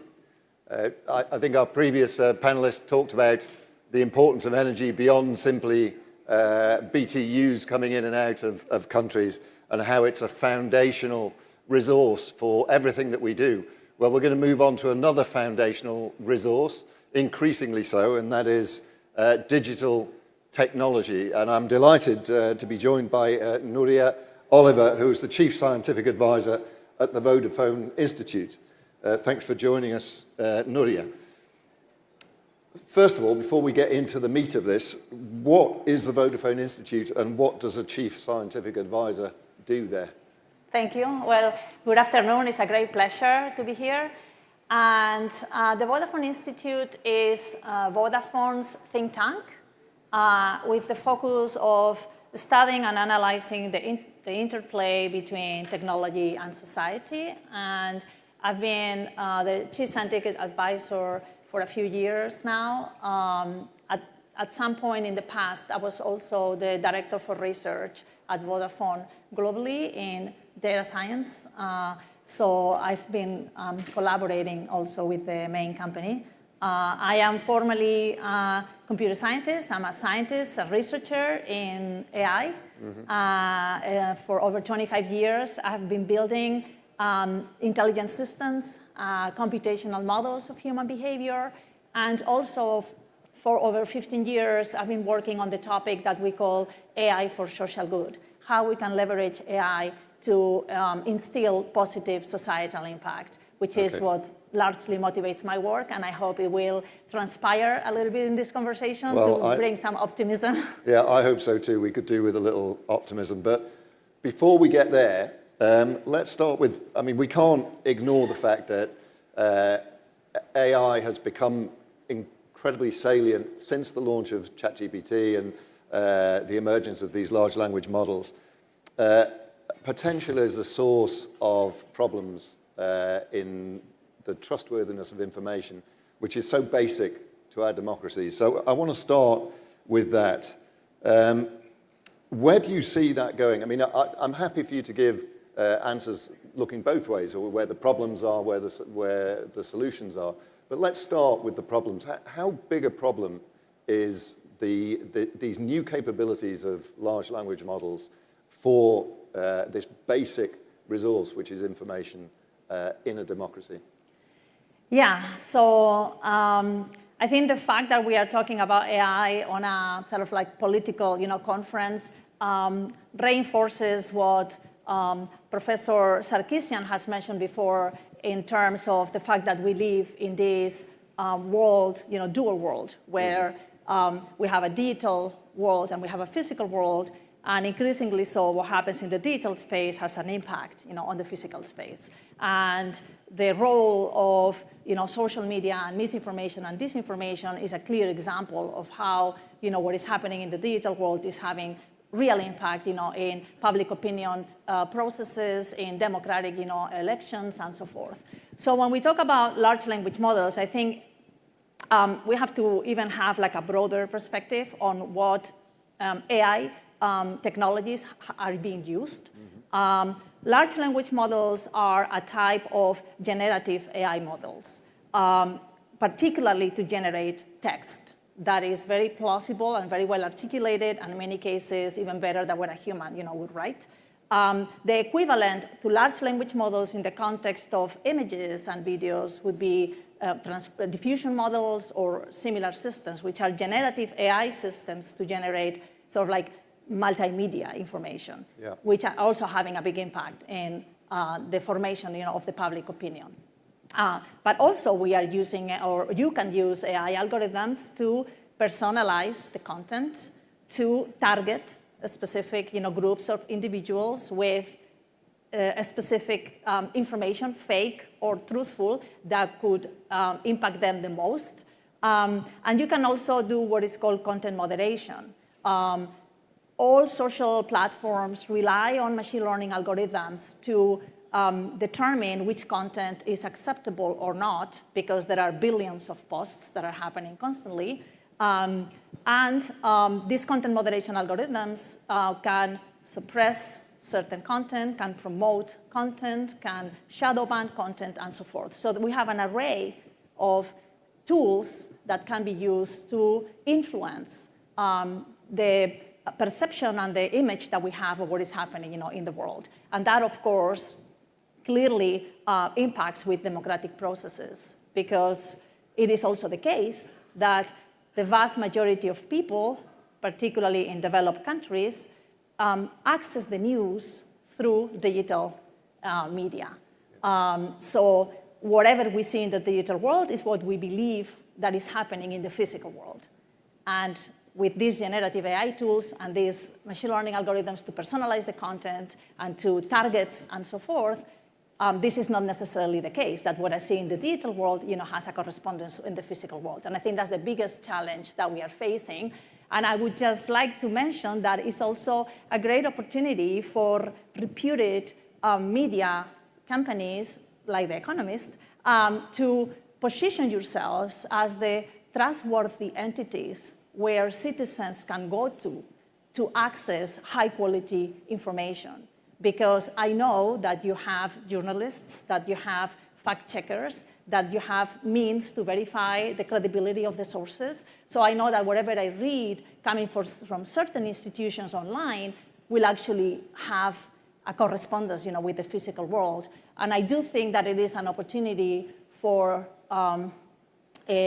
media, media companies to be, in a sense, the guardians of, truth. It would be nice to think that that was the case. And certainly, for me, there are certain brands that are equal with trust in my mind. But I see, I spend far too much time on social media and Twitter, etc., and I see the behaviour on there. What is normal on there is, you mention, well, BBC Verify have said such and such, and instantly there will be a storm of response saying, BBC Verify, well, they are the last people you should be listening to. So, this whole question of credibility, I think the foundations of it are being shaken by the diffusion through social media, the multiplication of argument through social media. And I do wonder what AI can do about that, because I think you're right that the key to this is establishing trust. But how can we use the AI tools that are so persuasive in broadcasting that information to give us that layer of fact-checking, that layer of trustworthiness? Can AI help in that? Yeah, certainly so. The same algorithms and the same mechanisms that we can use to personalize the content or to generate synthetic content can be used to determine the authenticity of certain content, can be used to promote content that has been verified, which is something that maybe is not being done right now, can be used to debunk, false content. The challenge here is that we can't ignore the economic incentives that the social media companies have. Their main driver is what they called engagement, which is fundamentally monetizing, people's time, and people's, attention. And we know that we humans tend to pay more attention to sensationalistic, negative content than to any other kind of content. So there is this vicious cycle of the algorithms trying to optimize for engagement, and then not necessarily the best content for society being the one that is driving the most engagement. But you could completely also evidently use the algorithms in a different way or optimize a different metric that would at large have a more positive impact on society. And I think this is something that we citizens should be aware of and maybe should also demand. Right. Let's move away from politics for a second for a bit of relief. We've looked a little bit, and it's natural that we do that. We've looked at the threats posed by AI to our political systems. But AI is, we experience AI all the time, almost without knowing it. Where is AI contributing to the better side of our nature, to the better experience in our societies? Where are you seeing AI's activities at the moment, spreading good news, optimism in society? Yeah, so even though everyone is talking about AI now, AI exists as a discipline since the 1950s. And I think the most important message for me here is that we need AI to tackle the biggest challenges in the 21st century. We won't be able to have, renewable energies, for example, without the help of AI, algorithms that predict precisely, the weather, like the sun hours, the wind, and so forth, so we can optimize systems. Machine learning algorithms, AI algorithms that predict demand, so you can adjust the production, of energy, and so forth. We cannot have efficient transportation systems without, AI algorithms. We won't be able to have precision medicine, predictive, personalized, and preventative medicine without the help of AI. AI algorithms are helping tremendously in achieving unprecedented advances in science, in medicine, in biology, in astronomy, in physics. at the end of the day, what we are witnessing is a digitization of the physical world.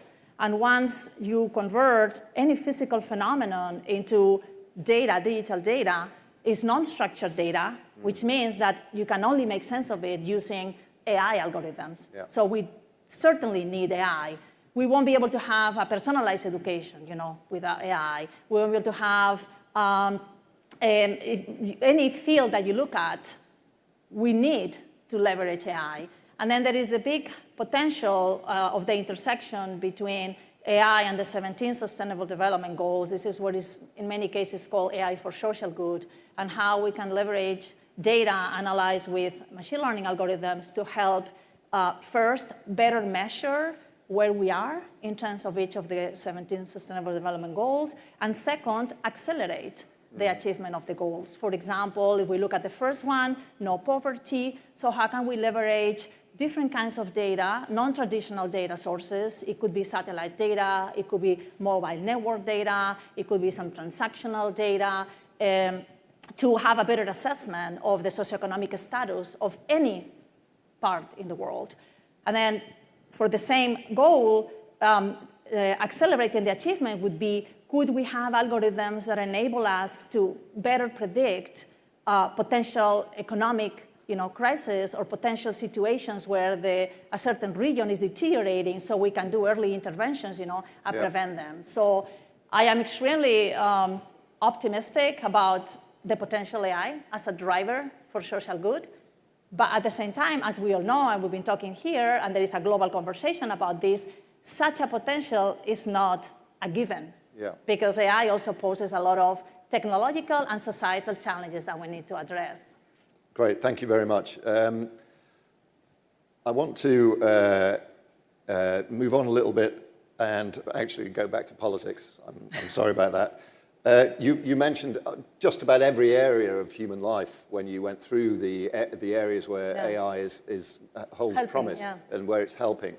So I wanted to come back and talk about the process of policymaking and the process of government, what happens inside that administrative machine. Is AI being used as well as it could be to its potential in that context? Are our policymakers well enough educated? Are they familiar enough with the technology, with what's possible? Or are we missing a trick? Yeah, so, I guess the answer is no, yes. There is an entire area of opportunity of use of AI in the public administration for social good, for the public interest.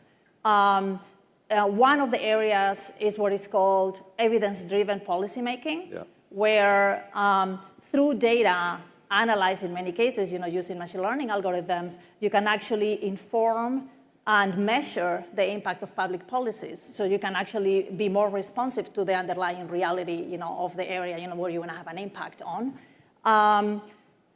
There are certain countries, mostly developed countries, that are incorporating different AI tools in their different processes.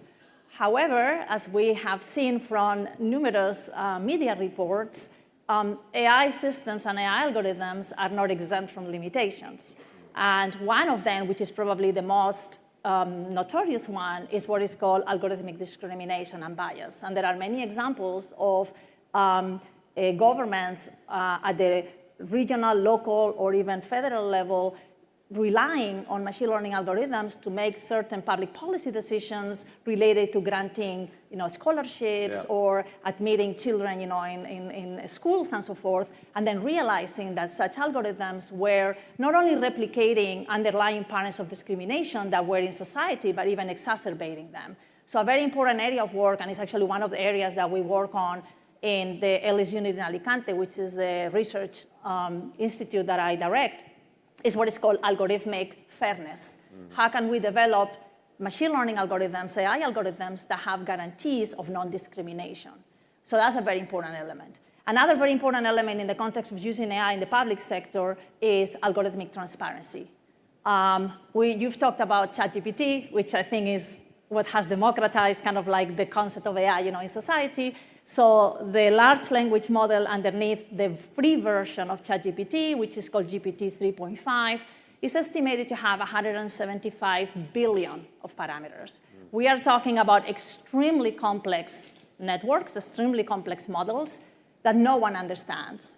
Probably we shouldn't be using them if we don't understand them. Because probably I shouldn't tell you, oh, I think you have a tumor in your lungs because the algorithm is telling me, but I don't know why, right? Yeah, yeah. So there is another very important area of work, which is called explainable AI, algorithmic transparency. And I think evidently in public, interest use cases and in public administration use cases is a fundamental requirement. And then I just want to reinforce one of your questions, which I think is very important, which was, are the public administrations prepared? Do they have the right kind of personnel to be able to leverage these opportunities? And the answer is no. And I think we are underestimating as a society the urgency and the ambition in education in the context of the current revolution that we're living in. I think we need to be a lot more aggressive in investing in educating professionals whose professions are being impacted by AI and will be impacted by AI,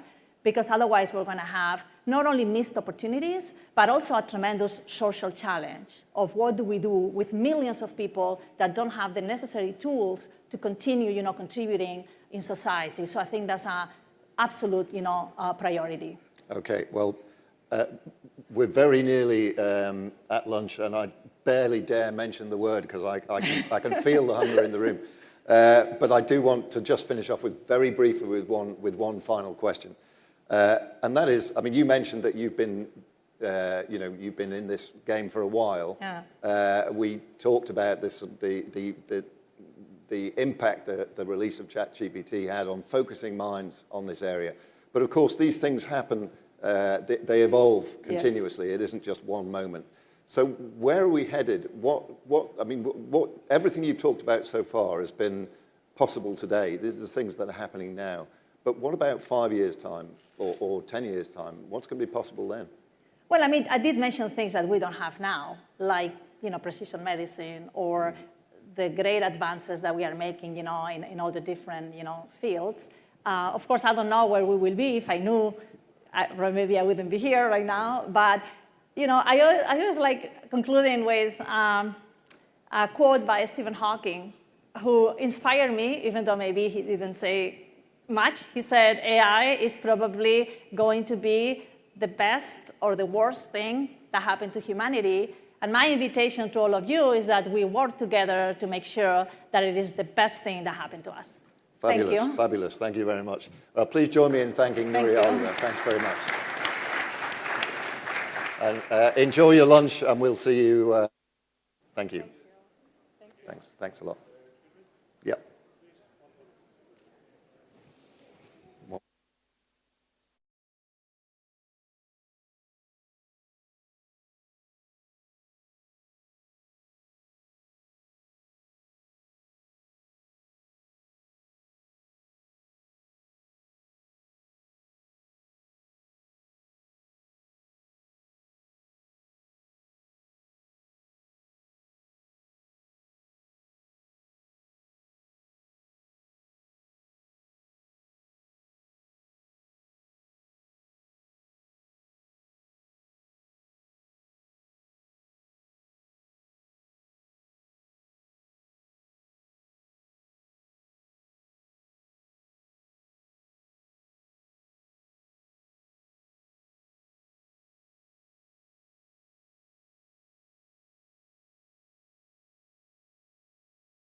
Why do we work? Why do we make the sacrifices we make? The late nights, the sinking with coworkers 5 time zones away.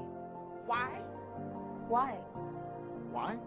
¿Por qué hacemos lo que hacemos? Why? Because we all want our work to mean something. We want it to have impact. And not just on the bottom line, but the people we ultimately serve. Your customers. Iron Mountain knows how to make your work mean more. After all, we've been protecting your most valuable assets for over 7 decades. Who better to help you use it to unlock new ideas and insights that will not only accelerate your business, but elevate it in so many ways. By digitizing your information, securely decommissioning your IT assets, safeguarding your brand reputation, collaborating to meet your sustainability goals, and connecting your work to the world. So let's roll up our sleeves and get to it, shall we? Let's find the gold in your mountain of data. Let's elevate. Let's elevate. Let's elevate. 大的无敌的梦。让我们提升。 Let's elevate. Let's elevate. Elevate the power of your work.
η ισχυρή παραγωγική βάση της βιομηχανίας φαρμάκων στην Ελλάδα εγγυάται την κάλυψη σε περισσότερο από το 60% των αναγκών των Ελλήνων ασθενών με τις απαραίτητες φαρμακευτικές θεραπείες. Με 26% μερίδιο αγοράς σε όγκο και συμμετοχή μόλις 13% στη φαρμακευτική δαπάνη, οι ελληνικές φαρμακοβιομηχανίες προσφέρουν το 65% της συνολικής απασχόλησης του κλάδου, το 90% των επενδύσεων και το δεύτερο εξαγώγημο προϊόν της ελληνικής παραγωγής. 50 φαρμακευτικές επιχειρήσεις με 45 εργοστάσια παραγωγής φαρμάκων, διαθέτουμε τις υποδομές και δημιουργούμε προστιθέμενη αξία στην ελληνική οικονομία. Ενισχύουμε την απασχόληση με καλά αμοιβόμενες θέσεις εργασίας και με τις επενδύσεις μας συμβάλλουμε αποφασιστικά στην αύξηση του ΑΕΠ. Με παρουσία σε 147 χώρες, αυξήσαμε τις εξαγωγές μας από την έναρξη της κρίσης κατά 182%, συμβάλλοντας στη βελτίωση του σταθερά ελληματικού εμπορικού ισοζυγίου της χώρας. Η πανδημία ανέδειξε την ανάγκη για τον επαναπατρισμό της παραγωγής φαρμάκων στην Ευρωπαϊκή Ένωση. Πολλά ευρωπαϊκά κράτη, χωρίς εγχώρια παραγωγή, αντιμετώπισαν τεράστιες ελλείψεις. Όμως, στην Ελλάδα, η ελληνική φαρμακοβιομηχανία δεν άφησε τη χώρα χωρίς φάρμακα. Η ελληνική φαρμακοβιομηχανία έχει αναδειχθεί σε βασικό επενδυτικό κλάδο της ελληνικής οικονομίας, υλοποιώντας ένα σημαντικό πρόγραμμα επενδύσεων συνολικού ύψους άνω του 1,2 δισεκατομμυρίων ευρώ. Οι επενδύσεις των ελληνικών φαρμακευτικών επιχειρήσεων αφορούν σε ένα φάσμα δράσεων, από προγράμματα μεταφραστικής και κλινικής έρευνας έως την αναβάθμιση των υφιστάμενων υποδομών, αλλά και τη δημιουργία νέων με υπερσύγχρονο εξοπλισμό και χρήση τεχνολογίας εχμής. Οι επενδύσεις αυτές διαμορφώνουν τον χαρακτήρα και το μέλλον της σύγχρονης ελληνικής φαρμακοβιομηχανίας, συμβάλλοντας ενεργά στην εδραίωση υψηλών αναπτυξιακών ρυθμών για τον κλάδο και το σύνολο της εθνικής οικονομίας. Ταυτόχρονα, οι επενδύσεις μας θωρακίζουν το σύστημα υγείας, διαμορφώνοντας συνθήκες επάρκειας και σταθερότητας στη φαρμακευτική αγορά. Διευρύνουμε τη δυνατότητα κάλυψης των αναγκών των ασθενών με ποιοτικά ασφαλή και αποτελεσματικά φάρμακα. Επιχειρούμε με εξωστρέφεια και αυτοπεποίθηση, παραμένοντας σταθερά προσανατολισμένοι στο όραμά μας για την ανάδειξη της χώρας μας σε ευρωπαϊκό κόμβο για την έρευνα και παραγωγή φαρμάκων.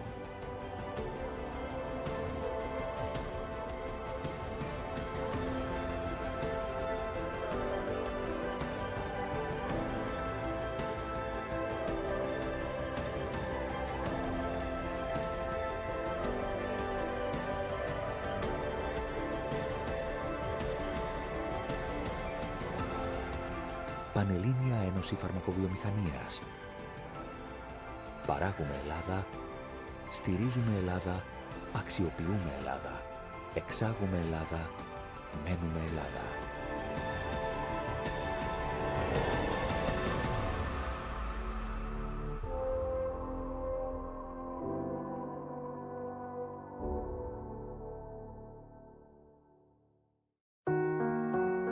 What if 140 years of history were just the beginning?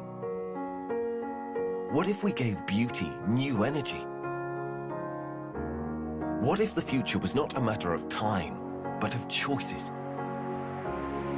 What if tomorrow were better because it was designed for everyone? Imagine a future of energy and sustainable development, a future where people and nature have the same pulse, where the relationship between the individual and the world generates growth, and conscious progress improves the lives of all.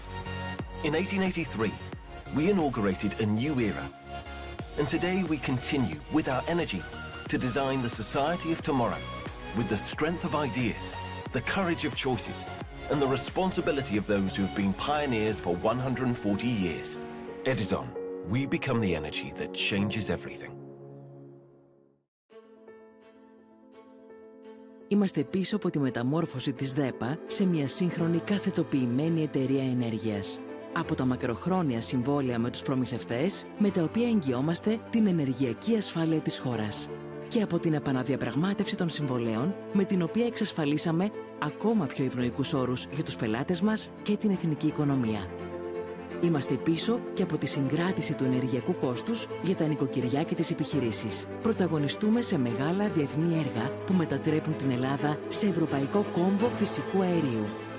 Είμαστε πίσω από το πράσινο μέλλον, επενδύοντας σε έργα ΑΠΕ, στα πράσινα καύσιμα και στη σύγχρονη ηλεκτροπαραγωγή με φυσικό αέριο. Είμαστε πίσω από το Physicon, το μόνο πανελλαδικό δίκτυο πρατηρίων CNG, διαχέοντας τα περιβαλλοντικά και οικονομικά ωφέλη της αεροκίνησης σε όλη τη χώρα. Είμαστε πίσω από όλα όσα πάνε την ενέργεια μπροστά. Όμιλος ΔΕΠΑ Εμπορίας.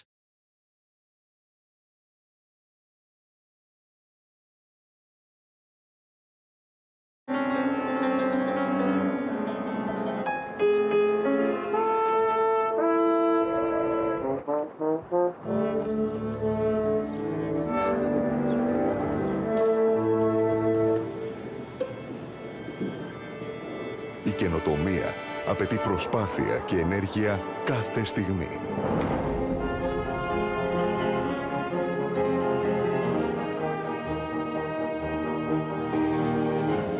Στην Ελπέτισον ενορχιστρώνουμε καθημερινά έναν ολόκληρο κόσμο καινοτομίας για έναν κοινό σκοπό, τη βιώσιμη ανάπτυξη.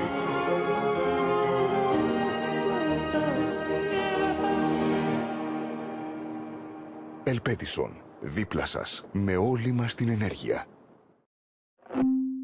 Hi, we are the Wilfred Martens Centre for European Studies, the official think tank of the European People's Party. A think tank, elitist, isolated, grey suit experts that hide in tall buildings? Well, not exactly. We are more like idea ninjas, positive thinkers. Positive, but not naive. Europe's challenges are very real, but we refuse to see them as symptoms of a failing system. And we do not hurry to offer simplistic, populist answers.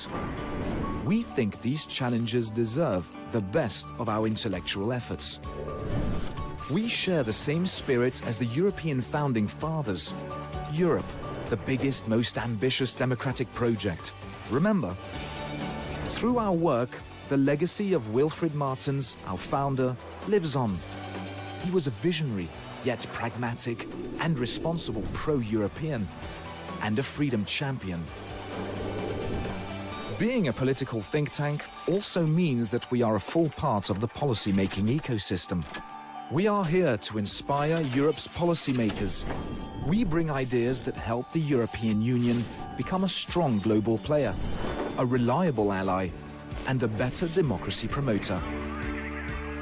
Our strengths: a wide and growing network of partners all over Europe, a track record of research excellence, and a dynamic presence in the EU bubble and online. So, what drives us forward? In the end, it all comes down to you. Yes? You. We aim to influence and impact policy for the benefit of the European citizen. So, go ahead, read our studies, take part in our events, participate in our campaigns, come discuss, share, and even challenge our ideas. The choice is yours, and so is the EU.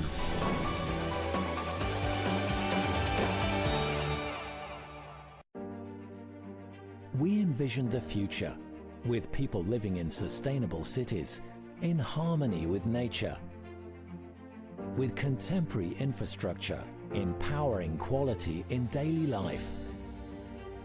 We envision the future and pave the way for the short and long journeys that connect people's lives and make dreams come alive. We believed in the clean energy revolution and the power of innovation, and ventured forth. We believed in our people who carried their skills and expertise all over the world. We believed that everything new we undertake should create opportunities and bring prosperity to all. Gek Terna Group, investing in Greece, investing in the future. It is the future that calls us, our history that forms us. It is a passion that drives us for doing now what patients need next. Together as one, we pursue a better tomorrow. An ever-forward evolution of discoveries across boundaries, among partners, beyond failures, around the world. There are countless reasons why we do what we do every single day. But at the core, it is about our most precious gift: life.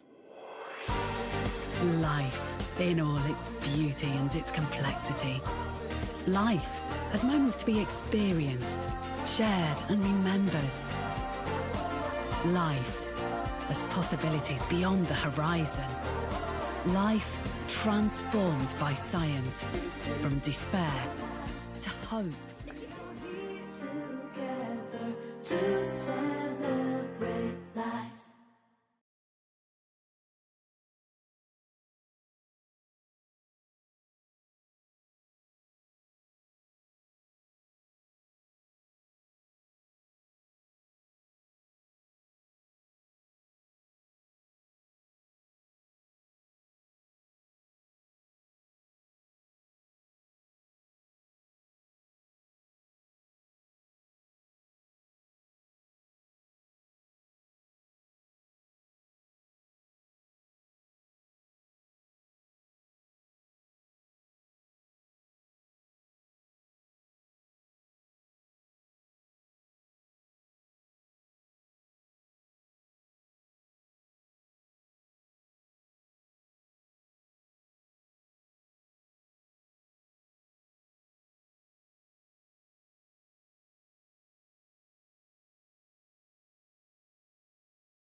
The wealthiest, the most successful people are generally international. The world is becoming an ever volatile, ever changing place, changing much faster than it did before.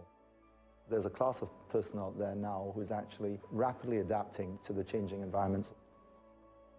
The world is moving to global citizens. Henley & Partners is a unique firm that is addressing the needs of this global citizen. Like so many times in life, you don't get aware of the need until you really ended up in a situation, and then it's too late. Or it's quite useful to have just options. Ultimately, quality of life, education, mobility, security, and tax.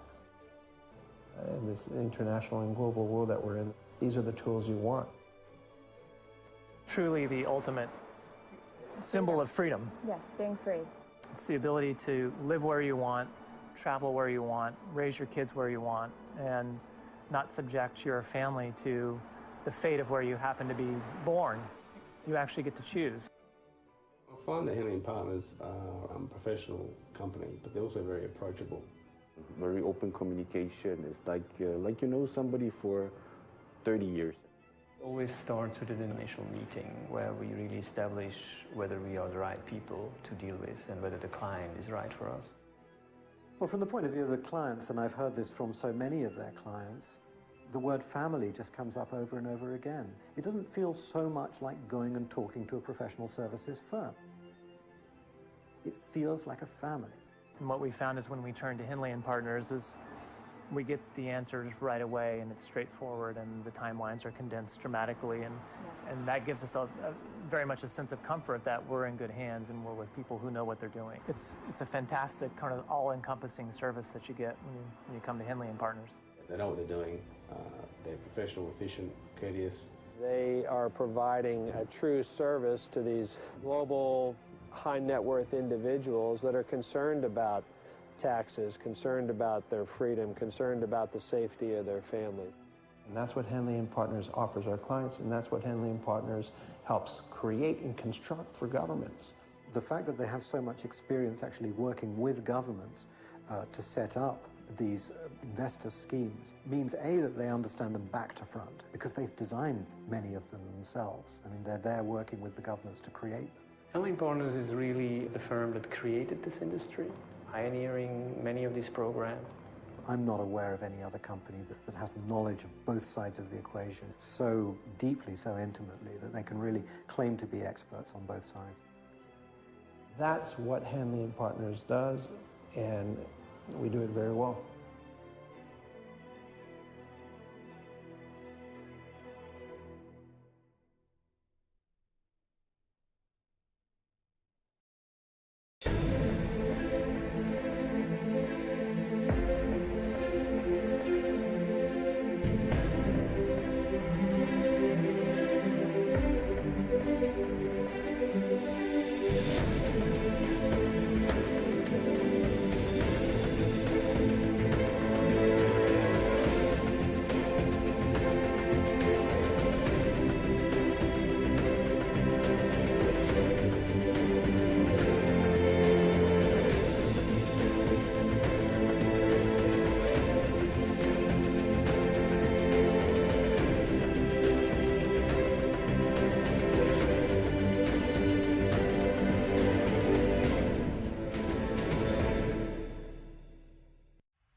Καλημέρα σκηνούσα. Engine on. Απογείωση. Εκτιμόμενη ώρα άφηξης 10 λεπτά. Καλημέρα. Ελήφθη.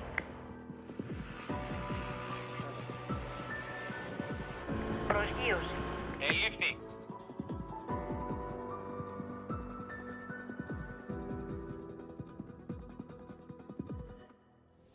Περιοχή καθαρή.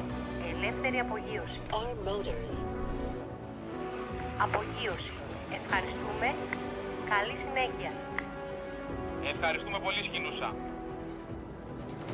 Συνέχεια διαδρομής προς Ηρακλειά Κουφονήσι.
Check this out. It hasn't been such a long time since people first started shopping online, and it was easy to keep up with the clicks. Little by little by little by more, the clicks added up to be more than the stores, and e-tailers worked harder than ever before because they had to keep up with the clicks. The clicks came from laptops, then tablets and phones, Monday through Sunday, office and home, 24 hours in every zone, and still they kept up with the clicks. Now shoppers ask more from the websites they're on, their language, their currency, their way, or they're gone, so you'd better keep up with the clicks. All of a sudden, there are so many must-dos if you want to keep selling, like delivery there, no there, or there. And make it tomorrow, first thing. No time for borders. Gotta stay in control, to stay in the flow and continue to grow. But we'll help you. Keep up with the clicks.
Why do we work? Why do we make the sacrifices we make? The late nights, the syncing with coworkers 5 time zones away. Why? Why? Why? ¿Por qué hacemos lo que hacemos? Why? Because we all want our work to mean something. We want it to have impact. And not just on the bottom line, but the people we ultimately serve. Your customers. Iron Mountain knows how to make your work mean more. After all, we've been protecting your most valuable assets for over 7 decades. Who better to help you use it to unlock new ideas and insights that will not only accelerate your business, but elevate it in so many ways. By digitizing your information, securely decommissioning your IT assets, safeguarding your brand reputation, collaborating to meet your sustainability goals, and connecting your work to the world. So let's roll up our sleeves and get to it, shall we? Let's find the gold in your mountain of data. Let's elevate. Let's elevate. Let's elevate. 大的无敌的梦。让我们提升。 Let's elevate. Let's elevate. Elevate the power of your work.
Η ισχυρή παραγωγική βάση της βιομηχανίας φαρμάκων στην Ελλάδα εγγυάται την κάλυψη σε περισσότερο από το 60% των αναγκών των Ελλήνων ασθενών με τις απαραίτητες φαρμακευτικές θεραπείες.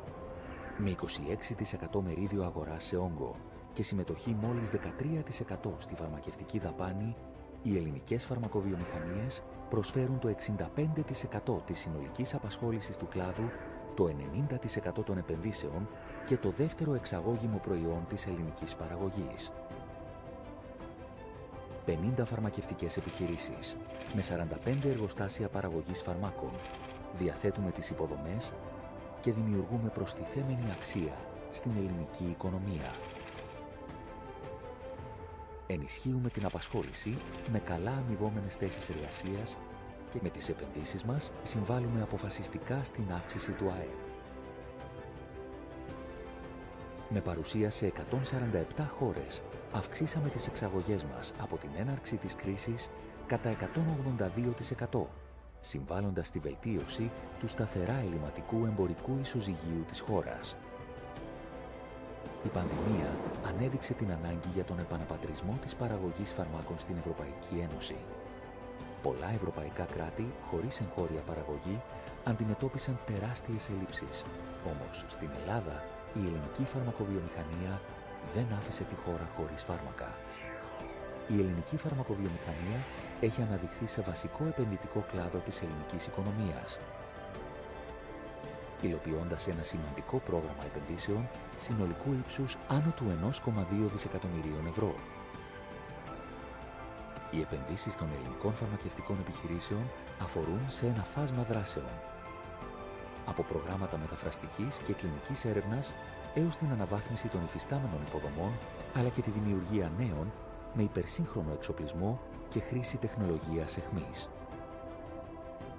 Οι επενδύσεις αυτές διαμορφώνουν τον χαρακτήρα και το μέλλον της σύγχρονης ελληνικής φαρμακοβιομηχανίας, συμβάλλοντας ενεργά στην εδραίωση υψηλών αναπτυξιακών ρυθμών για τον κλάδο και το σύνολο της εθνικής οικονομίας. Ταυτόχρονα, οι επενδύσεις μας θωρακίζουν το σύστημα υγείας, διαμορφώνοντας συνθήκες επάρκειας και σταθερότητας στη φαρμακευτική αγορά. Διευρύνουμε τη δυνατότητα κάλυψης των αναγκών των ασθενών με ποιοτικά ασφαλή και αποτελεσματικά φάρμακα. Επιχειρούμε με εξωστρέφεια και αυτοπεποίθηση, παραμένοντας σταθερά προσανατολισμένοι στο όραμά μας για την ανάδειξη της χώρας μας σε ευρωπαϊκό κόμβο για την έρευνα και παραγωγή φαρμάκων.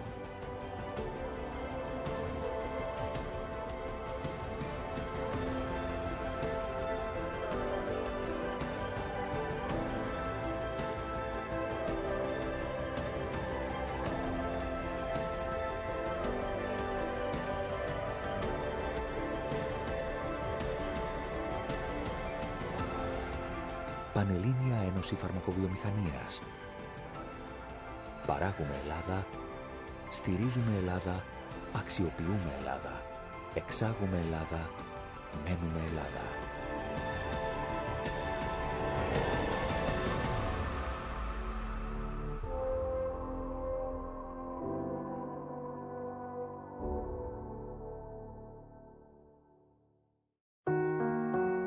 What if 140 years of history were just the beginning?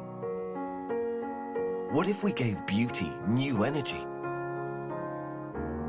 What if the future was not a matter of time, but of choices? What if tomorrow were better because it was designed for everyone? Imagine a future of energy and sustainable development. A future where people and nature have the same pulse. Where the relationship between the individual and the world generates growth, and conscious progress improves the lives of all.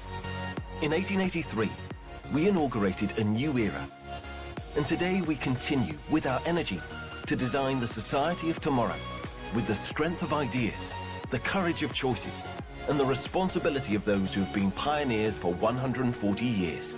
Edison, we become the energy that changes everything. Είμαστε πίσω από τη μεταμόρφωση της ΔΕΠΑ σε μια σύγχρονη καθετοποιημένη εταιρεία ενέργειας. Από τα μακροχρόνια συμβόλαια με τους προμηθευτές, με τα οποία εγγυόμαστε την ενεργειακή ασφάλεια της χώρας. Και από την επαναδιαπραγμάτευση των συμβολέων, με την οποία εξασφαλίσαμε ακόμα πιο ευνοϊκούς όρους για τους πελάτες μας και την εθνική οικονομία. Είμαστε πίσω και από τη συγκράτηση του ενεργειακού κόστους για τα νοικοκυριά και τις επιχειρήσεις. Πρωταγωνιστούμε σε μεγάλα διεθνή έργα που μετατρέπουν την Ελλάδα σε ευρωπαϊκό κόμβο φυσικού αερίου. Είμαστε πίσω από το πράσινο μέλλον, επενδύοντας σε έργα ΑΠΕ, στα πράσινα καύσιμα και στη σύγχρονη ηλεκτροπαραγωγή με φυσικό αέριο. Είμαστε πίσω από το Φίζικον, το μόνο πανελλαδικό δίκτυο πρατηρίων CNG, διαχέοντας τα περιβαλλοντικά και οικονομικά ωφέλη της αεροκίνησης σε όλη τη χώρα. Είμαστε πίσω από όλα όσα πάνε την ενέργεια μπροστά. Όμιλος ΔΕΠΑ Εμπορίας.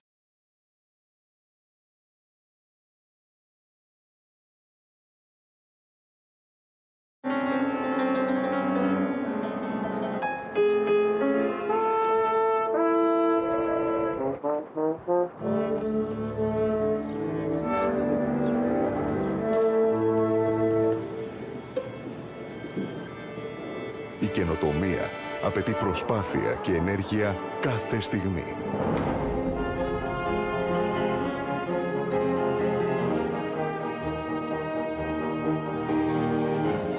Στην Edison ενορχιστρώνουμε καθημερινά έναν ολόκληρο κόσμο καινοτομίας για έναν κοινό σκοπό, τη βιώσιμη ανάπτυξη.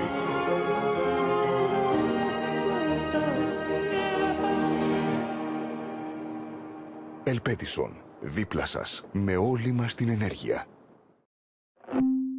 Hi, we are the Wilfred Martens Centre for European Studies, the official think tank of the European People's Party. A think tank, elitist, isolated, grey suit experts that hide in tall buildings? Well, not exactly. We are more like idea ninjas, positive thinkers, positive but not naive. Europe's challenges are very real, but we refuse to see them as symptoms of a failing system. And we do not hurry to offer simplistic, populist answers. We think these challenges deserve the best of our intellectual efforts. We share the same spirit as the European founding fathers. Europe, the biggest, most ambitious democratic project. Remember, through our work, the legacy of Wilfred Martens, our founder, lives on. He was a visionary, yet pragmatic and responsible pro-European, and a freedom champion. Being a political think tank also means that we are a full part of the policy-making ecosystem. We are here to inspire Europe's policymakers. We bring ideas that help the European Union become a strong global player, a reliable ally, and a better democracy promoter. Our strengths: a wide and growing network of partners all over Europe, a track record of research excellence, and a dynamic presence in the EU bubble and online. So, what drives us forward? In the end, it all comes down to you. Yes? You. We aim to influence and impact policy for the benefit of the European citizen.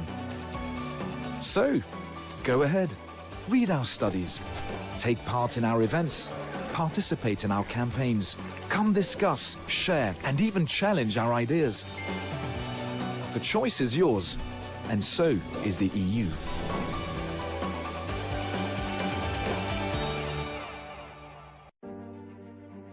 We envision the future, with people living in sustainable cities, in harmony with nature, with contemporary infrastructure, empowering quality in daily life. We envision the future and pave the way for the short and long journeys that connect people's lives and make dreams come alive. We believed in the clean energy revolution and the power of innovation, and ventured forth. We believed in our people who carried their skills and expertise all over the world. We believed that everything new we undertake should create opportunities and bring prosperity to all. Gek Terna Group, investing in Greece, investing in the future. It is the future that calls us, our history that forms us. It is a passion that drives us for doing now what patients need next. Together as one, we pursue a better tomorrow. An ever-forward evolution of discoveries across boundaries, among partners, beyond failures, around the world. There are countless reasons why we do what we do every single day. But at the core, it is about our most precious gift: life. Life in all its beauty and its complexity. Life as moments to be experienced, shared and remembered. Life as possibilities beyond the horizon. Life transformed by science, from despair to hope. Together to celebrate life.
The wealthiest, the most successful people are generally international. The world is becoming an ever volatile, ever changing place, changing much faster than it did before.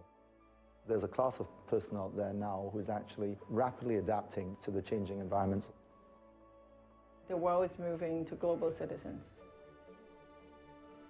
Henley & Partners is a unique firm that is addressing the needs of this global citizen. Like so many times in life, you don't get aware of the need until you really ended up in a situation, and then it's too late. Or it's quite useful to have just options. Ultimately, quality of life, education, mobility, security, and tax. In this international and global world that we're in, these are the tools you want. Truly the ultimate symbol of freedom. Yes, being free. It's the ability to live where you want, travel where you want, raise your kids where you want, and not subject your family to the fate of where you happen to be born. You actually get to choose. I find that Henley & Partners are a professional company, but they're also very approachable. Very open communication. It's like you know somebody for 30 years. Always starts with an initial meeting where we really establish whether we are the right people to deal with and whether the client is right for us.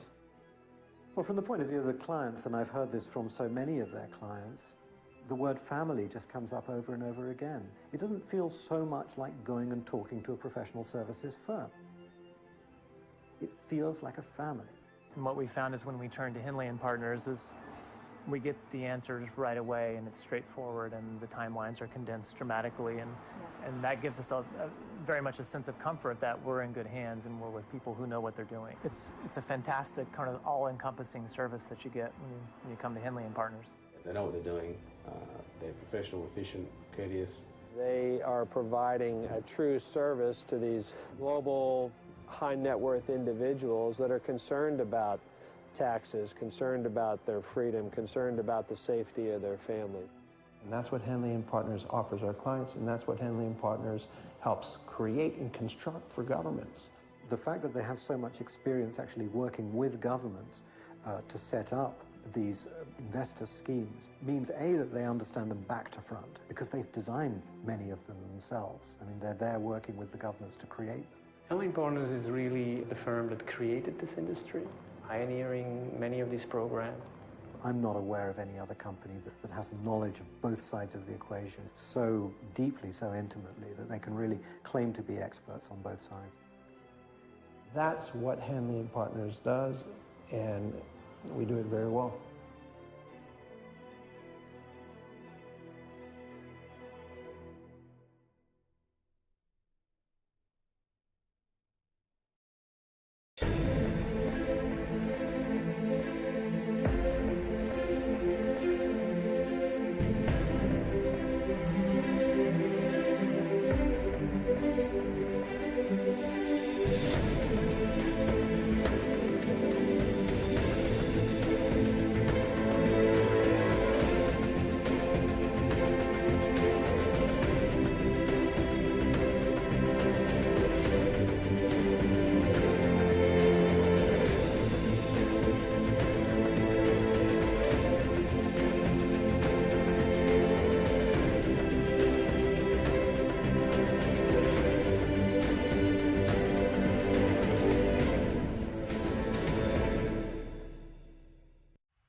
Καλημέρα σκηνούσα.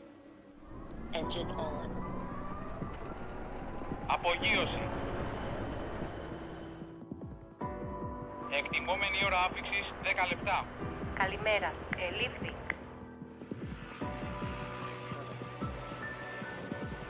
Προσγείωση.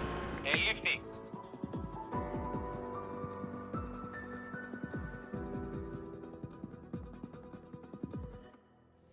Περιοχή καθαρή. Ελεύθερη απογείωση. Our motors. Απογείωση. Ευχαριστούμε.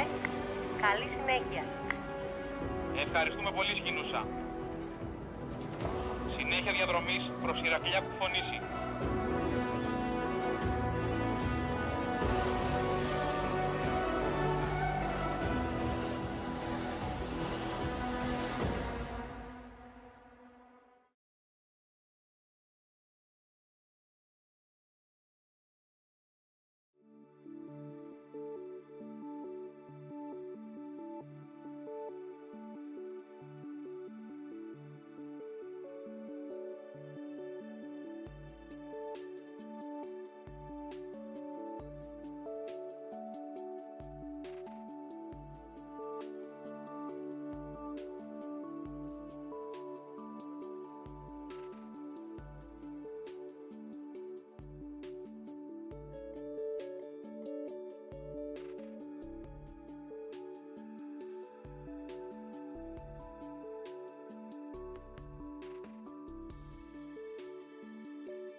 Check this out.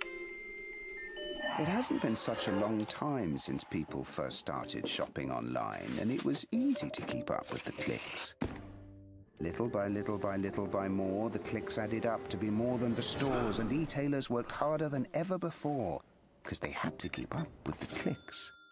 The clicks came from laptops, then tablets and phones, Monday through Sunday, office and home, 24 hours in every zone, and still they kept up with the clicks. Now shoppers ask more from the websites they're on, their language, their currency, their way, or they're gone, so you'd better keep up with the clicks. All of a sudden, there are so many must-dos if you want to keep selling, like delivery there, no there, or there. And make it tomorrow, first thing. No time for borders. Gotta stay in control, to stay in the flow and continue to grow. But we'll help you. Keep up with the clicks.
Why do we work? Why do we make the sacrifices we make? The late nights, the sinking with coworkers 5 time zones away. Why? Why? Why? ¿Por qué hacemos lo que hacemos? Why? Because we all want our work to mean something. We want it to have impact. And not just on the bottom line, but the people we ultimately serve. Your customers. Iron Mountain knows how to make your work mean more. After all, we've been protecting your most valuable assets for over 7 decades. Who better to help you use it to unlock new ideas and insights that will not only accelerate your business, but elevate it in so many ways. By digitizing your information, securely decommissioning your IT assets, safeguarding your brand reputation, collaborating to meet your sustainability goals, and connecting your work to the world. So let's roll up our sleeves and get to it, shall we? Let's find the gold in your mountain of data. Let's elevate. Let's elevate. Let's elevate. 大的无敌的梦。让我们提升。 Let's elevate. Let's elevate. Elevate the power of your work.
η ισχυρή παραγωγική βάση της βιομηχανίας φαρμάκων στην Ελλάδα εγγυάται την κάλυψη σε περισσότερο από το 60% των αναγκών των Ελλήνων ασθενών με τις απαραίτητες φαρμακευτικές θεραπείες. Με 26% μερίδιο αγοράς σε όγκο και συμμετοχή μόλις 13% στη φαρμακευτική δαπάνη, οι ελληνικές φαρμακοβιομηχανίες προσφέρουν το 65% της συνολικής απασχόλησης του κλάδου, το 90% των επενδύσεων και το δεύτερο εξαγώγημο προϊόν της ελληνικής παραγωγής. 50 φαρμακευτικές επιχειρήσεις με 45 εργοστάσια παραγωγής φαρμάκων, διαθέτουμε τις υποδομές και δημιουργούμε προστιθέμενη αξία στην ελληνική οικονομία. Ενισχύουμε την απασχόληση με καλά αμοιβόμενες θέσεις εργασίας και με τις επενδύσεις μας συμβάλλουμε αποφασιστικά στην αύξηση του ΑΕΠ. Με παρουσία σε 147 χώρες, αυξήσαμε τις εξαγωγές μας από την έναρξη της κρίσης κατά 182%, συμβάλλοντας στη βελτίωση του σταθερά ελληματικού εμπορικού ισοζυγίου της χώρας. Η πανδημία ανέδειξε την ανάγκη για τον επαναπατρισμό της παραγωγής φαρμάκων στην Ευρωπαϊκή Ένωση. Πολλά ευρωπαϊκά κράτη, χωρίς εγχώρια παραγωγή, αντιμετώπισαν τεράστιες ελλείψεις. Όμως, στην Ελλάδα, η ελληνική φαρμακοβιομηχανία δεν άφησε τη χώρα χωρίς φάρμακα. Η ελληνική φαρμακοβιομηχανία έχει αναδειχθεί σε βασικό επενδυτικό κλάδο της ελληνικής οικονομίας, υλοποιώντας ένα σημαντικό πρόγραμμα επενδύσεων συνολικού ύψους άνω του 1,2 δισεκατομμυρίων ευρώ. Οι επενδύσεις των ελληνικών φαρμακευτικών επιχειρήσεων αφορούν σε ένα φάσμα δράσεων, από προγράμματα μεταφραστικής και κλινικής έρευνας έως την αναβάθμιση των υφιστάμενων υποδομών, αλλά και τη δημιουργία νέων με υπερσύγχρονο εξοπλισμό και χρήση τεχνολογίας εχμής. Οι επενδύσεις αυτές διαμορφώνουν τον χαρακτήρα και το μέλλον της σύγχρονης ελληνικής φαρμακοβιομηχανίας, συμβάλλοντας ενεργά στην εδραίωση υψηλών αναπτυξιακών ρυθμών για τον κλάδο και το σύνολο της εθνικής οικονομίας. Ταυτόχρονα, οι επενδύσεις μας θωρακίζουν το σύστημα υγείας, διαμορφώνοντας συνθήκες επάρκειας και σταθερότητας στη φαρμακευτική αγορά. Διευρύνουμε τη δυνατότητα κάλυψης των αναγκών των ασθενών με ποιοτικά ασφαλή και αποτελεσματικά φάρμακα. Επιχειρούμε με εξωστρέφεια και αυτοπεποίθηση, παραμένοντας σταθερά προσανατολισμένοι στο όραμά μας για την ανάδειξη της χώρας μας σε ευρωπαϊκό κόμβο για την έρευνα και παραγωγή φαρμάκων.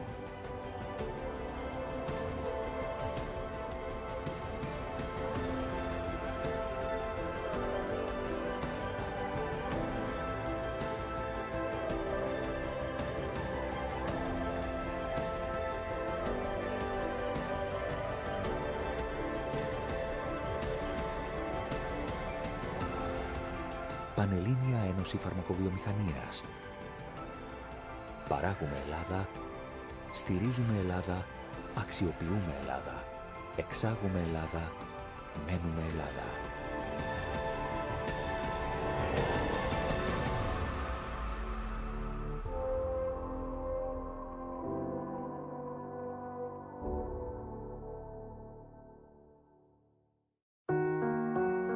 What if 140 years of history were just the beginning? What if we gave beauty new energy? What if the future was not a matter of time, but of choices? What if tomorrow were better because it was designed for everyone? Imagine a future of energy and sustainable development, a future where people and nature have the same pulse, where the relationship between the individual and the world generates growth, and conscious progress improves the lives of all. In 1883, we inaugurated a new era, and today we continue with our energy to design the society of tomorrow with the strength of ideas, the courage of choices, and the responsibility of those who have been pioneers for 140 years. Edison, we become the energy that changes everything. Είμαστε πίσω από τη μεταμόρφωση της ΔΕΠΑ σε μια σύγχρονη καθετοποιημένη εταιρεία ενέργειας. από τα μακροχρόνια συμβόλαια με τους προμηθευτές, με τα οποία εγγυόμαστε την ενεργειακή ασφάλεια της χώρας, και από την επαναδιαπραγμάτευση των συμβολέων, με την οποία εξασφαλίσαμε ακόμα πιο ευνοϊκούς όρους για τους πελάτες μας και την εθνική οικονομία. Είμαστε πίσω και από τη συγκράτηση του ενεργειακού κόστους για τα νοικοκυριά και τις επιχειρήσεις. Πρωταγωνιστούμε σε μεγάλα διεθνή έργα που μετατρέπουν την Ελλάδα σε ευρωπαϊκό κόμβο φυσικού αερίου. Είμαστε πίσω από το πράσινο μέλλον, επενδύοντας σε έργα ΑΠΕ, στα πράσινα καύσιμα και στη σύγχρονη ηλεκτροπαραγωγή με φυσικό αέριο. Είμαστε πίσω από το Φύζικον, το μόνο πανελλαδικό δίκτυο πρατηρίων CNG, διαχέοντας τα περιβαλλοντικά και οικονομικά ωφέλη της αεροκίνησης σε όλη τη χώρα. Είμαστε πίσω από όλα όσα πάνε την ενέργεια μπροστά. Όμιλος ΔΕΠΑ Εμπορίας.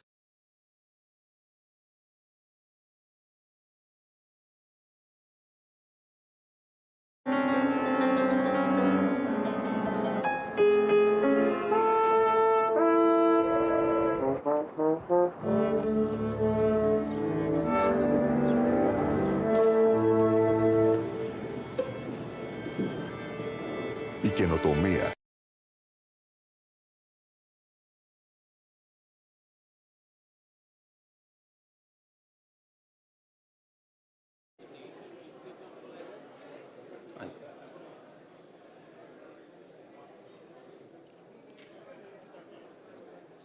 Ladies and gentlemen, if you could take your seats, please. We're going to move on to this session on globalization and regionalization, or from globalization to regionalization. As you can see, I'm joined by the Foreign Minister of Greece, Georgios Geropetritis, by Wes Mitchell, former Assistant Secretary of State for European and Eurasian Affairs at the Department of State in America, and David Harris. David, I hope you can hear us. Can you hear me? Excellent. David Harris, Senior Strategic Advisor at the Henry Jackson Society in London, and very relevant to our purposes today, former Chief Executive Officer of the American Jewish Committee. All very welcome. We're going to hear first from the Minister, and we'll take it in turns, and then we'll have a few things to talk about, I think. Minister, very welcome. Thank you so much. Thank you.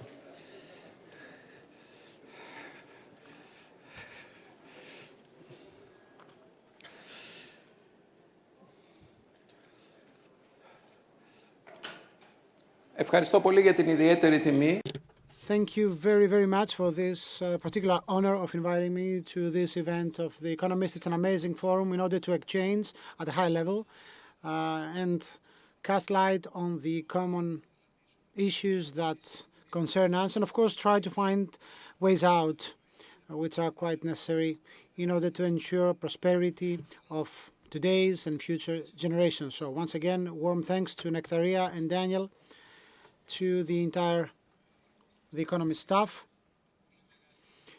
It is with great pleasure that I will discuss today with two friends of Greece, two highly esteemed personalities, Mr. Wes Mitchell and David Harris, who have been who stood out during their career both in finance and politics. So today we were supposed to discuss about issues having to do with the interaction between the global scale and the regional scale and the national scale, and how this interaction shapes the world of the future. It shapes a completely new decision-making process, and how, at the end of the day, modern multi-layered governance is able to properly meet the challenges that overwhelm us. But given the circumstances, allow me just to share a few thoughts on that issue, the issue of globalization and regionalization, and then focus on the more timely issues that affect our foreign policy, especially the Middle East crisis, which is now at the center of attention. Talking about issues of national regionalization and global issues, this kind of discrimination has been mitigated because there's nothing which is totally or purely local or purely regional or purely global. I mean, this interaction between these layers is so intense that every crisis, in essence, has a repercussion both at a national, at a regional, and at a global level. I think that the major challenges of our days are the ones that set the frame. The climate crisis, we have all experienced that in the most painful way. We have the food supply crisis, aggression, public health, and migration. These are the 5 modern challenges. All of these have 3 common features. The first one being that, in fact, there's no specific place, no specific time when they occur. They are all time and all space ones. The repercussions of all these major challenges affect all of us, wherever we live, whenever we live. The second common feature is that there are no more certainties in place. We all experience warfare in our neighborhood, which we all thought that after decades of calm in Europe was not supposed to happen again. The Russian invasion in Ukraine has brought in surface in the most intense way that revisionism is at our doorstep and we should never take for granted anything. Of course, some common grounds once again may be found in the following. These common challenges cannot always be mitigated by means of common solutions. In the most recent UN General Meeting, let me share with you a quote by the General Secretary of the UN, who said the following: "Compromise has turned out to be a dirty word. So we find it hard to sit around the table and discuss about common issues that affect everyone, affect our times, the future. So despite that, we still have a hard time trying to negotiate and have this kind of approach towards things in order to find commonly beneficial solutions. We have to consider all things to be ready to discuss, and we have to consider the parameter of the future when discussing about these things. It's not just about today or yesterday. Just see what happened in the past days. I'm talking about the Greece's foreign relationships. Yesterday, there was a meeting of the Foreign Council of the European Union in Luxembourg, and the topics in the agenda were issues that one cannot contain within the region that they occur, where they occur. It was the war in Ukraine, the crisis in the Sahel region, the sub-Saharan area, and the crisis in the Balkans, especially the one currently developing in Kosovo, the crisis at the borderline between Armenia and Azerbaijan, and of course Middle East. So all these crises have a specific location where they occur, but the repercussions are vast. Middle East. The Middle East is a major test for everyone. It's a test in the sense that this issue stands at the top of priorities of almost all countries. Greece, early enough, has taken a standpoint based on our own principles. When the issue occurred after the terrorist attack by Hamas on the state of Israel, Greece was very clear. We said that, firstly, we strongly condemn, and all civilized world has to condemn every form of violence, terrorism, and inhuman behavior. We said that there is no way we can accept hostages. There is no way of accepting this devaluation of humans, since humans are being used as a way to blackmail, to extort others. We also said that there is no way we can accept civilians being targeted. We also said that there is no other way but to ensure humanitarian corridors in order to have this aid reaching all vulnerable people. And we also said that this issue has to be resolved in the context of an international meeting under the auspices of the UN with the participation of all important stakeholders and all interested parties. This standpoint of ours led us to, and the sincerity of our standpoint led us to accumulate, to pool an important diplomatic capital. As a result of our staunch stand, we are now able to discuss both with the Arab world and Israel, and we are trustworthy interlocutors.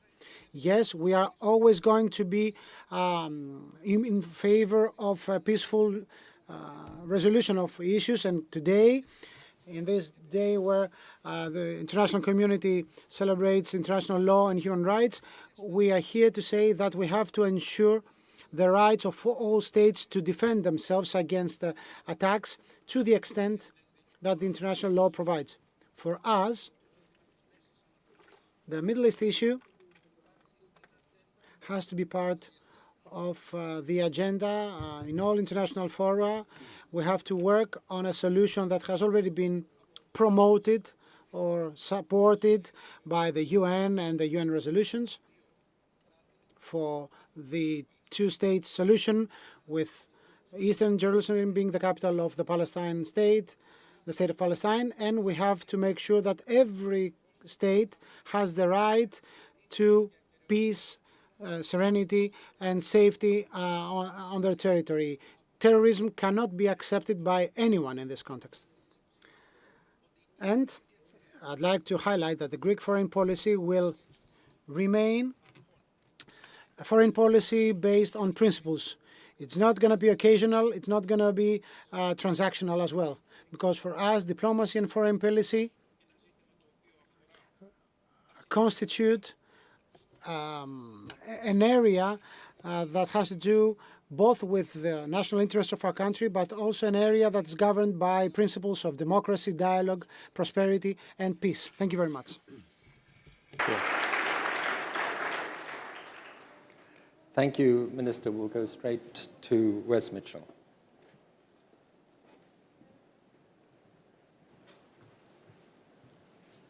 Well,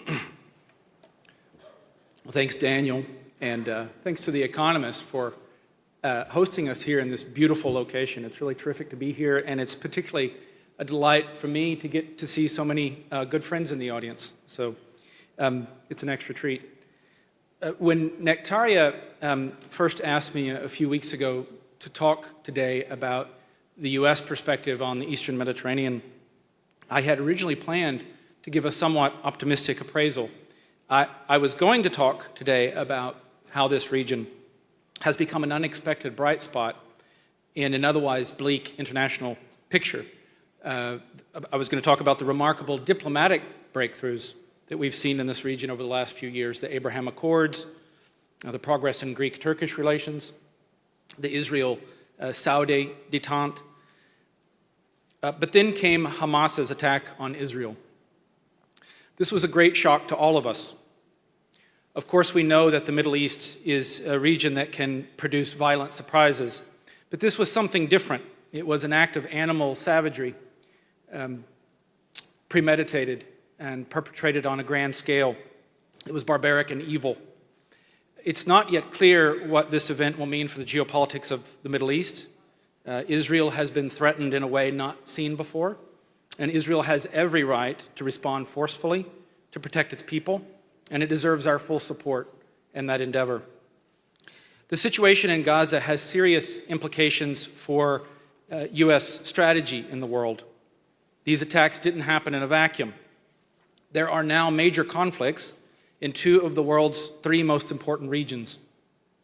We have a land war in Europe that's in its second year and shows no signs of abating. We have a crisis in the Levant with the potential for dramatic escalation. And on the other side of the world, we have the makings of a military confrontation in the Formosa Strait. I don't think it's an exaggeration to say that we're in the early phases of what could become the world crisis of our time. Ukraine, Israel, and Taiwan are all Western democracies. They sit at the frontier next to large, autocratic, predatory powers.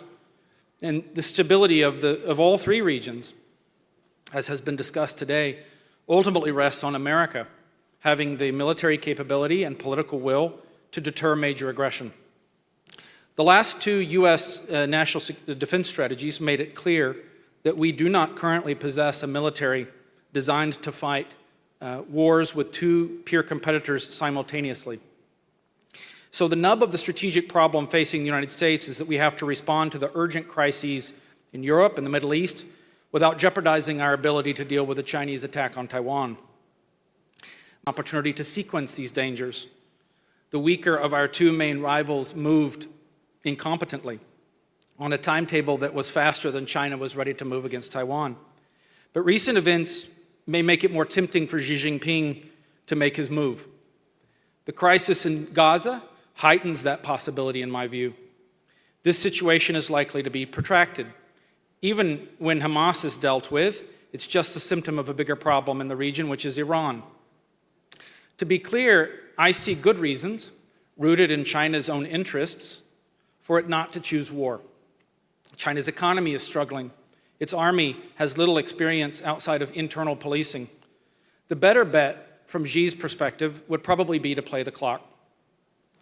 But history is full of wars that started for reasons that didn't seem rational at the time. The undeniable fact is that China is preparing for a conflict in the near future.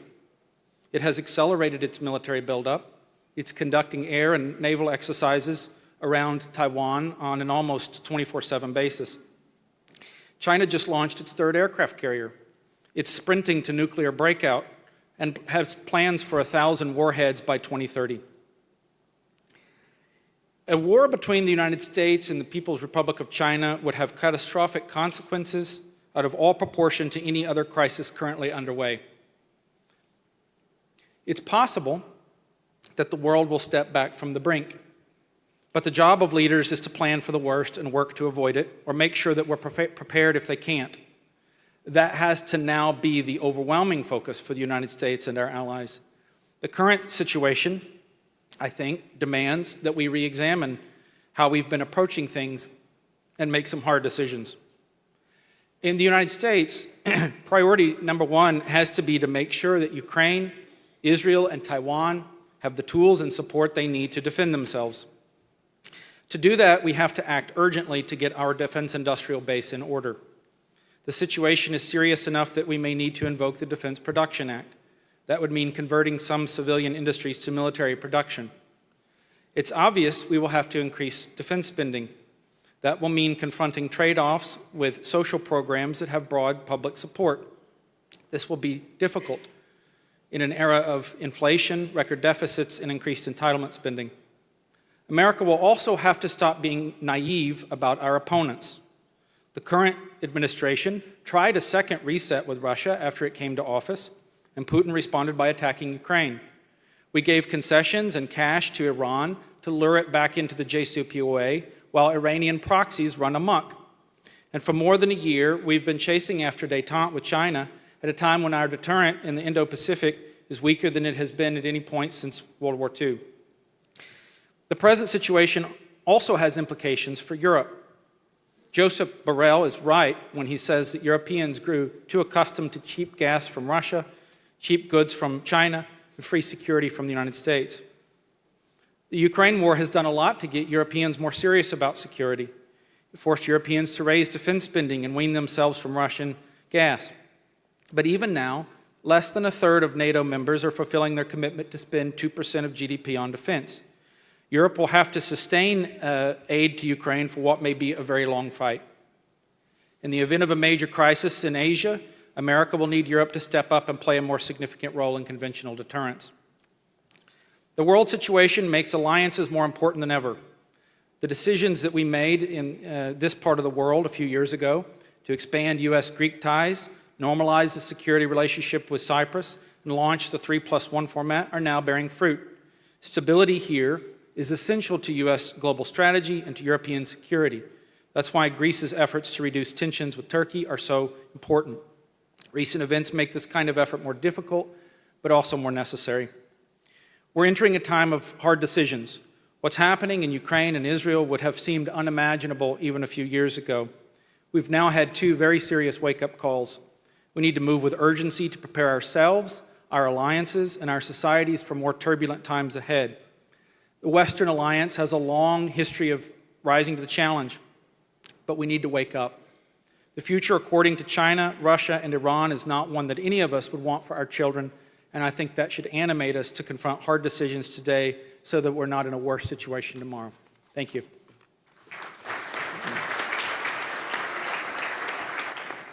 Thank you very much, Wes.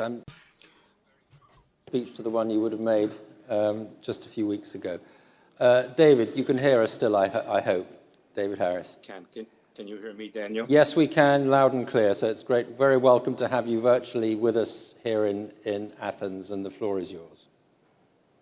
I wish I were there in person, but thank you for this opportunity.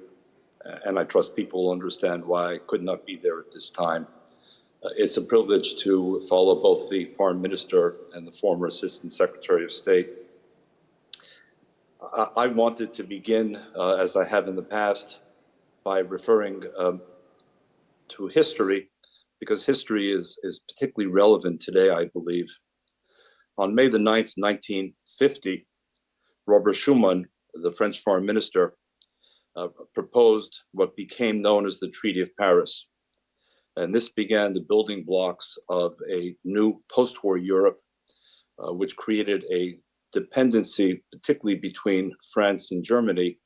And to paraphrase Robert Schuman at the time, it was to make war unthinkable and materially impossible. And of course, that went into force by 1952. By 1957, the Treaty of Rome followed the Treaty of Paris, and we have today the European Union, its 27 member states. I mention this first because I believe it's going to require exactly this kind of forward-looking, bold, perhaps out-of-the-box thinking on the part of Western leadership, led by the United States in full shoulder-to-shoulder cooperation with the European Union. And here I want to associate myself with the comments just made by Wes Mitchell. It's that kind of inflection point.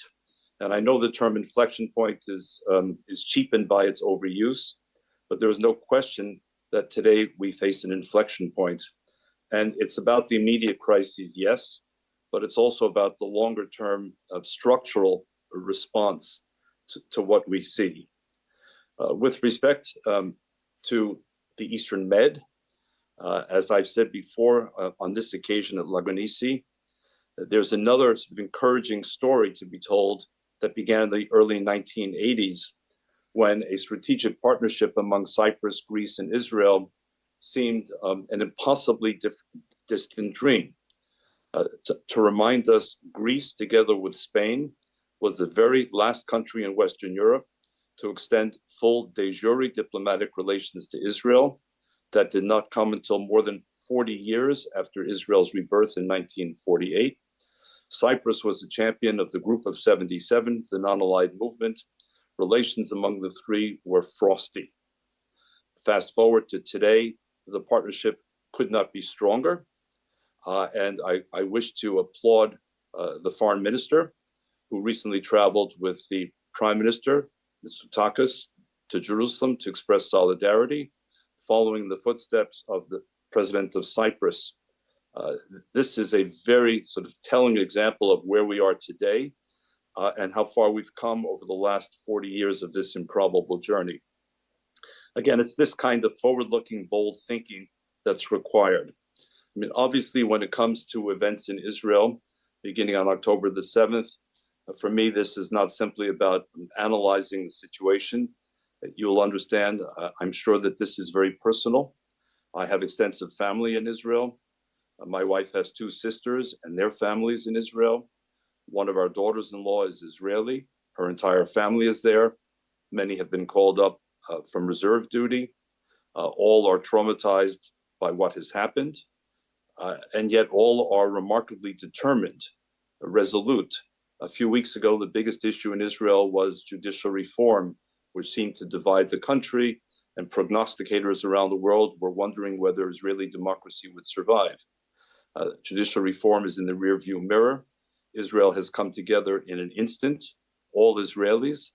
It's a remarkable turn of events. The challenges are immense, but I believe that Israeli resolve will take it forward. The questions longer term are profound, I believe, for those assembled at Lagonisi, Daniel, and those watching from around the world. Number one, as I said, will the United States summon the international leadership, which will absolutely be required if we are to face the threats outlined by the previous speakers in a sustained manner and not bounce back and forth from administration to administration? Number two, will Europe summon the strength and resolve to face the need for hard power and not rely excessively on soft power, and partner with the United States over the longer term along the pathway of Robert Schuman and other Harry Truman and other visionaries of what the international liberal order ought to look like, including centrally NATO? Number three, will Israel and the European Union become still closer? The European Union has often created political minefields in its relationship with Israel. Will this make the situation even clearer? And I would add the mutual dependency between Israel and the European Union. The Prime Minister of Israel repeats frequently that the war Israel is facing against jihadism is not a localized war. It is a war that if Israel does not win, will face Europe increasingly. I think he's absolutely right. Number four, Iran. Wes Mitchell spoke about it. Let me return to it for a moment. Are there still some, particularly in Washington, London, Brussels, Berlin, and Paris, who are still under illusions about the credibility of Iran as a potential partner for an existentially important nuclear deal? Or have those illusions finally been shattered? What we're witnessing today since October the 7th could not have happened on its broad scale without the central involvement and direction of Iran, which raises the question, will Europe finally list the IRGC, the Iran Revolutionary Guard Corps, as a terrorist group, or will continue to balk on the question? Similarly with Hezbollah, 11 years ago, 10 years ago, Europe became half pregnant. It listed the so-called political wing of Hezbollah, but not the military wing, as if there were a distinction, as a terrorist group. When will this charade come to an end? How about Qatar? Qatar is a country with very deep pockets, as we all know. They were certainly felt in Brussels not long ago. Qatar has skillfully played both sides of just about every issue, but they are the principal paymasters here of the Muslim Brotherhood, of which Hamas is an exponent. Will Qatar continue to be allowed to sit on the fence playing all sides, or will Qatar finally be exposed, and will it be demanded of Qatar that it choose sides and the right side? We don't yet know the full role of Turkey with respect to Hamas, though we know that in the past it has harbored Hamas, and President Erdogan has spoken approvingly of Hamas activities. This too needs to be addressed. I believe finally, Daniel, that the Israel-Saudi discussions, which may seem to be on hold, must be pressed forward. There must be a vision of redefining the Middle East and making clear who is on which side.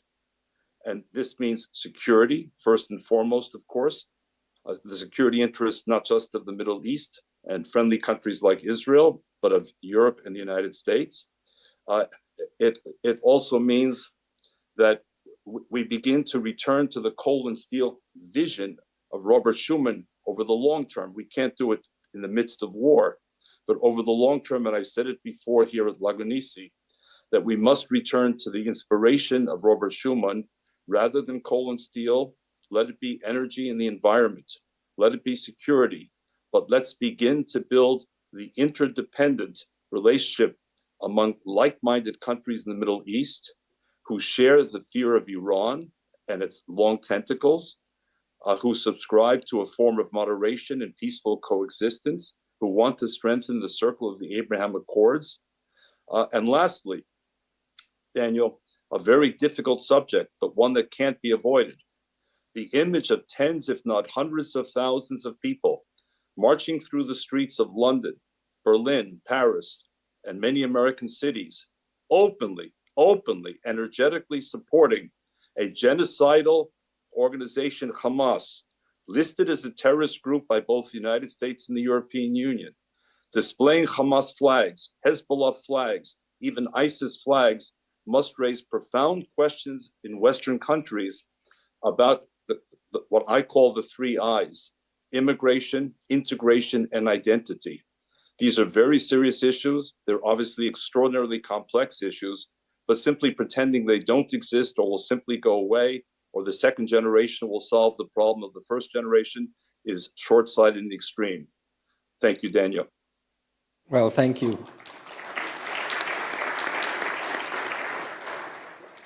Thank you, David, and you've raised big issues there, important issues, very immediate issues, and we have a lot to discuss in not very long amount of time. But if I could come back to you first of all, Minister, you talked about Greece as potentially a trustworthy interlocutor for the region, and we've heard in other presentations just how big this agenda is and how challenging it is.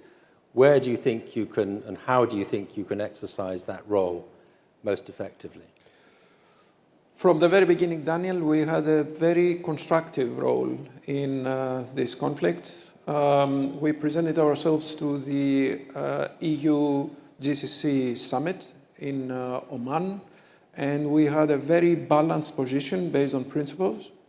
Not a contractual, not a circumstantial diplomacy.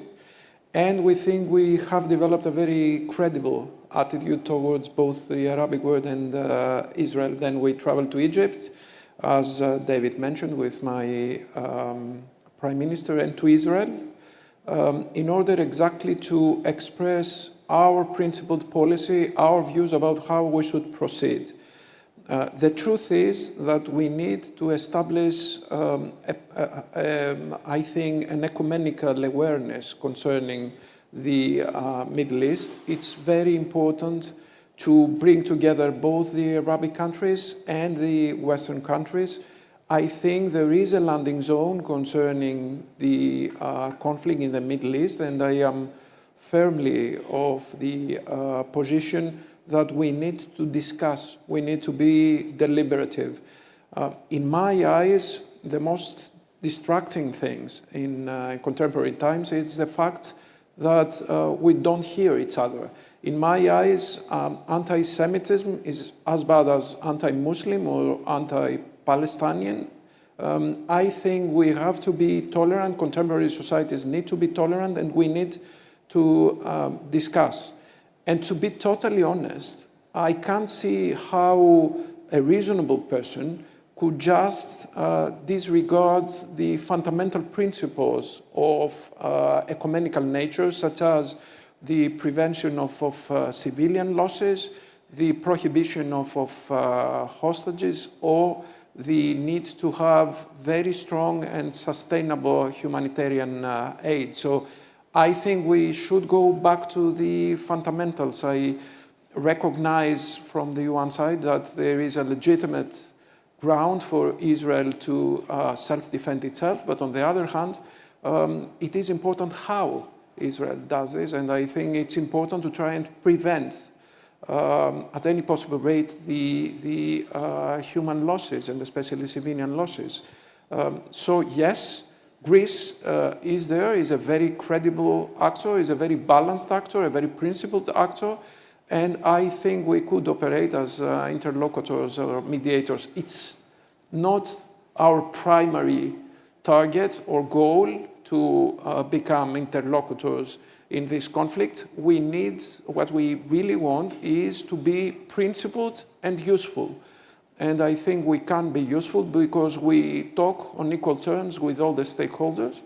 And I am positive that if we can just sit around the table and discuss, and we did this in Egypt, 6 European countries and the Arabic countries, I think we could come to some sustainable conclusions. So It is by all means to the global benefit that all nations, we try our best in order to mediate, to mitigate human losses, to release hostages immediately, and to bring back peace and prosperity. I suppose one question is how much Greece can do on its own or separately from its partners in the EU, or would your action be primarily exercised through the EU or in conjunction with EU partners?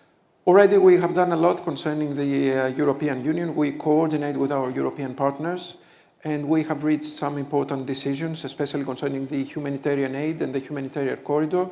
We have already gathered significant humanitarian aid that we are going to just proceed to Gaza through the European Union and the United Nations. So yes, we do coordinate on an international layer, but on the other hand, we can do also some bilateral efforts with significant stakeholders. I am in constant talk with my Jordanian and Lebanese and Palestinian counterparts in order to discuss how we could be of help in mediating with the current situation.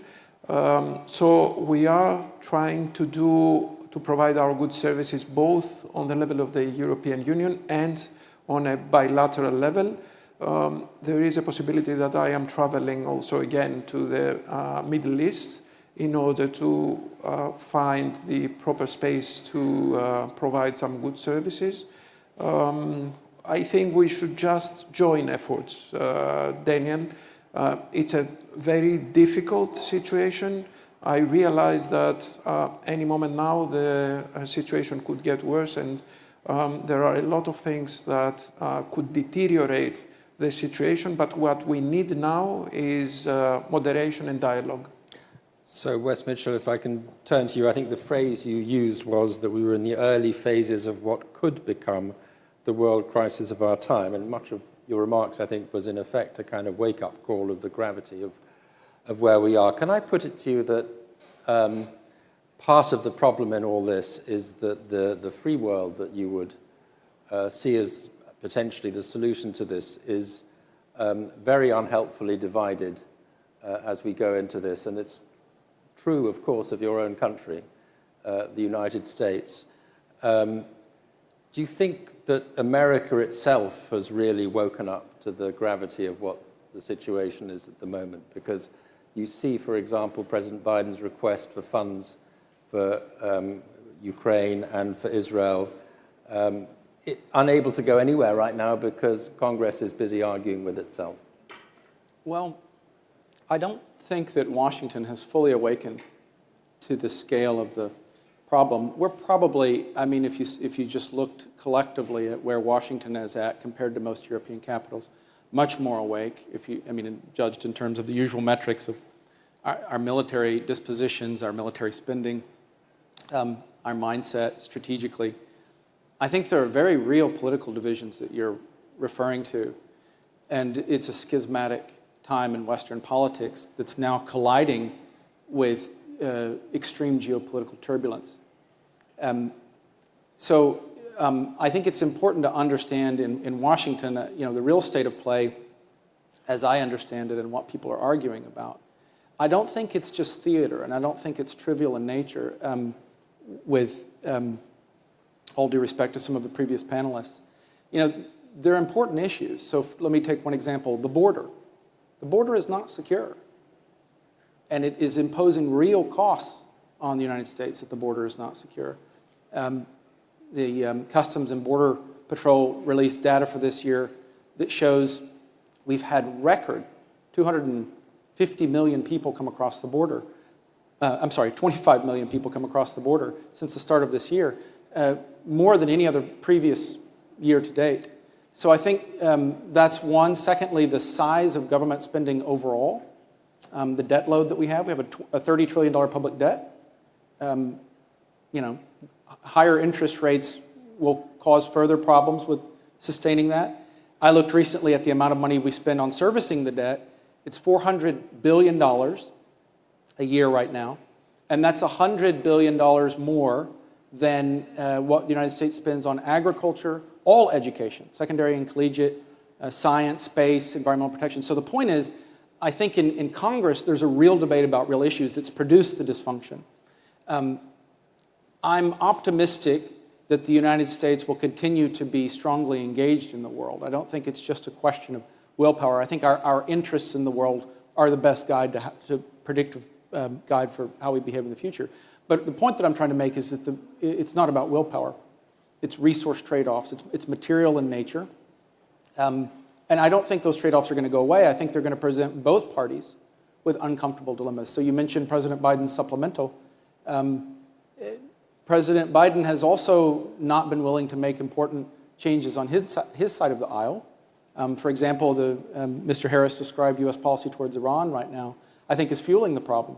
So I think it'll require both sides of the aisle to do what the foreign minister talked about in his opening remarks, which is compromise. But I think we're far off from that right now. But I think, I mean, I take your point about the very real divisions within America. I think the division that I am most concerned about in this context is the division between those in America who want to see genuinely America engaged in the world right now, and who share your view that you express that alliances are more important than ever, and those who actually see some of the conflicts now as distant conflicts with which America should not be concerned, should not be getting involved in, and should not be sending any more money towards. And that seems to be, viewed from outside anyway, a concerning divide right now.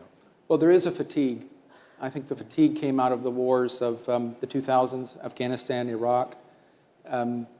But I would also say, over the long term, I think our interests abroad are the best predictive guide to how we behave in the world. And the fact is that the United States is not, historically, we have not in recent times been an insularist or isolationist country. If you look at the structure of our commerce, if you look at the structure of our alliances. And so I think the United States has an interest in staying engaged in Asia and Europe, but that to do that, we have to confront resource trade-offs at home. And I think it's increasingly also resource trade-offs between regions. I mean, I was reading about how we now face a real tension between 155 millimeter howitzer shells that were bound for Ukraine, and they're now bound for Israel. So I think there's a big portion of this that is about the material ability to do the things that our interests would indicate. Just a very quick aside, you mentioned the Defense Production Act. Do you expect that to be triggered? Well, I don't know politically. It's hard for me to see how the defense industrial base evolves without doing, how we are nimble enough to keep up with events without doing that. The supply of 155 millimeter howitzer shells is a good example, because right now, the statistics I've seen, we're producing 28,000 a month. Pentagon plans to be producing 100,000 a month by 2027. If you go back to the 1990s, we were producing 900,000 a month. So how we shift into overdrive if we're now facing a 2 or 3 front conflict, I'm not a defense expert, but the defense experts I talk to suggest to me that the defense industrial base is so upside down, we'll have to take fairly draconian steps to get it where it needs to be in real time. Okay, David, if I could come to you, still on the question actually of divisions, because you said, and it's manifestly true, that Israel has come together in the face of the threat and the atrocity that is perpetrated against it. But is it not also the case that the divisions within Israel were in part responsible for Israel taking its eye off the ball and for leaving Israel vulnerable to what happened? And how concerned are you, if that's the case, that these divisions are potentially weakening, not just perhaps in Israel itself, but more broadly in democracies which face this sort of polarization? Daniel, I'm not in a position to say whether the divisions prompted Israel to take its eye off the ball, as you suggested. I will speculate, though, that in Iran and in Hamas and Hezbollah, the perception of Israeli weakness and division and distraction may well have contributed to their own planning. Again, It's going to take months for all of this to become better known. It's the nature of democracy, including Israeli democracy, that at the right time it will be better known.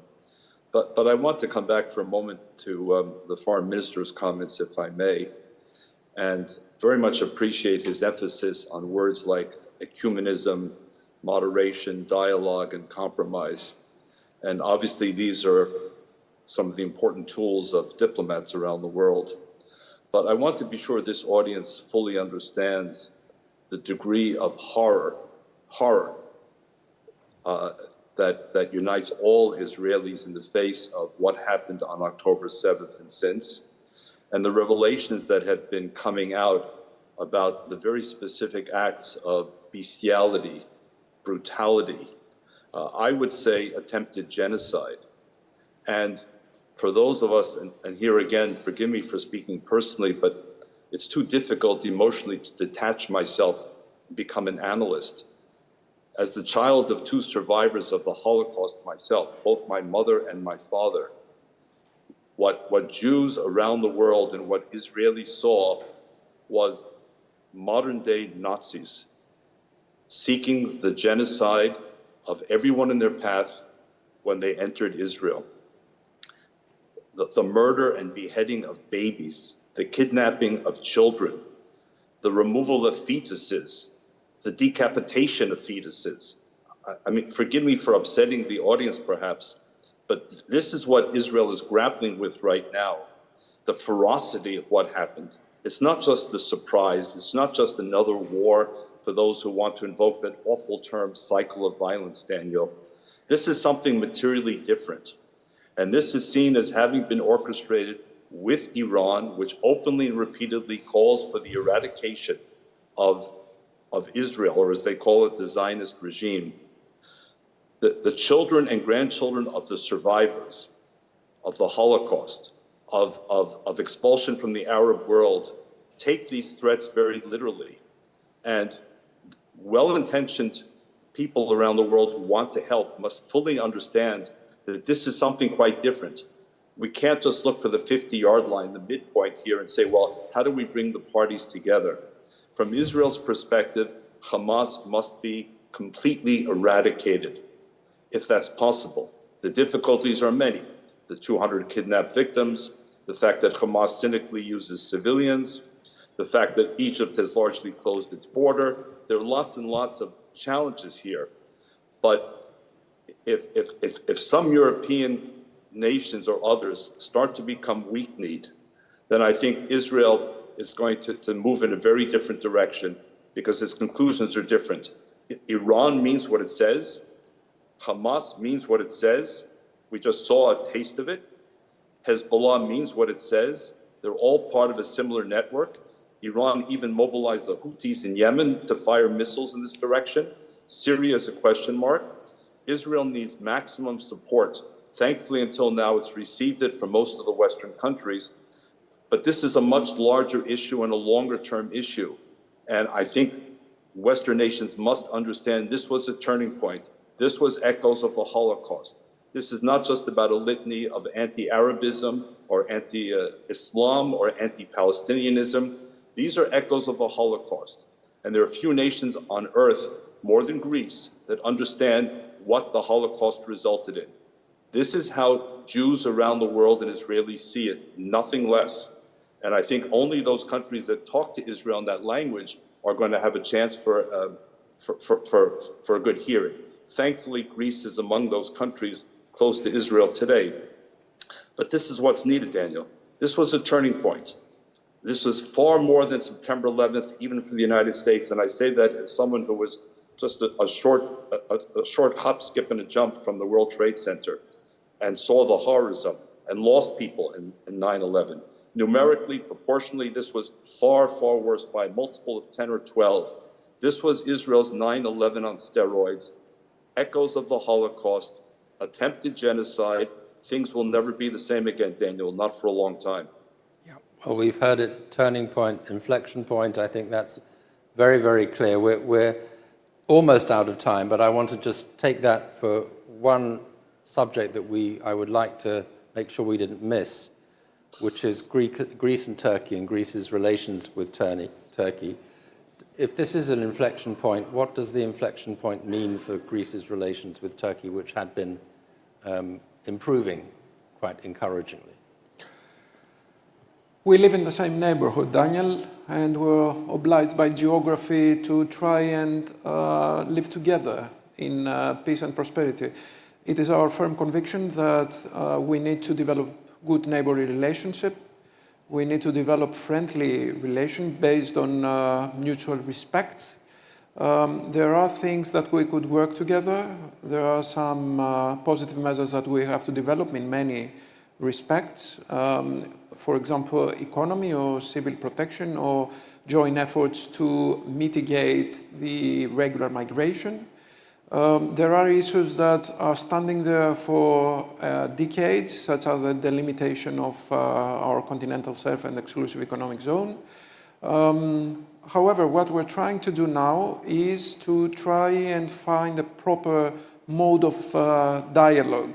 What I aspire is that we can discuss in a way that not any dispute becomes a crisis. And I think it's very important that the last few months we do have calm and tranquility in our region and in the Aegean Sea and in the Eastern Mediterranean. So we need to build up on this momentum. I know it's not an easy situation, but I think it is indeed a window of opportunity for both countries to discuss in good faith, because we have two new governments with fresh mandates. We have two leaders who are genuinely willing to develop good, friendly relationship, and I think we're going to find any opportunity to actually build up a proper relationship. Obviously, there are going to be a lot of problems. You cannot just bring yourself to a position that is absolutely on the opposite direction from what we have encountered in the last few years yet. I think there is a mutual positive willingness to work on this step by step. And we're relatively optimistic that we can find a proper way to proceed. Thank you. I think we must end it there in the interests of time, but thank you very much, Minister. Thank you, David, for joining us remotely, and thank you very much, Wes. Thank you.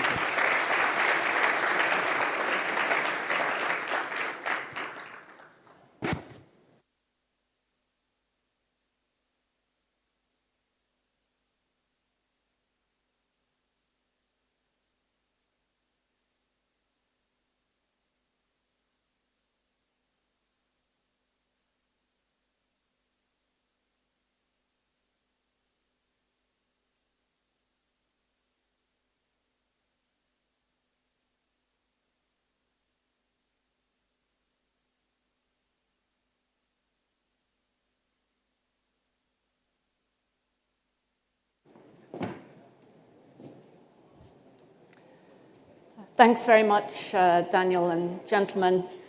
We're going to turn the lens briefly now back to the economy and to look in a bit more detail at the European economy and what's in store over the coming period before turning back to geopolitics again at the end of the day.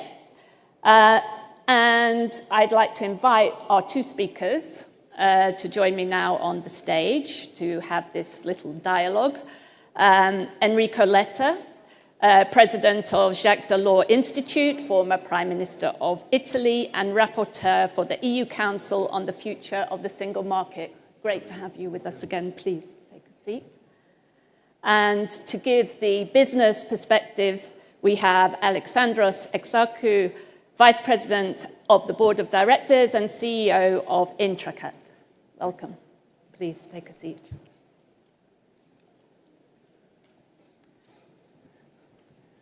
So I think we have half an hour now to devote ourselves to the European economy and what's happening. So I'm going to hand straight over to you, Mr. Letta, for your opening remarks. First of all, thank you for the invitation. Thank you. remarkable program this year, and I'm very glad just to share with you some thoughts about the future of the single market. That is the main topic today for the future of the European Union economy, and I would be more than happy to have a dialogue with the business here. Single market is the main part of our European economy, and this year we are at the 30th anniversary of the establishment of the single market. Greece was on board since the beginning, but we know that the future of the single market, of the European single market, is under threats, is under attack for many reasons. And this is why the European Council last June decided to ask for a high-level report on the future of the single market, to relaunch it in the future. And they asked me to prepare this report and to present it at the European Council next March, and this is why tomorrow I will be in town, in Athens, meeting the Prime Minister Mitsotakis to listen the Greek government position on the future on the single market. My two takes on this topic are, first, the single market is incomplete.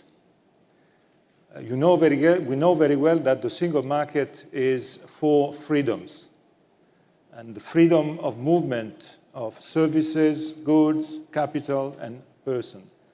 But the problem of the single market is that there's an asymmetric free movement, because where we talk about goods, the single market is almost completed. When we talk about people, is enough completed, if I may say. But when we talk about services and capitals, the single market is really uncompleted. Capital, I would say, is a disaster. The single market isn't there when we talk about capitals. This is why the European financial system is so weak in comparison with the American one. And in services, too, the single market is very weak. So first, big topic, how to complete it. How to complete it on capitals, how to complete it on services, how to try to have energy pushing for the completion of the single market in a moment in which, I have to be very, very frank on that, eliminating barriers, eliminating borders is not very à la mode. It is exactly the opposite. As soon we have a problem, we raise frontiers, we raise borders. The dream of the 80s, of the 90s, the Jacques Delors dream, to eliminating borders, eliminating barriers within the European Union was a dream, and this dream was really a catalyzer of energies. My generation grew up with this dream, the dream of overcoming barriers, overcoming borders. That was great. Today we are not in this mood. So there's a problem of rules, there's a problem of the enforcement of rules. I say enforcement because member states learned one lesson, and the lesson is that when you are 27 in the European Council, it's very complicated to stop one decision. It's easier to stop the enforcement at home of the decision that the European Council takes. And this is the way in which the enforcement is becoming also the other problem of the single market, with a lot of divergences and asymmetries. And the second main point is the fact that the single market was created and worked successfully for decades in a world in which Europe was really the center of the world economically. And we were in an inward-looking mood in the single market. So the topic was, we want to have free movement within Europe. We want to have competition rules within the European Union, so fragmenting cutting monopolies, and so on and so forth. The big problem is that today, in the last 5-6 years, the big changes at world level are changing completely the way in which we have to think at the single market. I just mentioned, very brief before concluding, we started with Brexit. Brexit was the first attack to the single market. And the attack was not only because of Brexit, but because of the negotiation post-Brexit was a negotiation where the United Kingdom wanted to divide us and to have the so-called cherry picking and to say, we want a part, some part of the single market, but not the entire single market. And we, Michel Barnier, the negotiator for the European Union, we resisted and we said, no, the single market is unique. If you want to stay, you have to take the entire single market. So the 4 freedoms, not only the freedom of movement of capitals, for instance. The single market is a unity. The second, COVID. COVID was an attack to the single market. But we won because we created the single market of vaccine, the single market of medicines, and so on. Then the war today, and the war with the attack to the energy union, to the energy supply chain. So today the single market is under attack because of the world around us. And the key point is that since some years or some months, we started talking about topics that we never had at the table of prime ministers or Council of Ministers or European institutions. The terms European sovereignty, European security, open strategic autonomy, all these terms are there to say the same thing. And the same thing is that we were dependent on energy from Russia and from the Middle East, on technology from China, on security from the US. Today, we keep our alliance with the US, but for the rest, we have to be independent. So we have to transform our single market being independent on energy, on technology, on raw materials, and so on and so forth. And it is complicated. And the main, I think, task and the main mission for the future is how to get this strategic autonomy, this European sovereignty, without killing the level playing field. That is the reason why entrepreneurs are successful in Europe. So, the 4 freedoms. The 4 freedoms with competition rules, enforcing 4 freedoms. And of course, everything is linked also to the fact that this legislature at European level, and I stop here, is dedicated to the green transition and the digital transition. And we have to keep this mission, this momentum, through the transformation of the single market and the impulse of the single market. So I wanted just to set up the scene of the main topic. And in my view, these topics will be the very core of the next European legislature, with one added point, and the added point that is very important and very interesting for a country like Greece is the enlargement process. Because we know very well, and von der Leyen in Tirana some days ago immediately said clearly that we want to share with the countries of Western Balkans some fields of the single market. So that will be, before the enlargement, one of the topics in the relationship with these countries. So I think the next legislature will have this topic at the very core of the attention. That is, for us, I think, a great challenge, and I think also a fantastic way to transform our European Union in a more assertive unity of countries and in a more successful economy. Thank you very much. Before I open this up to a Q&A, and also I'd like to invite anybody from the floor to participate. We haven't had that yet today. I'd like to invite Alexandros to respond to what you've heard from a business perspective. First of all, delighted to be here.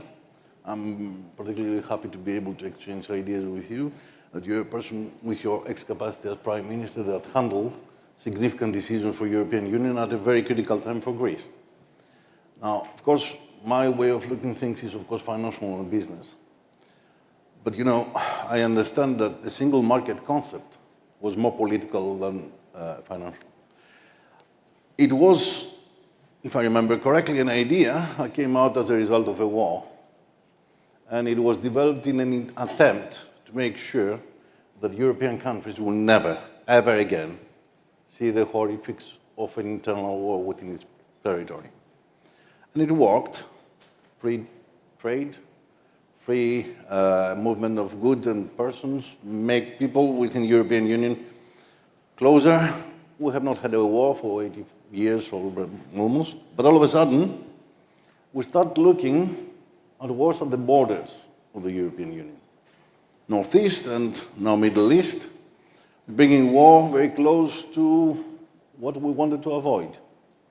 And from a financial point of view, are we sure that what the people that founded the European Union imagined or dreamed, as you said, is what we're living today? What, for instance, Greece suffered the last 10 years?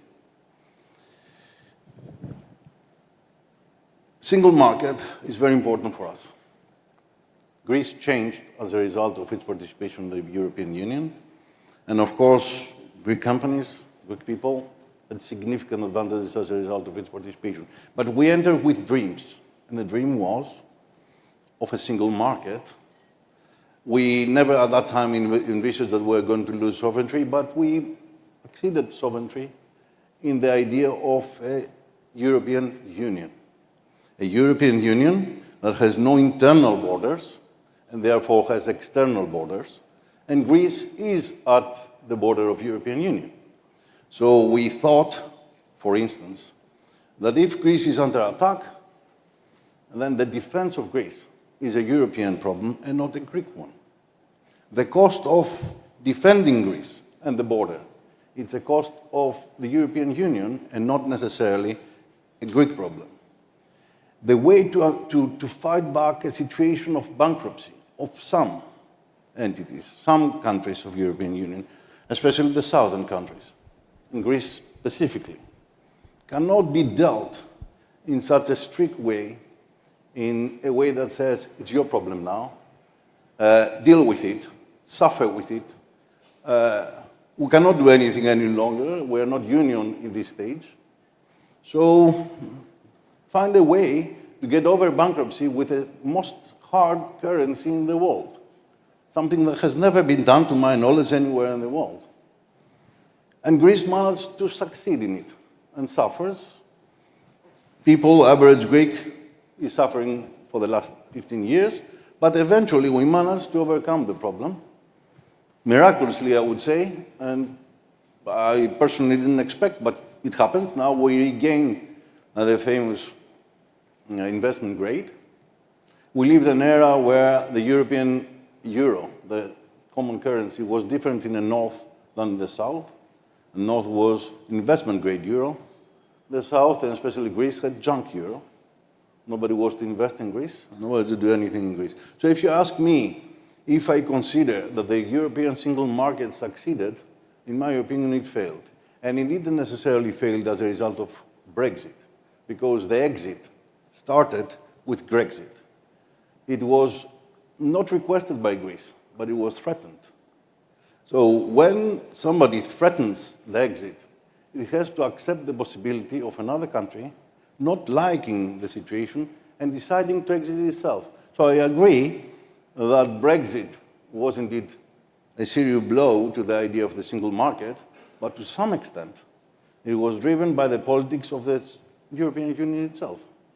The same way that I think that the European Union is failing to provide the leadership necessary, not only for the economy, but also for politics. We have a war that Russia created. It struck every single entity in Europe because of all of a sudden significant increase of interest rates.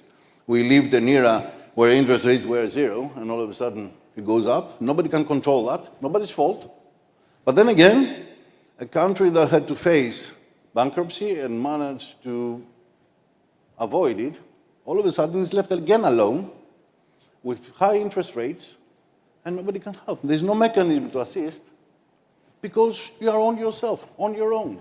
You are not a member of a union. Deal with it again. So deal with the defense.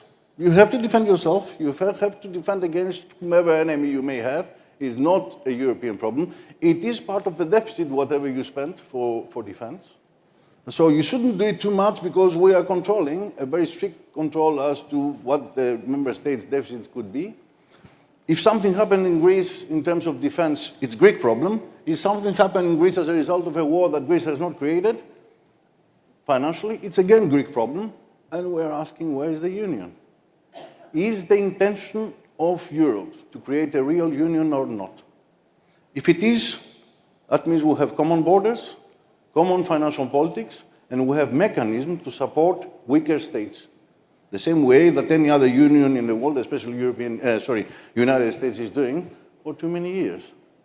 Either that, or we maintain sovereignty. If we do maintain sovereignty, then we are allowed to help people that they suffer, to provide subsidies to people that they cannot afford to pay taxation, to protect our own people and our borders with the means that we can.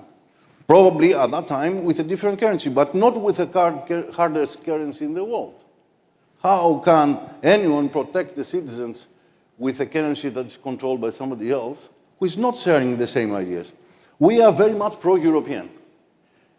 Greece especially is a state that every single one of Greek people that I know and have spoken to is fanatics in terms of single market and European Union. But we are asking, are we a union or not? So, from a business perspective, we have done the impossible, and we have managed to overcome something that seemed to be impossible 10 years ago. Within the European Union, with the strongest currency in the world, we managed to regain investment grade, and we managed again to survive. We will do it as many times as necessary, I assume, but with what cost? So, if I have a reflection to what you said, it would be this. The bet of European Union will succeed or not when the countries will decide what exactly do they want. Do they want a union or do they want a single market? If it was a single market, we understand the rules. If it's union, we again understand the rules, but we need to know the rules, especially those countries of the South that they suffer more than anybody else as a result of the financial crisis. Thank you very much. I'm sure you want to reply to this. And indeed, you raised many of the obstacles yourselves in your opening remarks. I would agree that the single market was as much a political project as an economic one. And if we go back to the context it followed, it was a period, a very different historical context, end of the Cold War.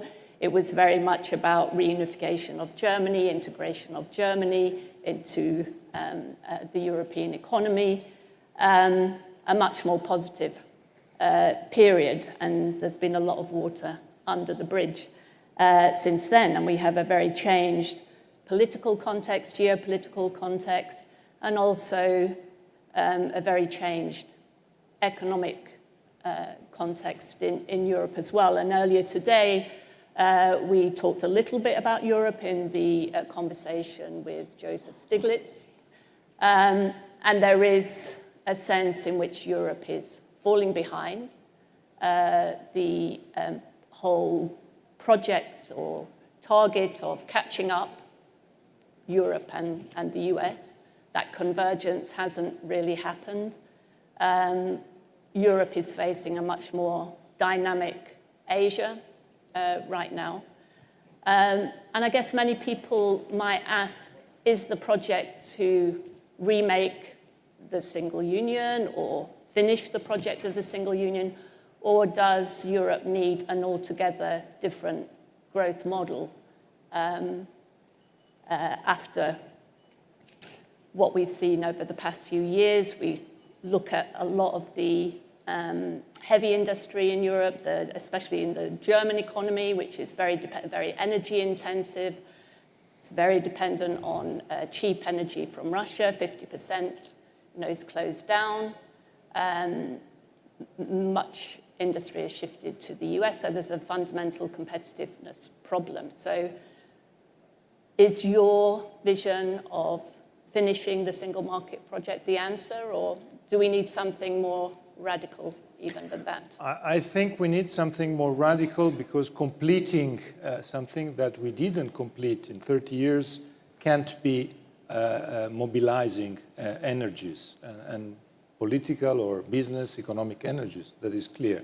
This is why I think the main topic is how to be able to discuss and to build up a toolbox at the European level on having this open strategic autonomy, this independence, this security, I would say this European sovereignty, because we don't have today a European sovereignty on many issues. We don't, for many reasons. First of all, because on many issues, the competences are still at the member state level. The European Union is a very asymmetric architecture, and that's a great problem. I remember the first days after the COVID, we started asking, where's Europe? Where's Europe?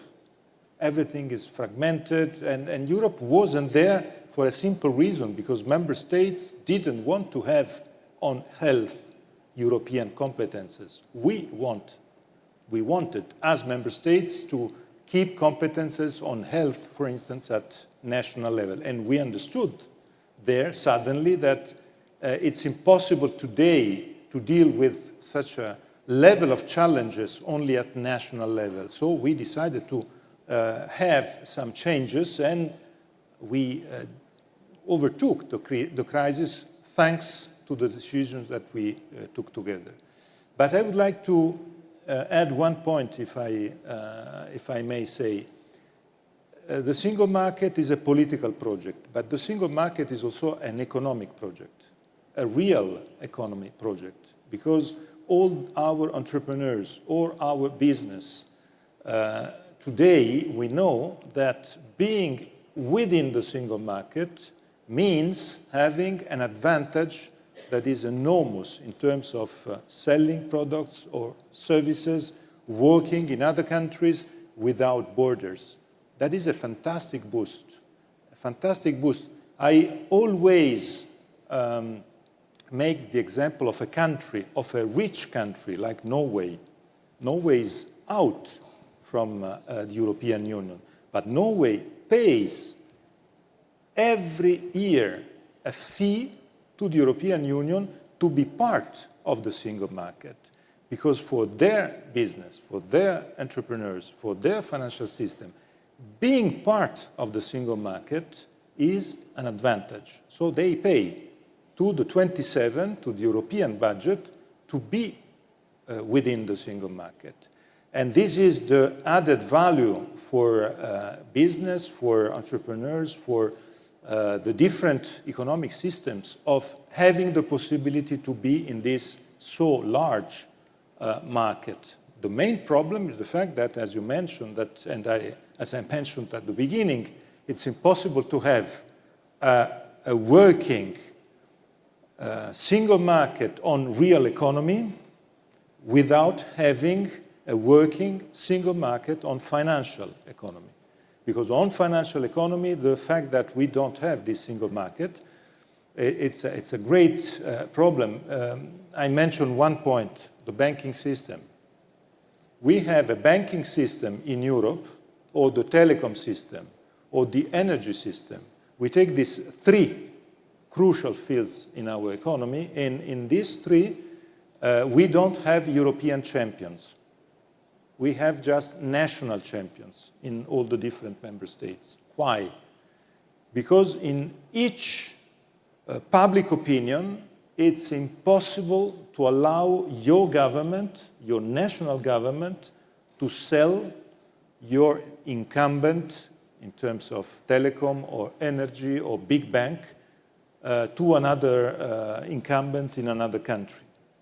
The risk to consider yourself as a loser in comparison with another has as a consequence the fact that we have a very fragmented system in telecom, in energy, and in the banking system. So we have in each country a big giant at national level that is not a giant at world level.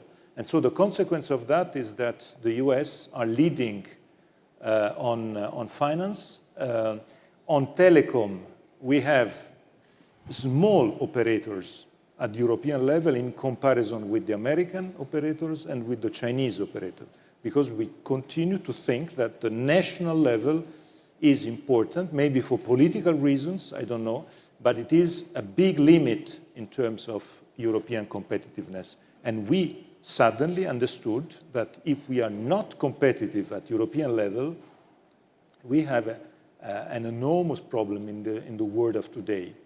So this is why I see all the problems. I mentioned many of these problems, and my report will have, the first part of the report will be the list of the problems and the list of the obstacles that we are having today. And please tell me examples of obstacles, because I would like to raise these examples and to present my report full of concrete examples, boots on the ground.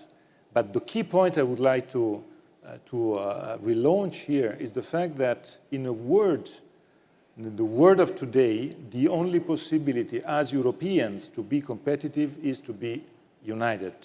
And the main problem is, for instance, the fact, and maybe I put one very complicated issue on the table, the fact that when we have a problem, and when we have a big problem, the different member states, they are asking to the European Union for more freedom in terms of state aid liberty, and to say we want to use state aid to help companies or to help regions, and asking the European Union to refrain from apply the European rules on state aid. And this is the end of the European Union for a simple reason, because the use of state aid is, of course, conditioned by two characteristics of the different countries. One, biggest countries, of course, they have more room to intervene in state aids. And second, non-indebted countries, they have more room. So that is very simple to say. There's one country which has room for having state aid, and it is Germany, of course, big and without debt. And there are countries with high debt or small countries without the possibility to use state aid. And in the last period, the use of state aid was the way to tackle problems or to resolve problems.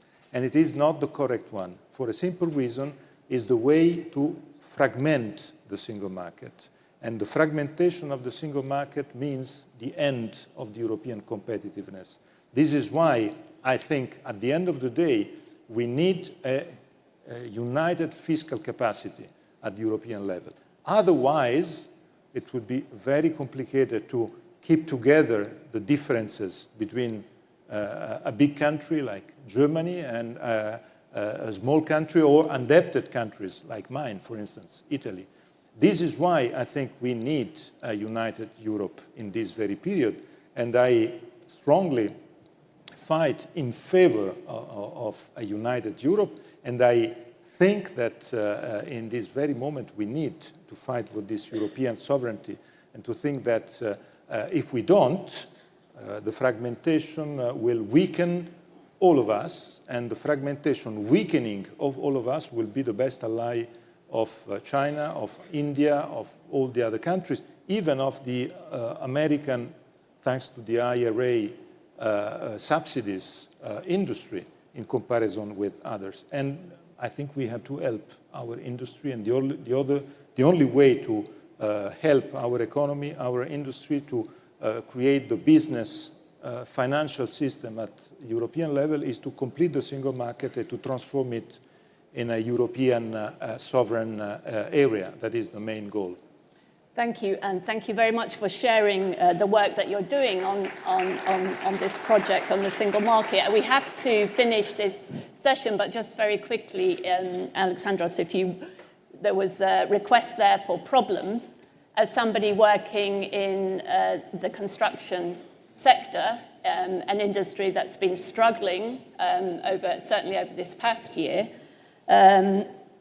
what would you enumerate as the biggest problems, just in a nutshell, because we have to. I can offer a lot of examples of problems, but what I would like to say as a retrospect, in retrospect of what you said.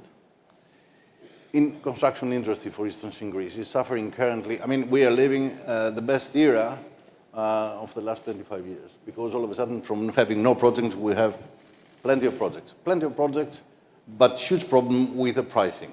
The pricing is not a Greek interest rates.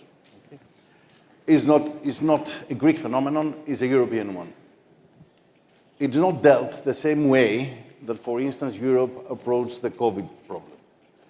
COVID was a problem for every single state in Europe, north and south the same. And it was tackled effectively and solved effectively, because everybody had a common interest to solve this problem. Interest rates increase of prices, which increases immense. Especially because the economy is not at the same level by the German one or the French one, is not dealt the same way. And yes, there are thousands of examples of this inequality that needs rebalancing at the European level towards the idea of what you just said, which is a European sovereignty. It's either European sovereignty, which means United States of Europe, or single market, a simple financial instrument, which is very useful, great, but allows member states to maintain sovereignty. That's a critical decision, and in my opinion, affects the economy of the member states significantly. Thank you. Well, thank you both very much, gentlemen. That's the end of this session.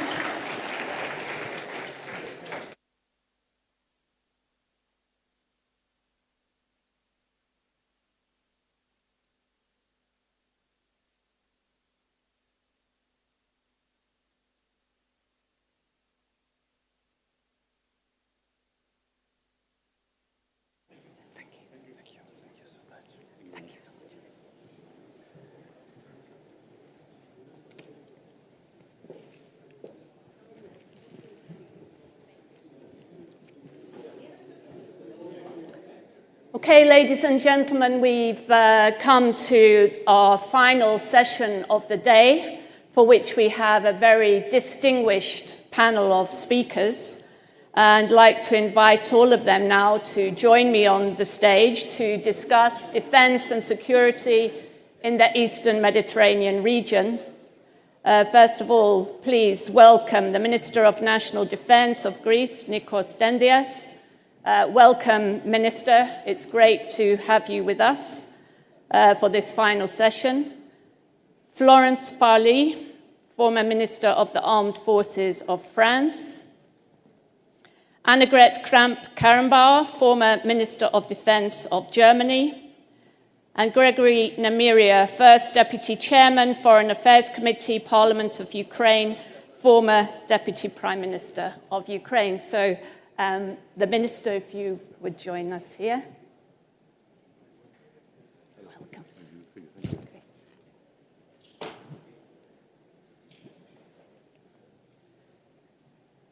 Thank you. It's great to see so many people in the room, and obviously I wouldn't expect anything less for the Minister and our guests for this very important session. And we're going to follow the same format. First of all, we're going to hear from the Minister and then the other panelists, and we'll open up for a discussion. So, Minister, over to you. Thank you.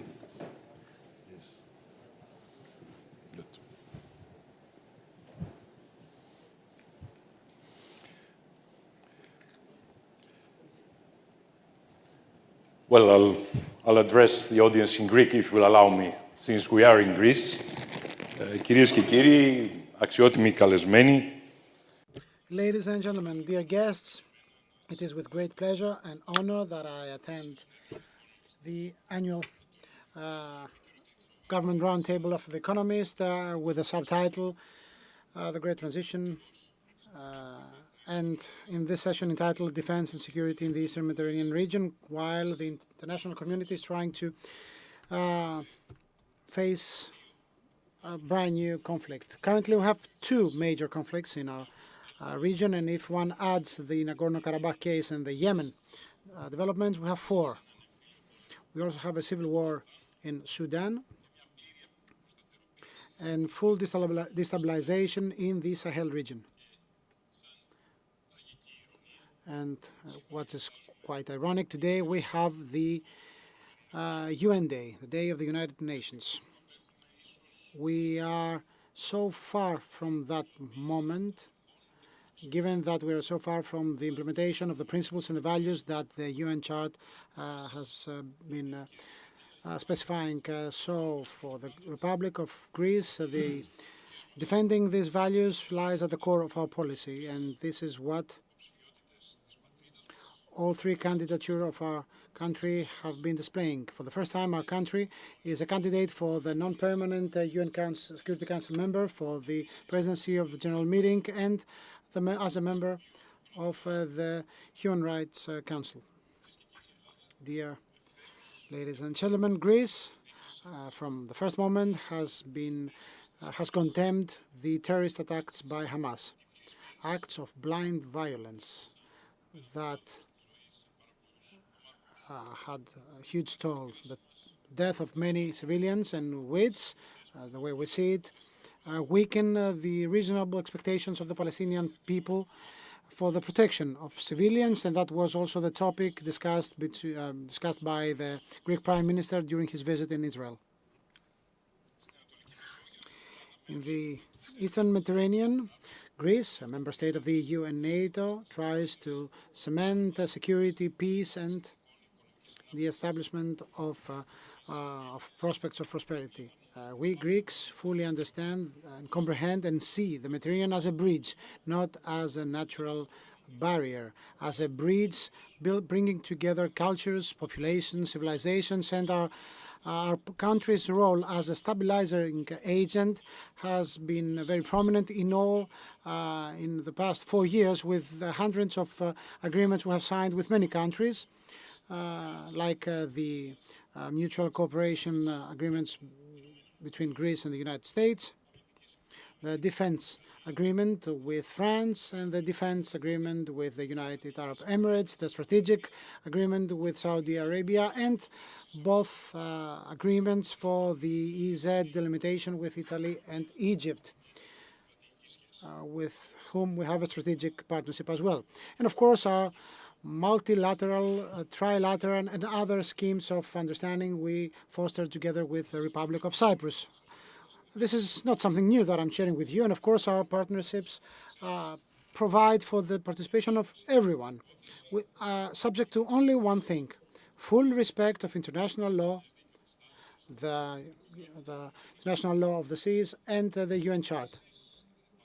We also believe in the presence of the United States and NATO in our region, because we believe that they may also be a stabilizing factor.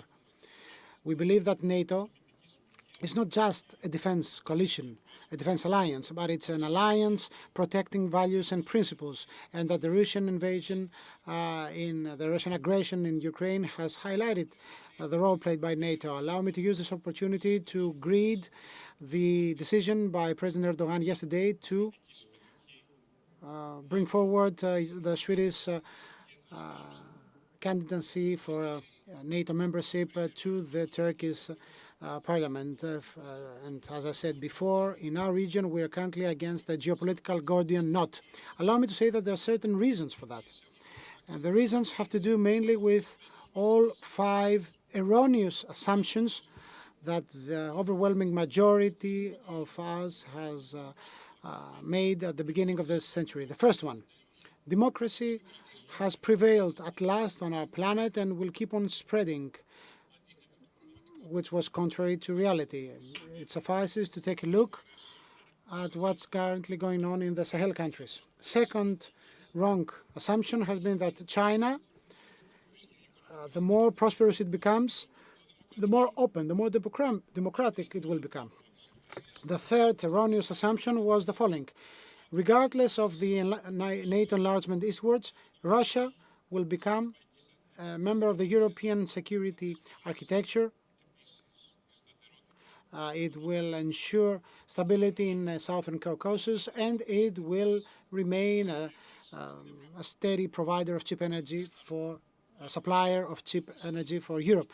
The fourth wrong assumption was the following. The Palestinian issue may be sidelined and be dealt with in the future, at the time when the lines putting apart Palestinians and the Israelis will cease to exist. And the fifth wrong, erroneous assumption, which was worse than all the four previous ones, was the following. The model of financial growth, of economic development that we were following in the 20th century may be replicated in the 21st century without having to deal with the repercussions of climate change. So, the repercussions are currently being felt, and unless we react immediately, the impact will be huge.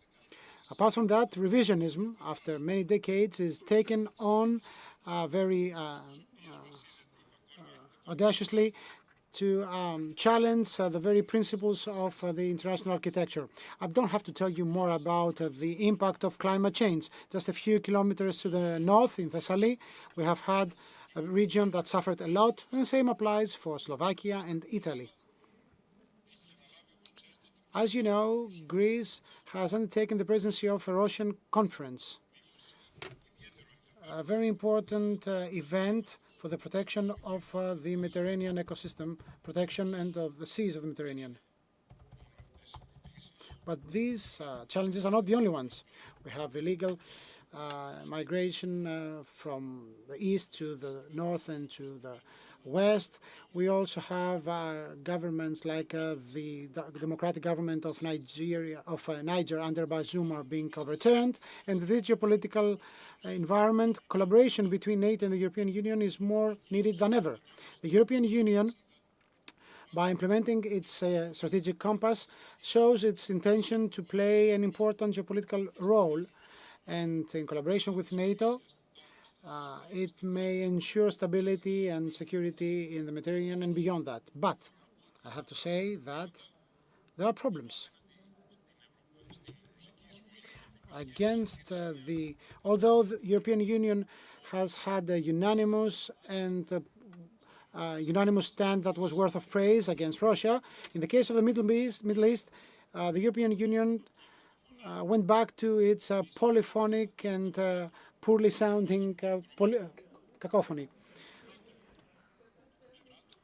And NATO, on its own, from its part, includes countries that do not want to imply sanctions on Turkey, or they just forget to condemn the Hamas attacks.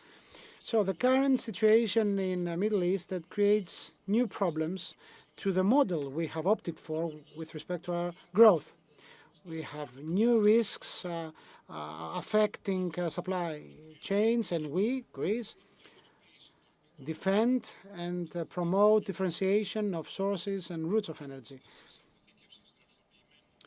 The LNG, the Alexandroupoli and Revithousa LNG terminals and the storage areas, and in the future in Corinth, Volos, the TAP pipeline, the interconnectors between Bulgaria, North Macedonia and Greece, EastMed, the Euro-Asia and Euro-Africa electricity connections are all these projects that currently serve our contribution or help our contribution to this diversification. Actually, a few days ago, I signed, together with my peers from Bulgaria and Romania, a letter of intent in order to expand the NATO fuel supply pipeline to this country so they can have alternative sources of energy available.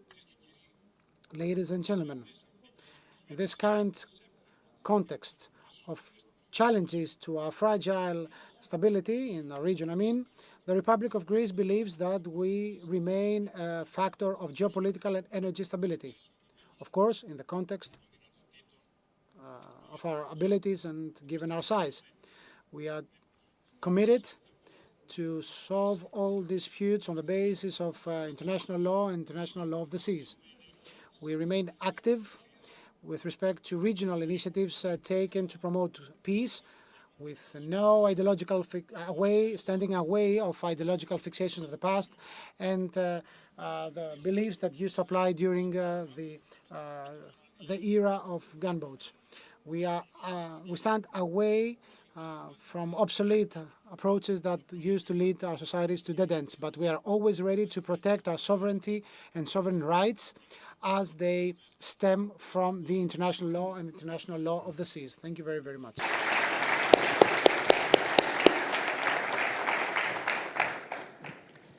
Thank you very much, Minister. I'm going to hand straight over to Florence Parly. Welcome to our conference. It's great to have you. Thank you.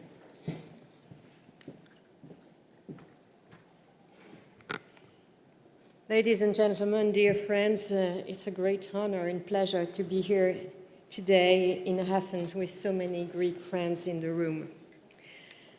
When Economist Impact set the program on the three-day conference and designed a panel around defense and security in the Eastern Med region, nobody would have bet that Hamas would have hit Israel like never before.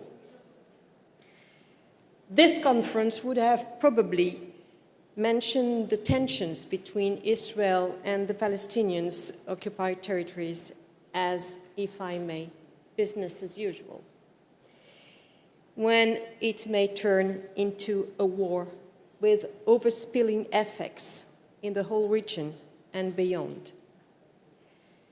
I had been with my friend Annegret, Minister of the Armed Forces, me for France, for 5 years, from 2017 to 2022. Over the last 6 years, I'm not sure that peace and stability have improved worldwide. To phrase it bluntly, very few of you would have bet that war would be back in Europe. Still it is. And very few of you would have bet that war might be back in the Eastern Med involving Israel. Still it is. As my government came into office in 2017, we conducted a review of threats facing France, and the results was not entirely reassuring. After 2 decades of peace dividends, we were waking up to a world where the West, and therefore democracies, gradually had to share hegemony, a world where power politics were back in Russia, in China, a world where new worrying trends had emerged. Terrorism spread and would not be some Trojan fit for violence like the Red Brigades in the old days. It would be the fight of a generation, and we are back to that. New fields of conflict also were confirmed: cyber, space, seabed. And meanwhile, as a part of a more general retreat from multilateralism, international regimes, proliferation norms, arms control rules were on the wane. So this is not a pleasant mix. And this is a recipe for confrontation. On top of the last 30 years, since the end of the Cold War, economic interdependencies have grown very significantly, boosted by the international trade growth that has started after 1945 and globalization. Confrontation hits borders again in Europe, killing soldiers and civilians. Confrontation hits Israel and the Palestinians. Confrontation hits our economies, hits finance, technologies, and hits multilateralism as well. In this environment, the Eastern Med is and has always been a hot spot. The Med Sea is a key area between Europe, Africa, and Asia, bridging 22 countries and hosting more than 500 million inhabitants. The eastern part of the Mediterranean Sea looks like a boiling pot where old and unsolved conflicts, contested maritime areas, assertive regional powers, rearmament, strategic competitors are mixed together. Powers are back in the Med Sea, creating growing tensions with, in the eastern backstage, a fight for gas resources. The US focus on rivalry with China that has started more than 10 years ago is bolstering the confidence of countries such as Iran and Turkey, which are seeking to assert themselves as regional powers. Both seize all opportunities to advance their interests.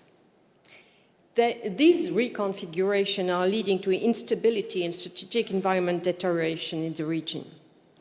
As a consequence, rearmament has never been as dynamic in the area for decades. Turkey, a NATO ally, provides armament and military support to Libya, despite the UN arms embargo. The Turkish Navy has or had, I don't know, a permanent presence off Cyprus due to political and territorial dispute related, among others, around gas drilling. Turkey has been increasing its military investment for years, building a national defense industry able to provide cheaper, still efficient equipments, such as drones, that were used in Azerbaijan or in High Karabakh. Russia has been increasing its presence in East Med since President Obama's decision not to launch a strike against chemical sites in Syria in 2013. Russia has now a permanent presence with a naval base in Tartus, an air base in Latakia. However, the number of Russian ships in the East Med has significantly decreased since the beginning of Ukraine's invasion, as the Black Sea has turned into a closed sea. Iran has been providing armament and capabilities to non-state organizations like Hezbollah and Hamas for years, and we can see the result with thousands of rockets being fired against Israel. Last but not least, the United States is back in the Med Sea after years of disengagement. Since 2022, the US Navy has been back, and more recently, since the attack of Israel by Hamas, the US sent 2 airstrike carriers sailing along the Israeli coast that were able to neutralize Houthi missiles launched against Israel.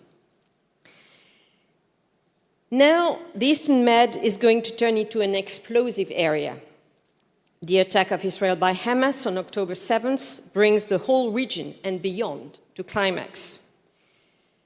It's quite a long time that the Israeli-Palestinian conflict is developing with more downs than ups. In the recent years, it was in 2021, clashes between Israeli police and Palestinians turned into full-scale fighting. The death toll was the highest since the Gaza war in 2014.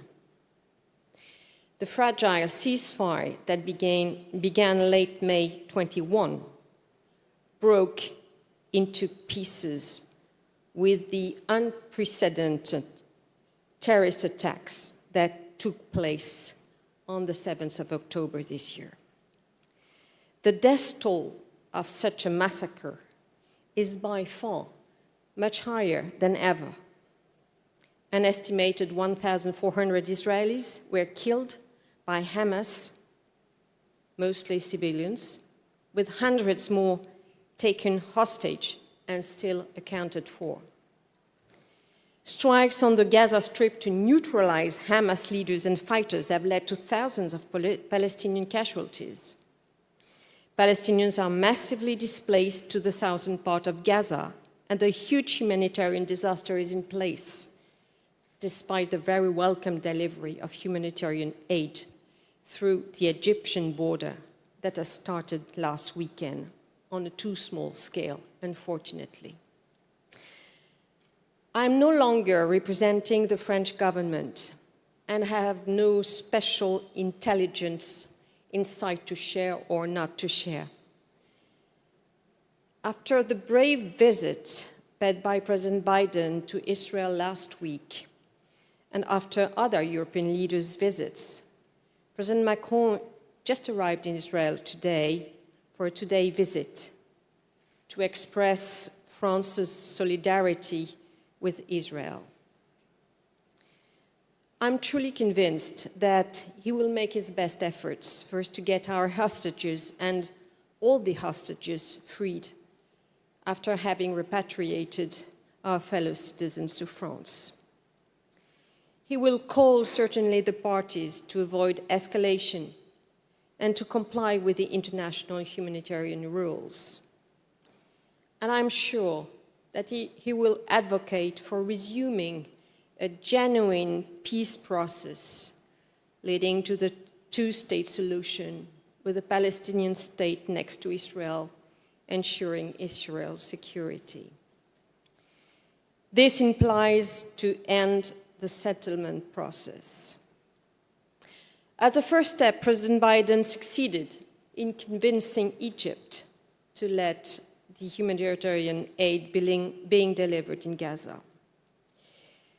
The diplomatic efforts made by the United States, the Europeans, and some neighboring countries should not deter Israel to react, but hopefully deter to overreact.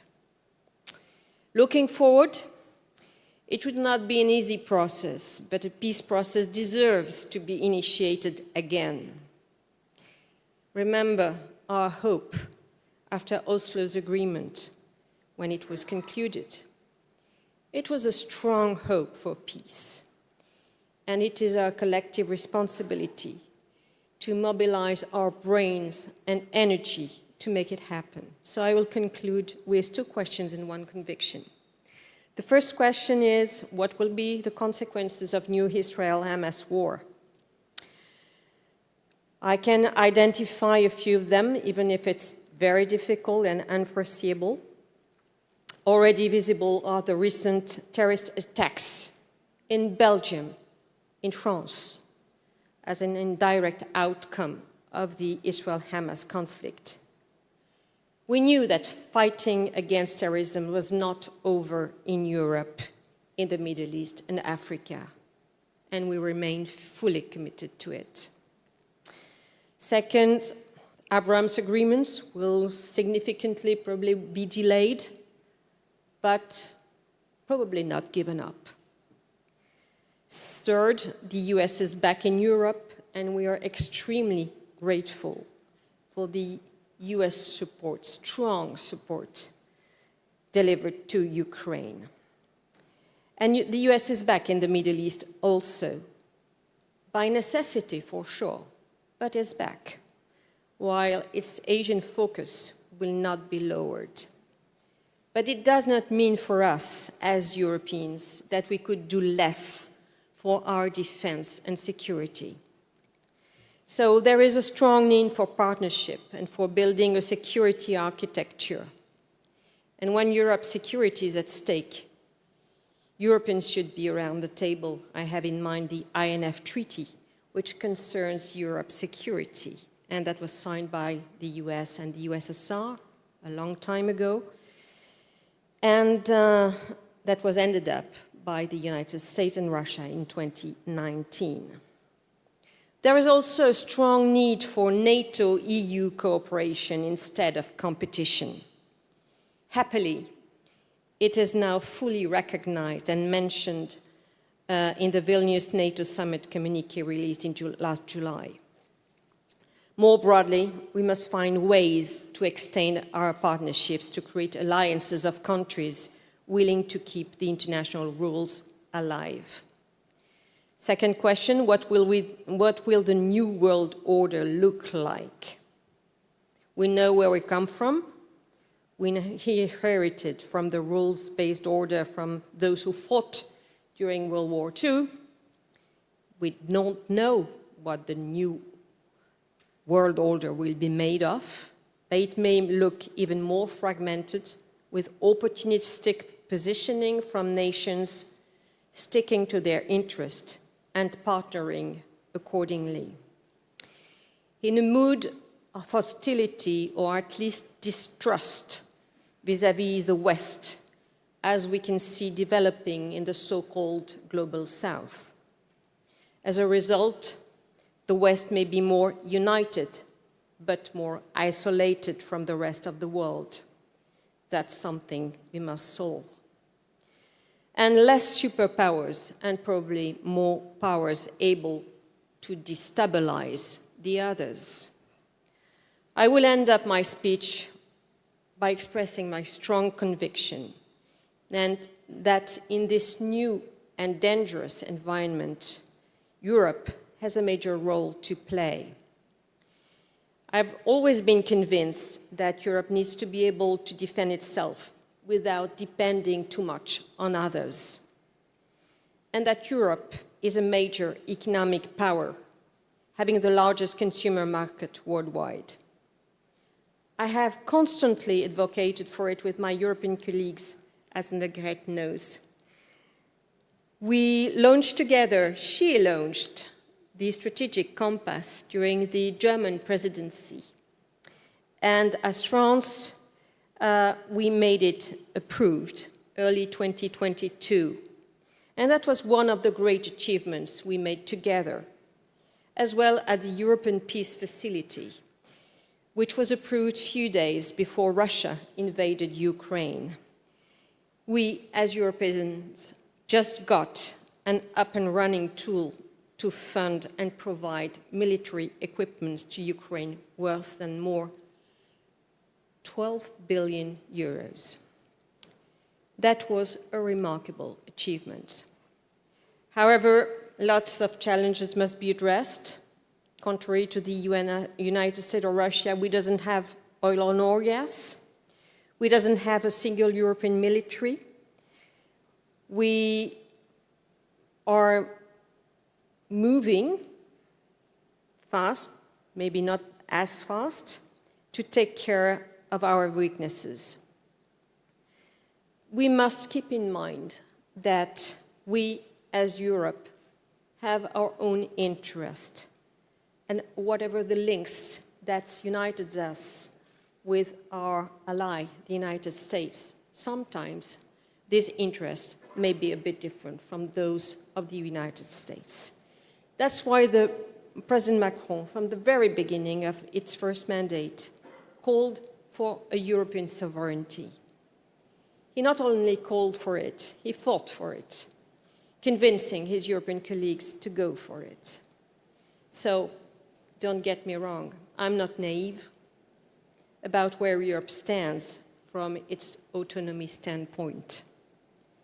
But it would be extremely naive to believe that our interests would be better taken into account by someone else, including our best allies. Thank you.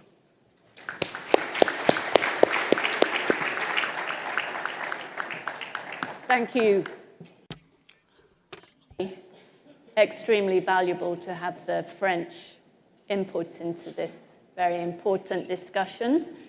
European French, just as it is to hear from a representative of Germany and a former defense minister. Welcome.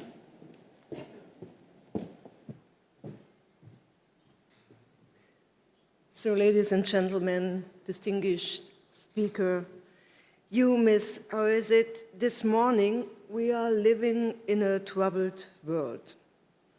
And you are absolutely right. We face a situation where underlying strategical shifts and major developments shape our world, like the growing gap between the global south and the Western world, rising competition between China and the US, the increasing impact of climate change everywhere in the world that amplified migration to Europe, and technological revolutions like AI. And we face a world where wars like the Russian ones against Ukraine or the terror war of Hamas against Israel and thousands of innocent civilians in Israel have cost so many lives in the region until today, until to this very moment. One has to understand that these conflicts and challenges happen at the same time in different places on different levels. They are interwoven and they demand a kind of multitasking conflict management. So it's necessary and important to ask if we in Europe and NATO are really prepared to do this, or as you ask, if we are in the need of a new Euro-Atlantic security architecture. In 2022, both the European Union and NATO adopted renewed strategic documents, EU's strategic compass and NATO's new strategic concept. The EU have called the compass an ambitious plan of action for strengthening EU security and defense policy. The compass sees EU capabilities complementary to NATO. It intensifies support for global rules-based order with UN at its core. We, the heads of state and government of NATO, have gathered in Madrid as war has returned to the European continent. These were the opening words of the Madrid Summit Declaration. The summit focused on two main objectives: agreeing further immediate measures in response to Russia's war of aggression in Ukraine, agreeing a new strategic concept to drive alliance adaptation and modernization over the next decade. It's comprised a fundamental shift to deterrence and defense based on three pillars: more forward deployed combat formations, more high readiness forces, more pre-positioned military equipment, stockpiles, facilities in so-called frontline nations. So I think you can say there is a groundwork with which both European Union and NATO have responded to the experiences of the last few years. The Trump administration, a pandemic exposing our weaknesses and interdependencies, but especially the Russian war against Ukraine. But this groundwork is in need for a reality check again and again, and for the ability and the willingness to adapt it smartly and to put it fast into action where and when necessary. Russia, there is no doubt, wants to destroy Ukraine as a sovereign country in order to geographically restore the old Soviet Union. In doing so, Putin's Russia is fighting against values and principles that the West, Europe, and NATO stand for. He's using a hybrid warfare of both military violence and political destabilization. Therefore, it's so important to guarantee a sustainable security for Ukraine. In my opinion, the only sustainable security for Ukraine is the membership of NATO as fast as it's possible, as well as a realistic and reliable accession perspective for the Western Balkans. The Ukrainian counteroffensive may have been slower than many hoped, but it is far from being unsuccessful. Ukraine has disabled Russian radar and ships on the western side of Crimea. It has thus weakened and pushed back the Russian Black Sea Fleet and created a free passage for ships transporting grain from Odessa. With atoms, it has a precision weapon with which it can attack all Russian staff's logistical hubs between the front and the Sea of Azov. This has two consequences. In addition to the Baltic Sea, the Black Sea region is coming more into the focus, as well as the role of NATO member states there, as Romania, Bulgaria, and especially Turkey. Given that the Black Sea is a region of highest Russian interest, for instance, as its open door to the Eastern Mediterranean, where countries like Libya are serving as Russian bridgehead, the situation in the Eastern Mediterranean may also require even more attention from Greece as one of the most important NATO members.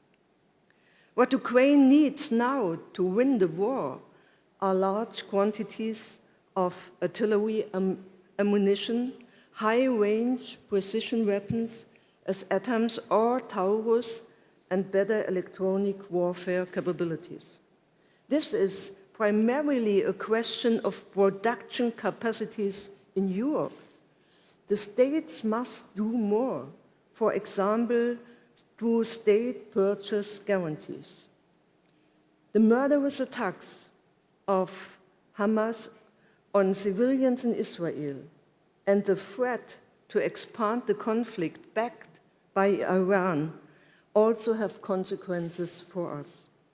Hamas, like other groups such as IS, want to destroy and erase Israel because it's a Jewish state and for the values and freedom it stands for. So they attack Israel, but also our shared values. And the loud anti-Israel, anti-Semitic, anti-Western protest all over in our cities shows that there is a relevant sounding board within our societies. But what is frightening me, it's far more what is frightening me, it's far more the support from the progressive left and especially the droning silence of so many indifferent citizens. It shows the fragility of our democratic resilience as well. And it's pouring oil in the debates about migration and integration and makes radicals and populists stronger and thus make us weaker. The last point in particular shows that what we need above all is a different way of thinking, a different attitude, more realism, more determination, and ability to act. Maybe, or probably, this is the architecture that we need to change the most and which is the hardest one to deal with, the one in our own heads. Thank you.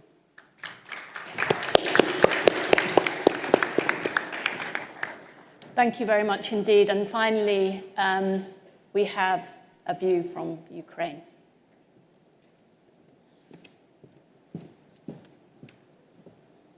Kalimera.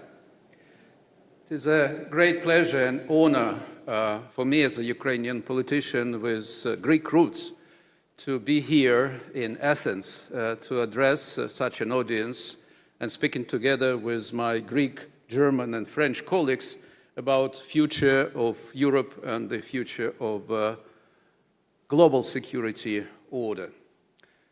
And this is the first comment I would like to make. War in Ukraine is not about territory.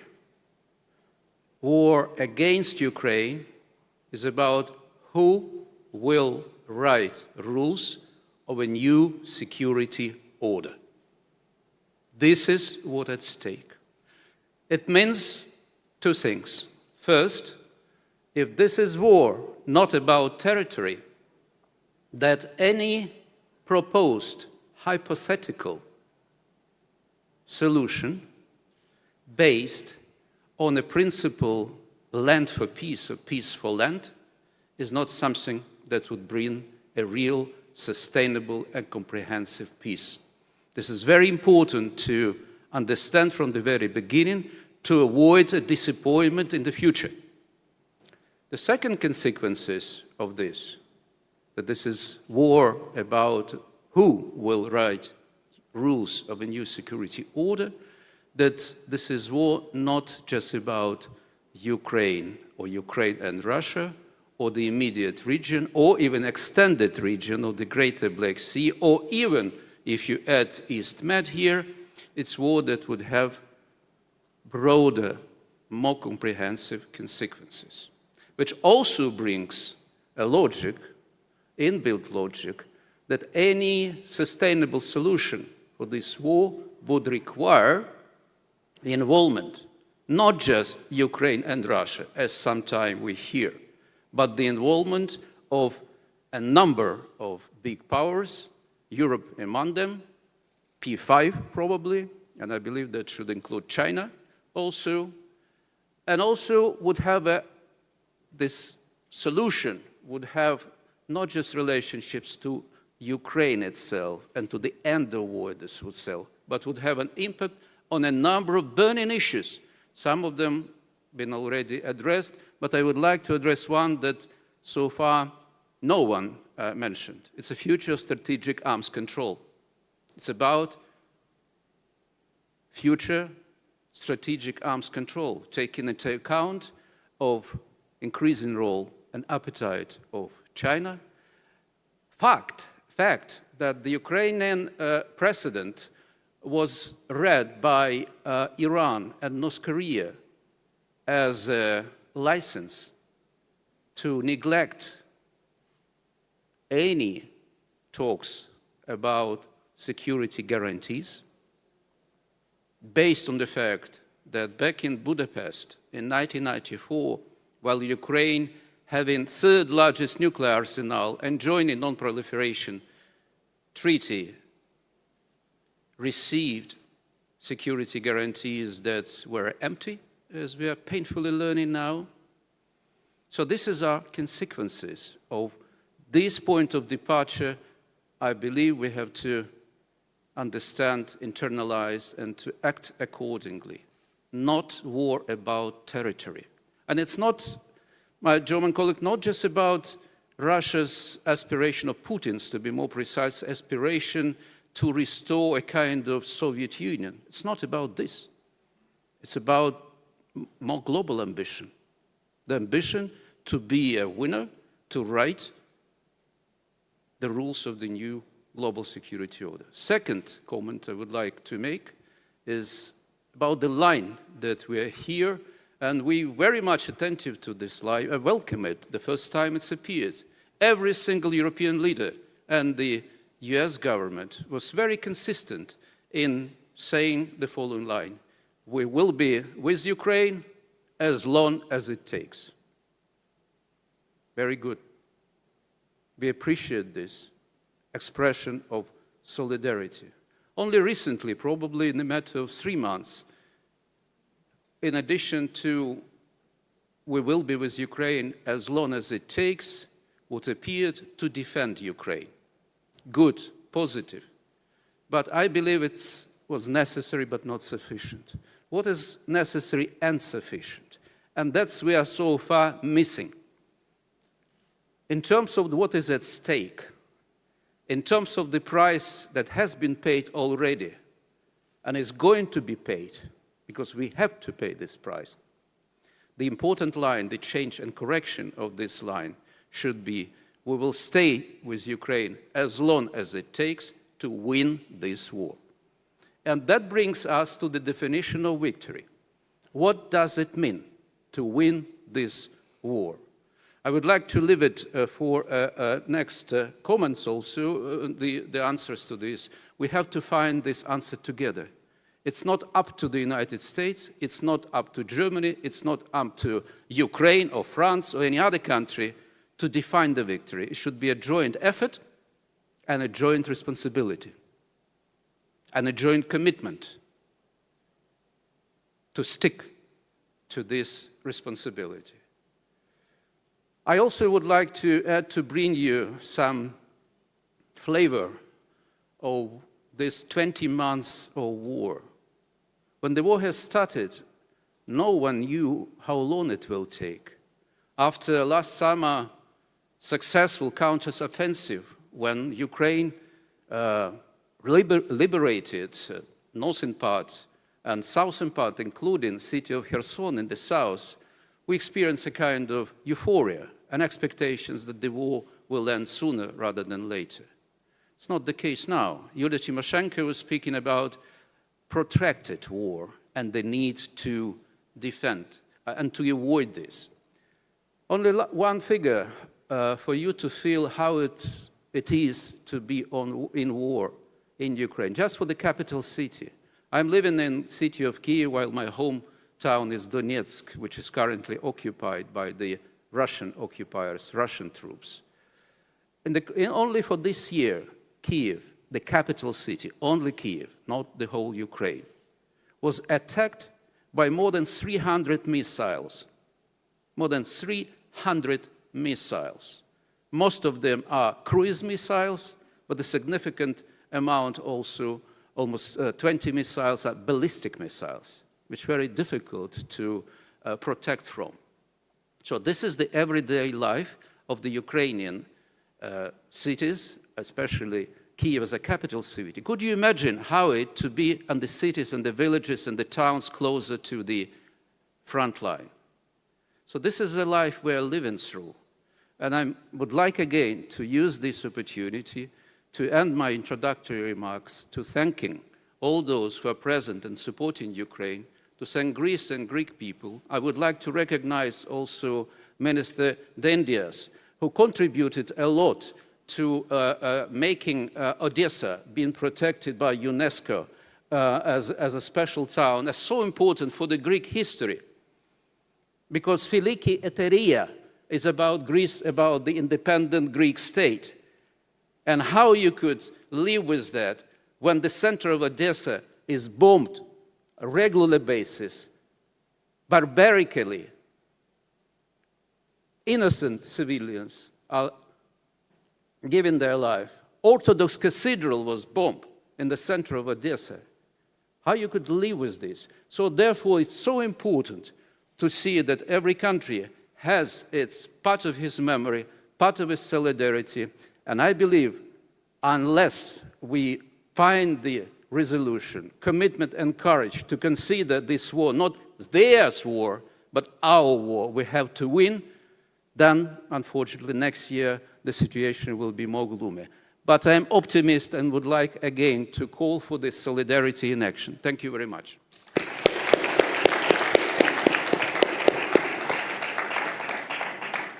Well, thank you very much, all of you. Now, we have to finish at 5:45. We have a cocktail reception hosted by the Prime Minister of Kosovo, to which everybody is invited. So maybe I can ask each of you one question, and we'll have to keep the answers quite brief. Starting with you, Minister, and you were very brief. Disciplined in your remarks, but yet your talk was very wide-ranging, actually. and I hope we can address some of the topics you raised. You really emphasized in a proactive way the role that Greece can play in addressing and helping to resolve some of the problems on Europe's doorstep. But I wanted to ask you from a Greek defense and security perspective, what are the main risks from the Israel-Hamas war?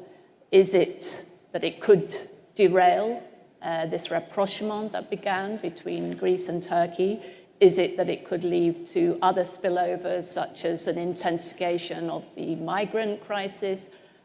What are the ramifications of this for Greece directly? Well, thank you for that.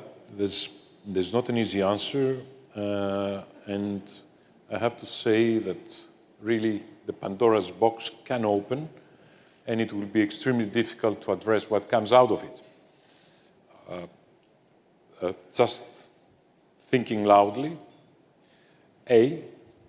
what we are seeing here is a huge, huge problem that can destroy what has been achieved with the Abraham Accords, which means a rapprochement between Israel and a substantial part of the Arab world, with which Greece has a very cordial, close relation.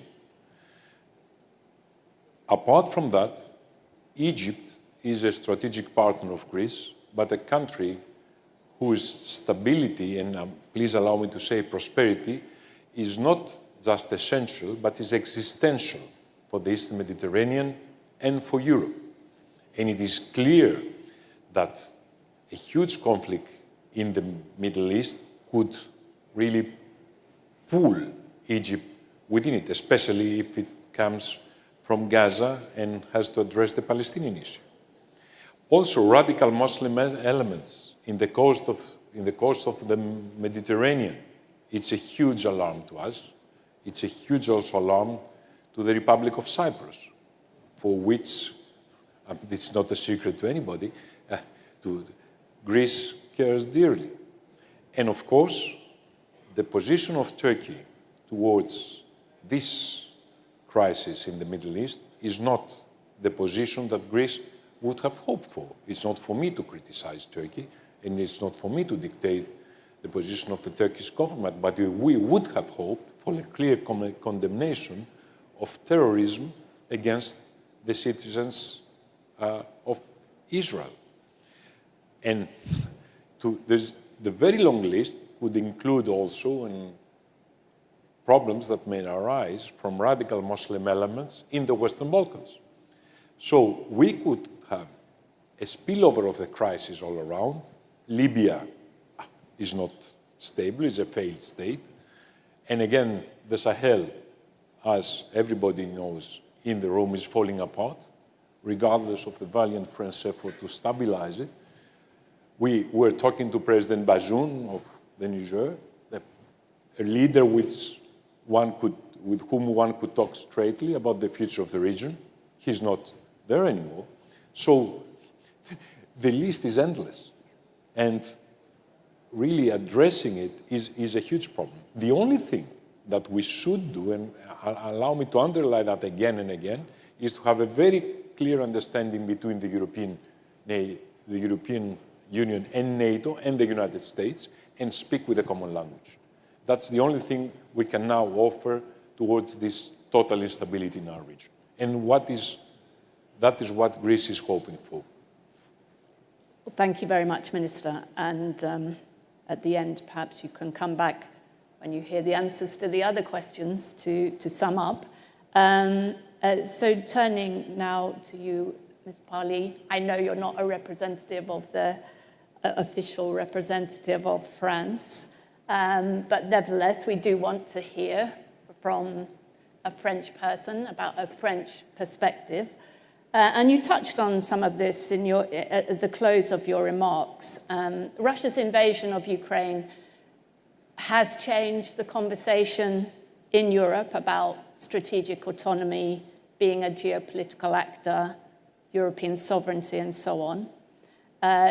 I think everybody has acknowledged already that Europe remains overly dependent on the US as the decisive player.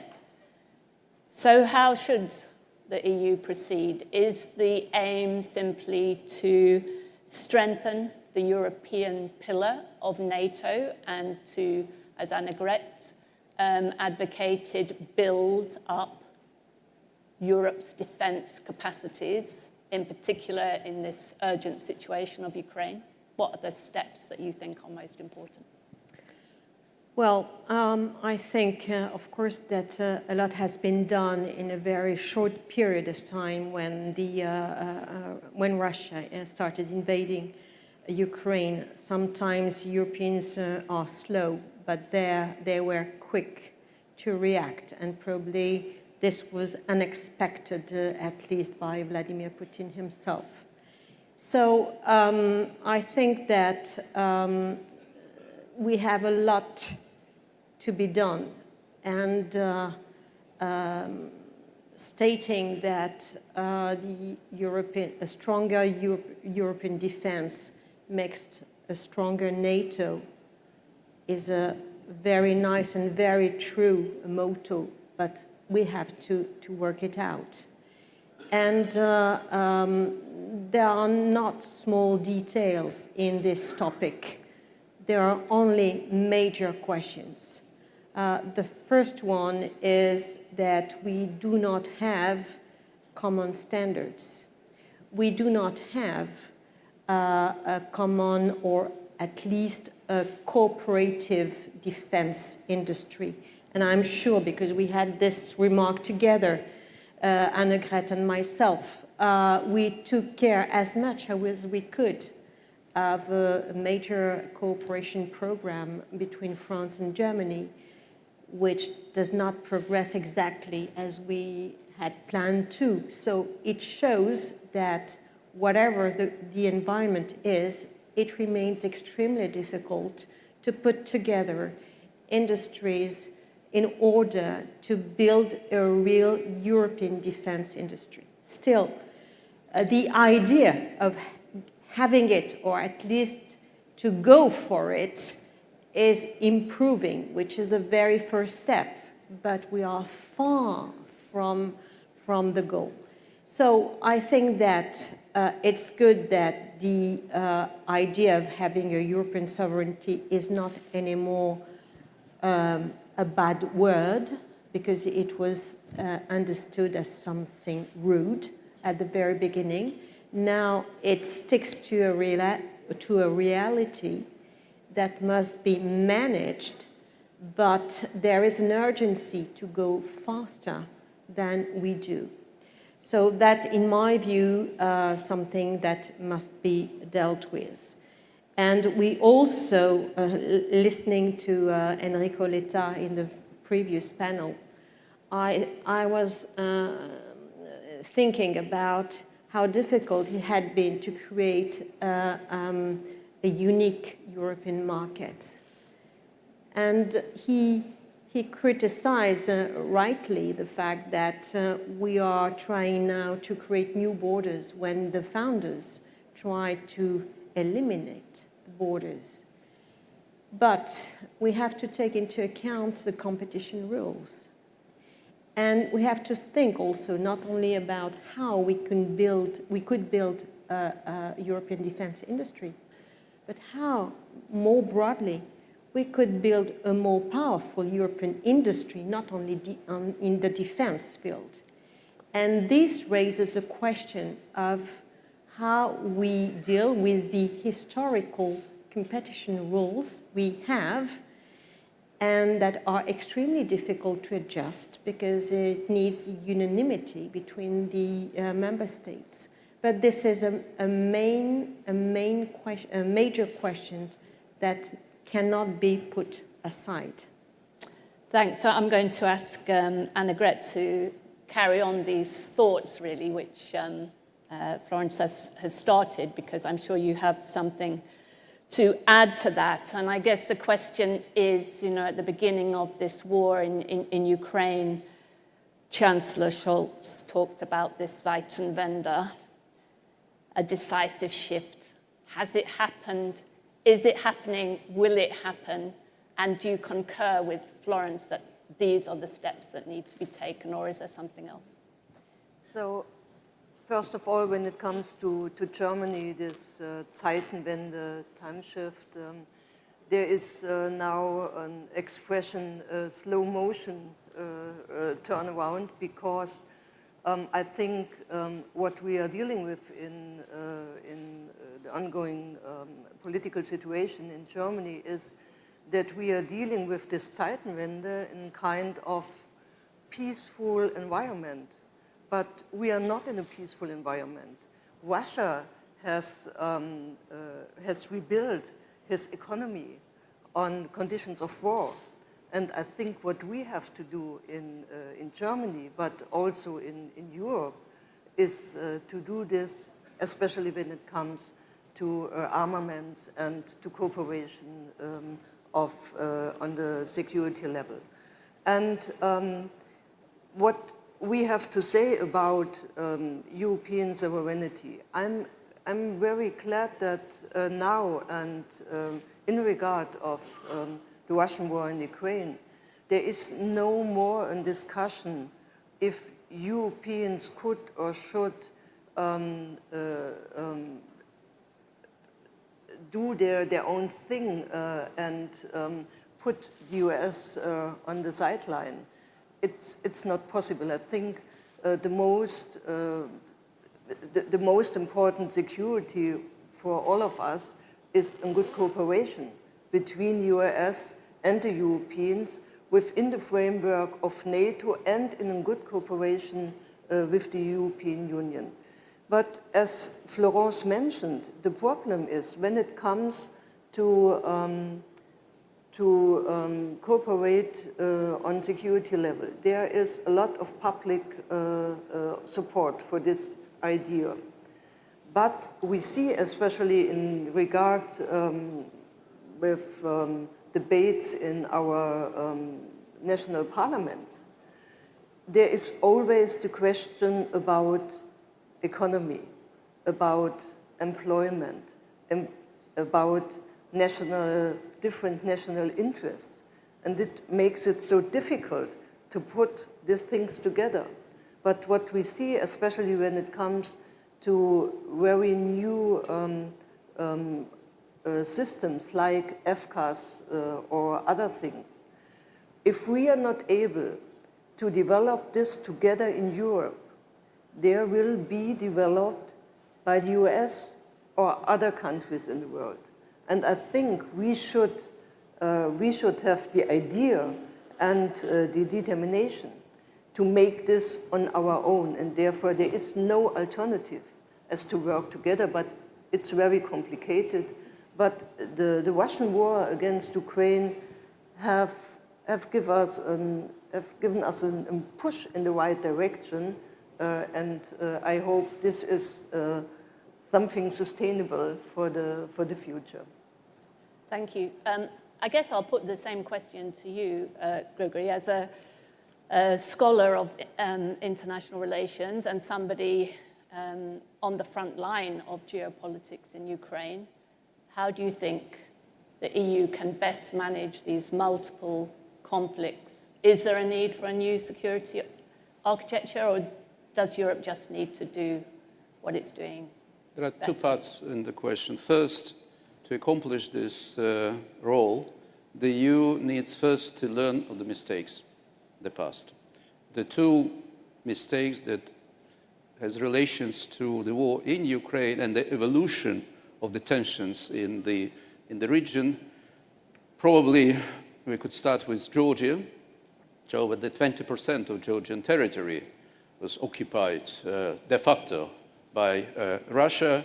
At that time, France was at the helm of the European Union. EU presidency, President Sarkozy negotiated a plan that resulted in a frozen conflict, which basically was read or treated by Russia as a green light to try to do something more ambitious. Until recently, the same 20% of Ukraine's territory were occupied by Russia now. now as a result of Ukrainian counteroffensive is 17%, but it's still increase of 7% of Crimea and Donbass before the war to 17%, plus 10%. And we remember when Crimea was annexed illegally and Donbass, the eastern Ukraine, was occupied, for the first time in the history of post-Cold War Germany, after reunification of Germany, Chancellor Merkel, took a decision to lead international efforts to solve the conflict, manage and resolve this conflict. As a result of this, Minsk I, Minsk II appeared, and we know, unfortunately, that they basically resulted in a pause before the major attack. So those are mistakes, lessons to be learned, in addition to the Budapest case, when security guarantees for giving up nuclear arsenal proved to be empty. The major risk now to avoid is to avoid a Buda-Minsk, when the worst of Budapest Memorandum of 1994 and the worst of Minsk I and Minsk II will be taken as a platform for the new peace deal for Ukraine. Avoid Buda-Minsk by all costs. Then what needs to be done to be forced to solve? I think it is important not to be shy for Europe while we're speaking in the presence of the ministries of defense, but for Europe not to be shy to use its soft power. So this is something that's really, there is no competitors around that could beat Europe on a really strong soft power, however ridiculous it sounds. And as far as Ukraine is concerned, and Moldova, I would like to recognize Moldovan ambassador here, Andrei Popov, it has to do with a decisive move towards Ukraine's and Moldova's integration towards the European Union. This is something that would send clear signal to Putin, that Mr. Putin, so no way for restore the Soviet Empire. This is part of Europe, countries who shared values. And there is one battle, I would like to emphasize it. We haven't won this war yet, but there is one battle that Ukraine has won already. For more than 30 years, since Ukraine's independence, Ukraine was struggling to convince other countries, other leaders, intellectuals in the West, that we're a European country. We're not buffer state, we're not state in between, we're not bridge state, we're part of Europe. So now, after the Orange Revolution, the Revolution of Dignity, and most notably after this war, when Ukrainians sacrificed their lives in thousands to show they're part of Europe, I think this battle has already won. And it was a sea change in Germany, but also in France, in terms of considering Ukraine's European future as something that is real, but not as for the empty talk. I think what is important now for Europe, together with Ukraine, to learn the lessons how to equip itself with more muscles.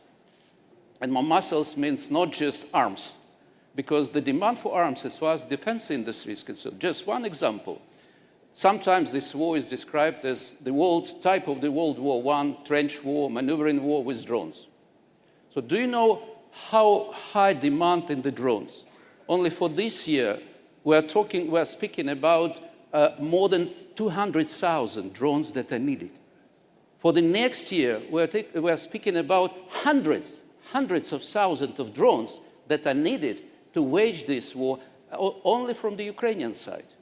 So if you think further, what the implications of that for the defense industries, because there are different kinds of drones, how to coordinate them, how to use them in various ways, only with the drones part. So that's becoming something that deserves to be a European project in terms of avoiding dependency on China or over-dependency on China on the processors and the others part. So these are the menu action item that I believe is important for not to be shy, not just to discuss, but to act, including exploring a huge potential that Ukraine has in terms of what is still left, and there are something serious that is left of our military-industrial complex, and we're increasing our production, but also experience that our armed forces learned and are learning every day, every night, fighting what is used to be called a second largest and strongest army in the world. Not anymore.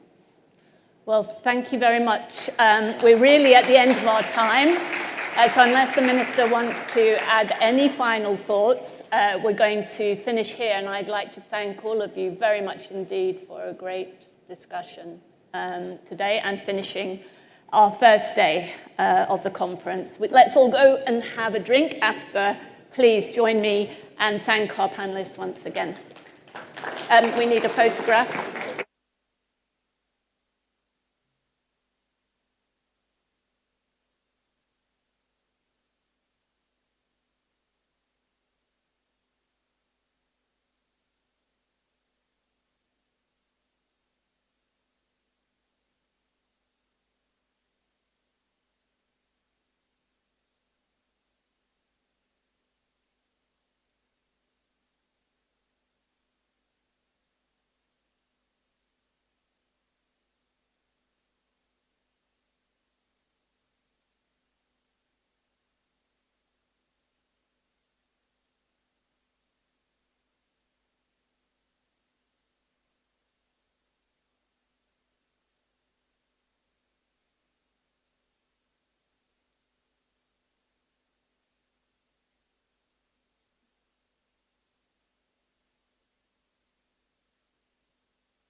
Why do we work?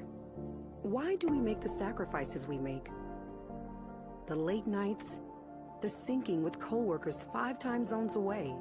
Why? Why? Why? ¿Por qué hacemos lo que hacemos? Why? Because we all want our work to mean something.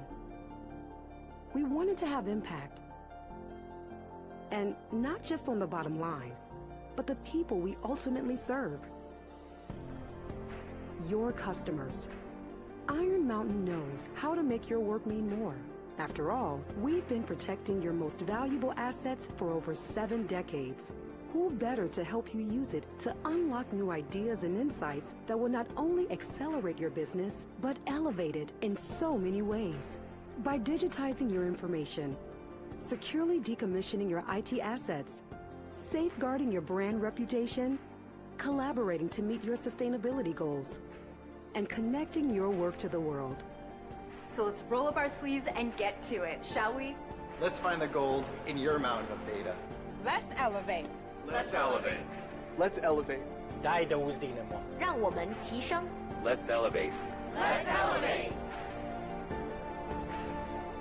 Elevate the power of your work.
Η ισχυρή παραγωγική βάση της βιομηχανίας φαρμάκων στην Ελλάδα εγγυάται την κάλυψη σε περισσότερο από το 60% των αναγκών των Ελλήνων ασθενών με τις απαραίτητες φαρμακευτικές θεραπείες. Με 26% μερίδιο αγοράς σε όγκο και συμμετοχή μόλις 13% στη φαρμακευτική δαπάνη, οι ελληνικές φαρμακοβιομηχανίες προσφέρουν το 65% της συνολικής απασχόλησης του κλάδου, το 90% των επενδύσεων και το δεύτερο εξαγώγημο προϊόν της ελληνικής παραγωγής. 50 φαρμακευτικές επιχειρήσεις με 45 εργοστάσια παραγωγής φαρμάκων, διαθέτουμε τις υποδομές και δημιουργούμε προστιθέμενη αξία στην ελληνική οικονομία. Ενισχύουμε την απασχόληση με καλά αμοιβόμενες θέσεις εργασίας και με τις επενδύσεις μας συμβάλλουμε αποφασιστικά στην αύξηση του ΑΕΠ.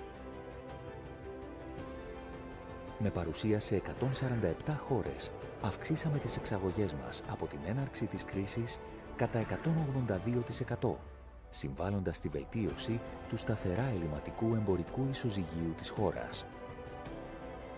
Η πανδημία ανέδειξε την ανάγκη για τον επαναπατρισμό της παραγωγής φαρμάκων στην Ευρωπαϊκή Ένωση. Πολλά ευρωπαϊκά κράτη, χωρίς εγχώρια παραγωγή, αντιμετώπισαν τεράστιες ελλείψεις. Όμως, στην Ελλάδα, η ελληνική φαρμακοβιομηχανία δεν άφησε τη χώρα χωρίς φάρμακα. Η ελληνική φαρμακοβιομηχανία έχει αναδειχθεί σε βασικό επενδυτικό κλάδο της ελληνικής οικονομίας, υλοποιώντας ένα σημαντικό πρόγραμμα επενδύσεων συνολικού ύψους άνω του 1,2 δισεκατομμυρίων ευρώ. Οι επενδύσεις των ελληνικών φαρμακευτικών επιχειρήσεων αφορούν σε ένα φάσμα δράσεων, από προγράμματα μεταφραστικής και κλινικής έρευνας έως την αναβάθμιση των υφιστάμενων υποδομών, αλλά και τη δημιουργία νέων με υπερσύγχρονο εξοπλισμό και χρήση τεχνολογίας εχμής. Οι επενδύσεις αυτές διαμορφώνουν τον χαρακτήρα και το μέλλον της σύγχρονης ελληνικής φαρμακοβιομηχανίας, συμβάλλοντας ενεργά στην εδραίωση υψηλών αναπτυξιακών ρυθμών για τον κλάδο και το σύνολο της εθνικής οικονομίας. Ταυτόχρονα, οι επενδύσεις μας θωρακίζουν το σύστημα υγείας, διαμορφώνοντας συνθήκες επάρκειας και σταθερότητας στη φαρμακευτική αγορά. Διευρύνουμε τη δυνατότητα κάλυψης των αναγκών των ασθενών με ποιοτικά ασφαλή και αποτελεσματικά φάρμακα. Επιχειρούμε με εξωστρέφεια και αυτοπεποίθηση, παραμένοντας σταθερά προσανατολισμένοι στο όραμά μας για την ανάδειξη της χώρας μας σε ευρωπαϊκό κόμβο για την έρευνα και παραγωγή φαρμάκων.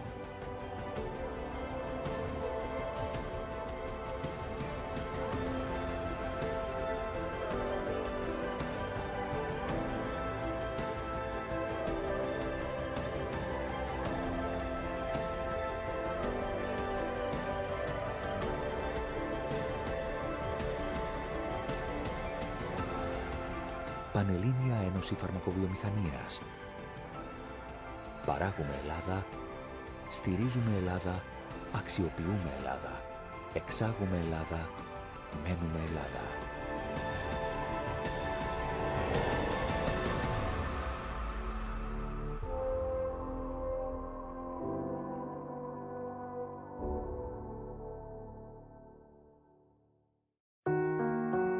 What if 140 years of history were just the beginning? What if we gave beauty new energy?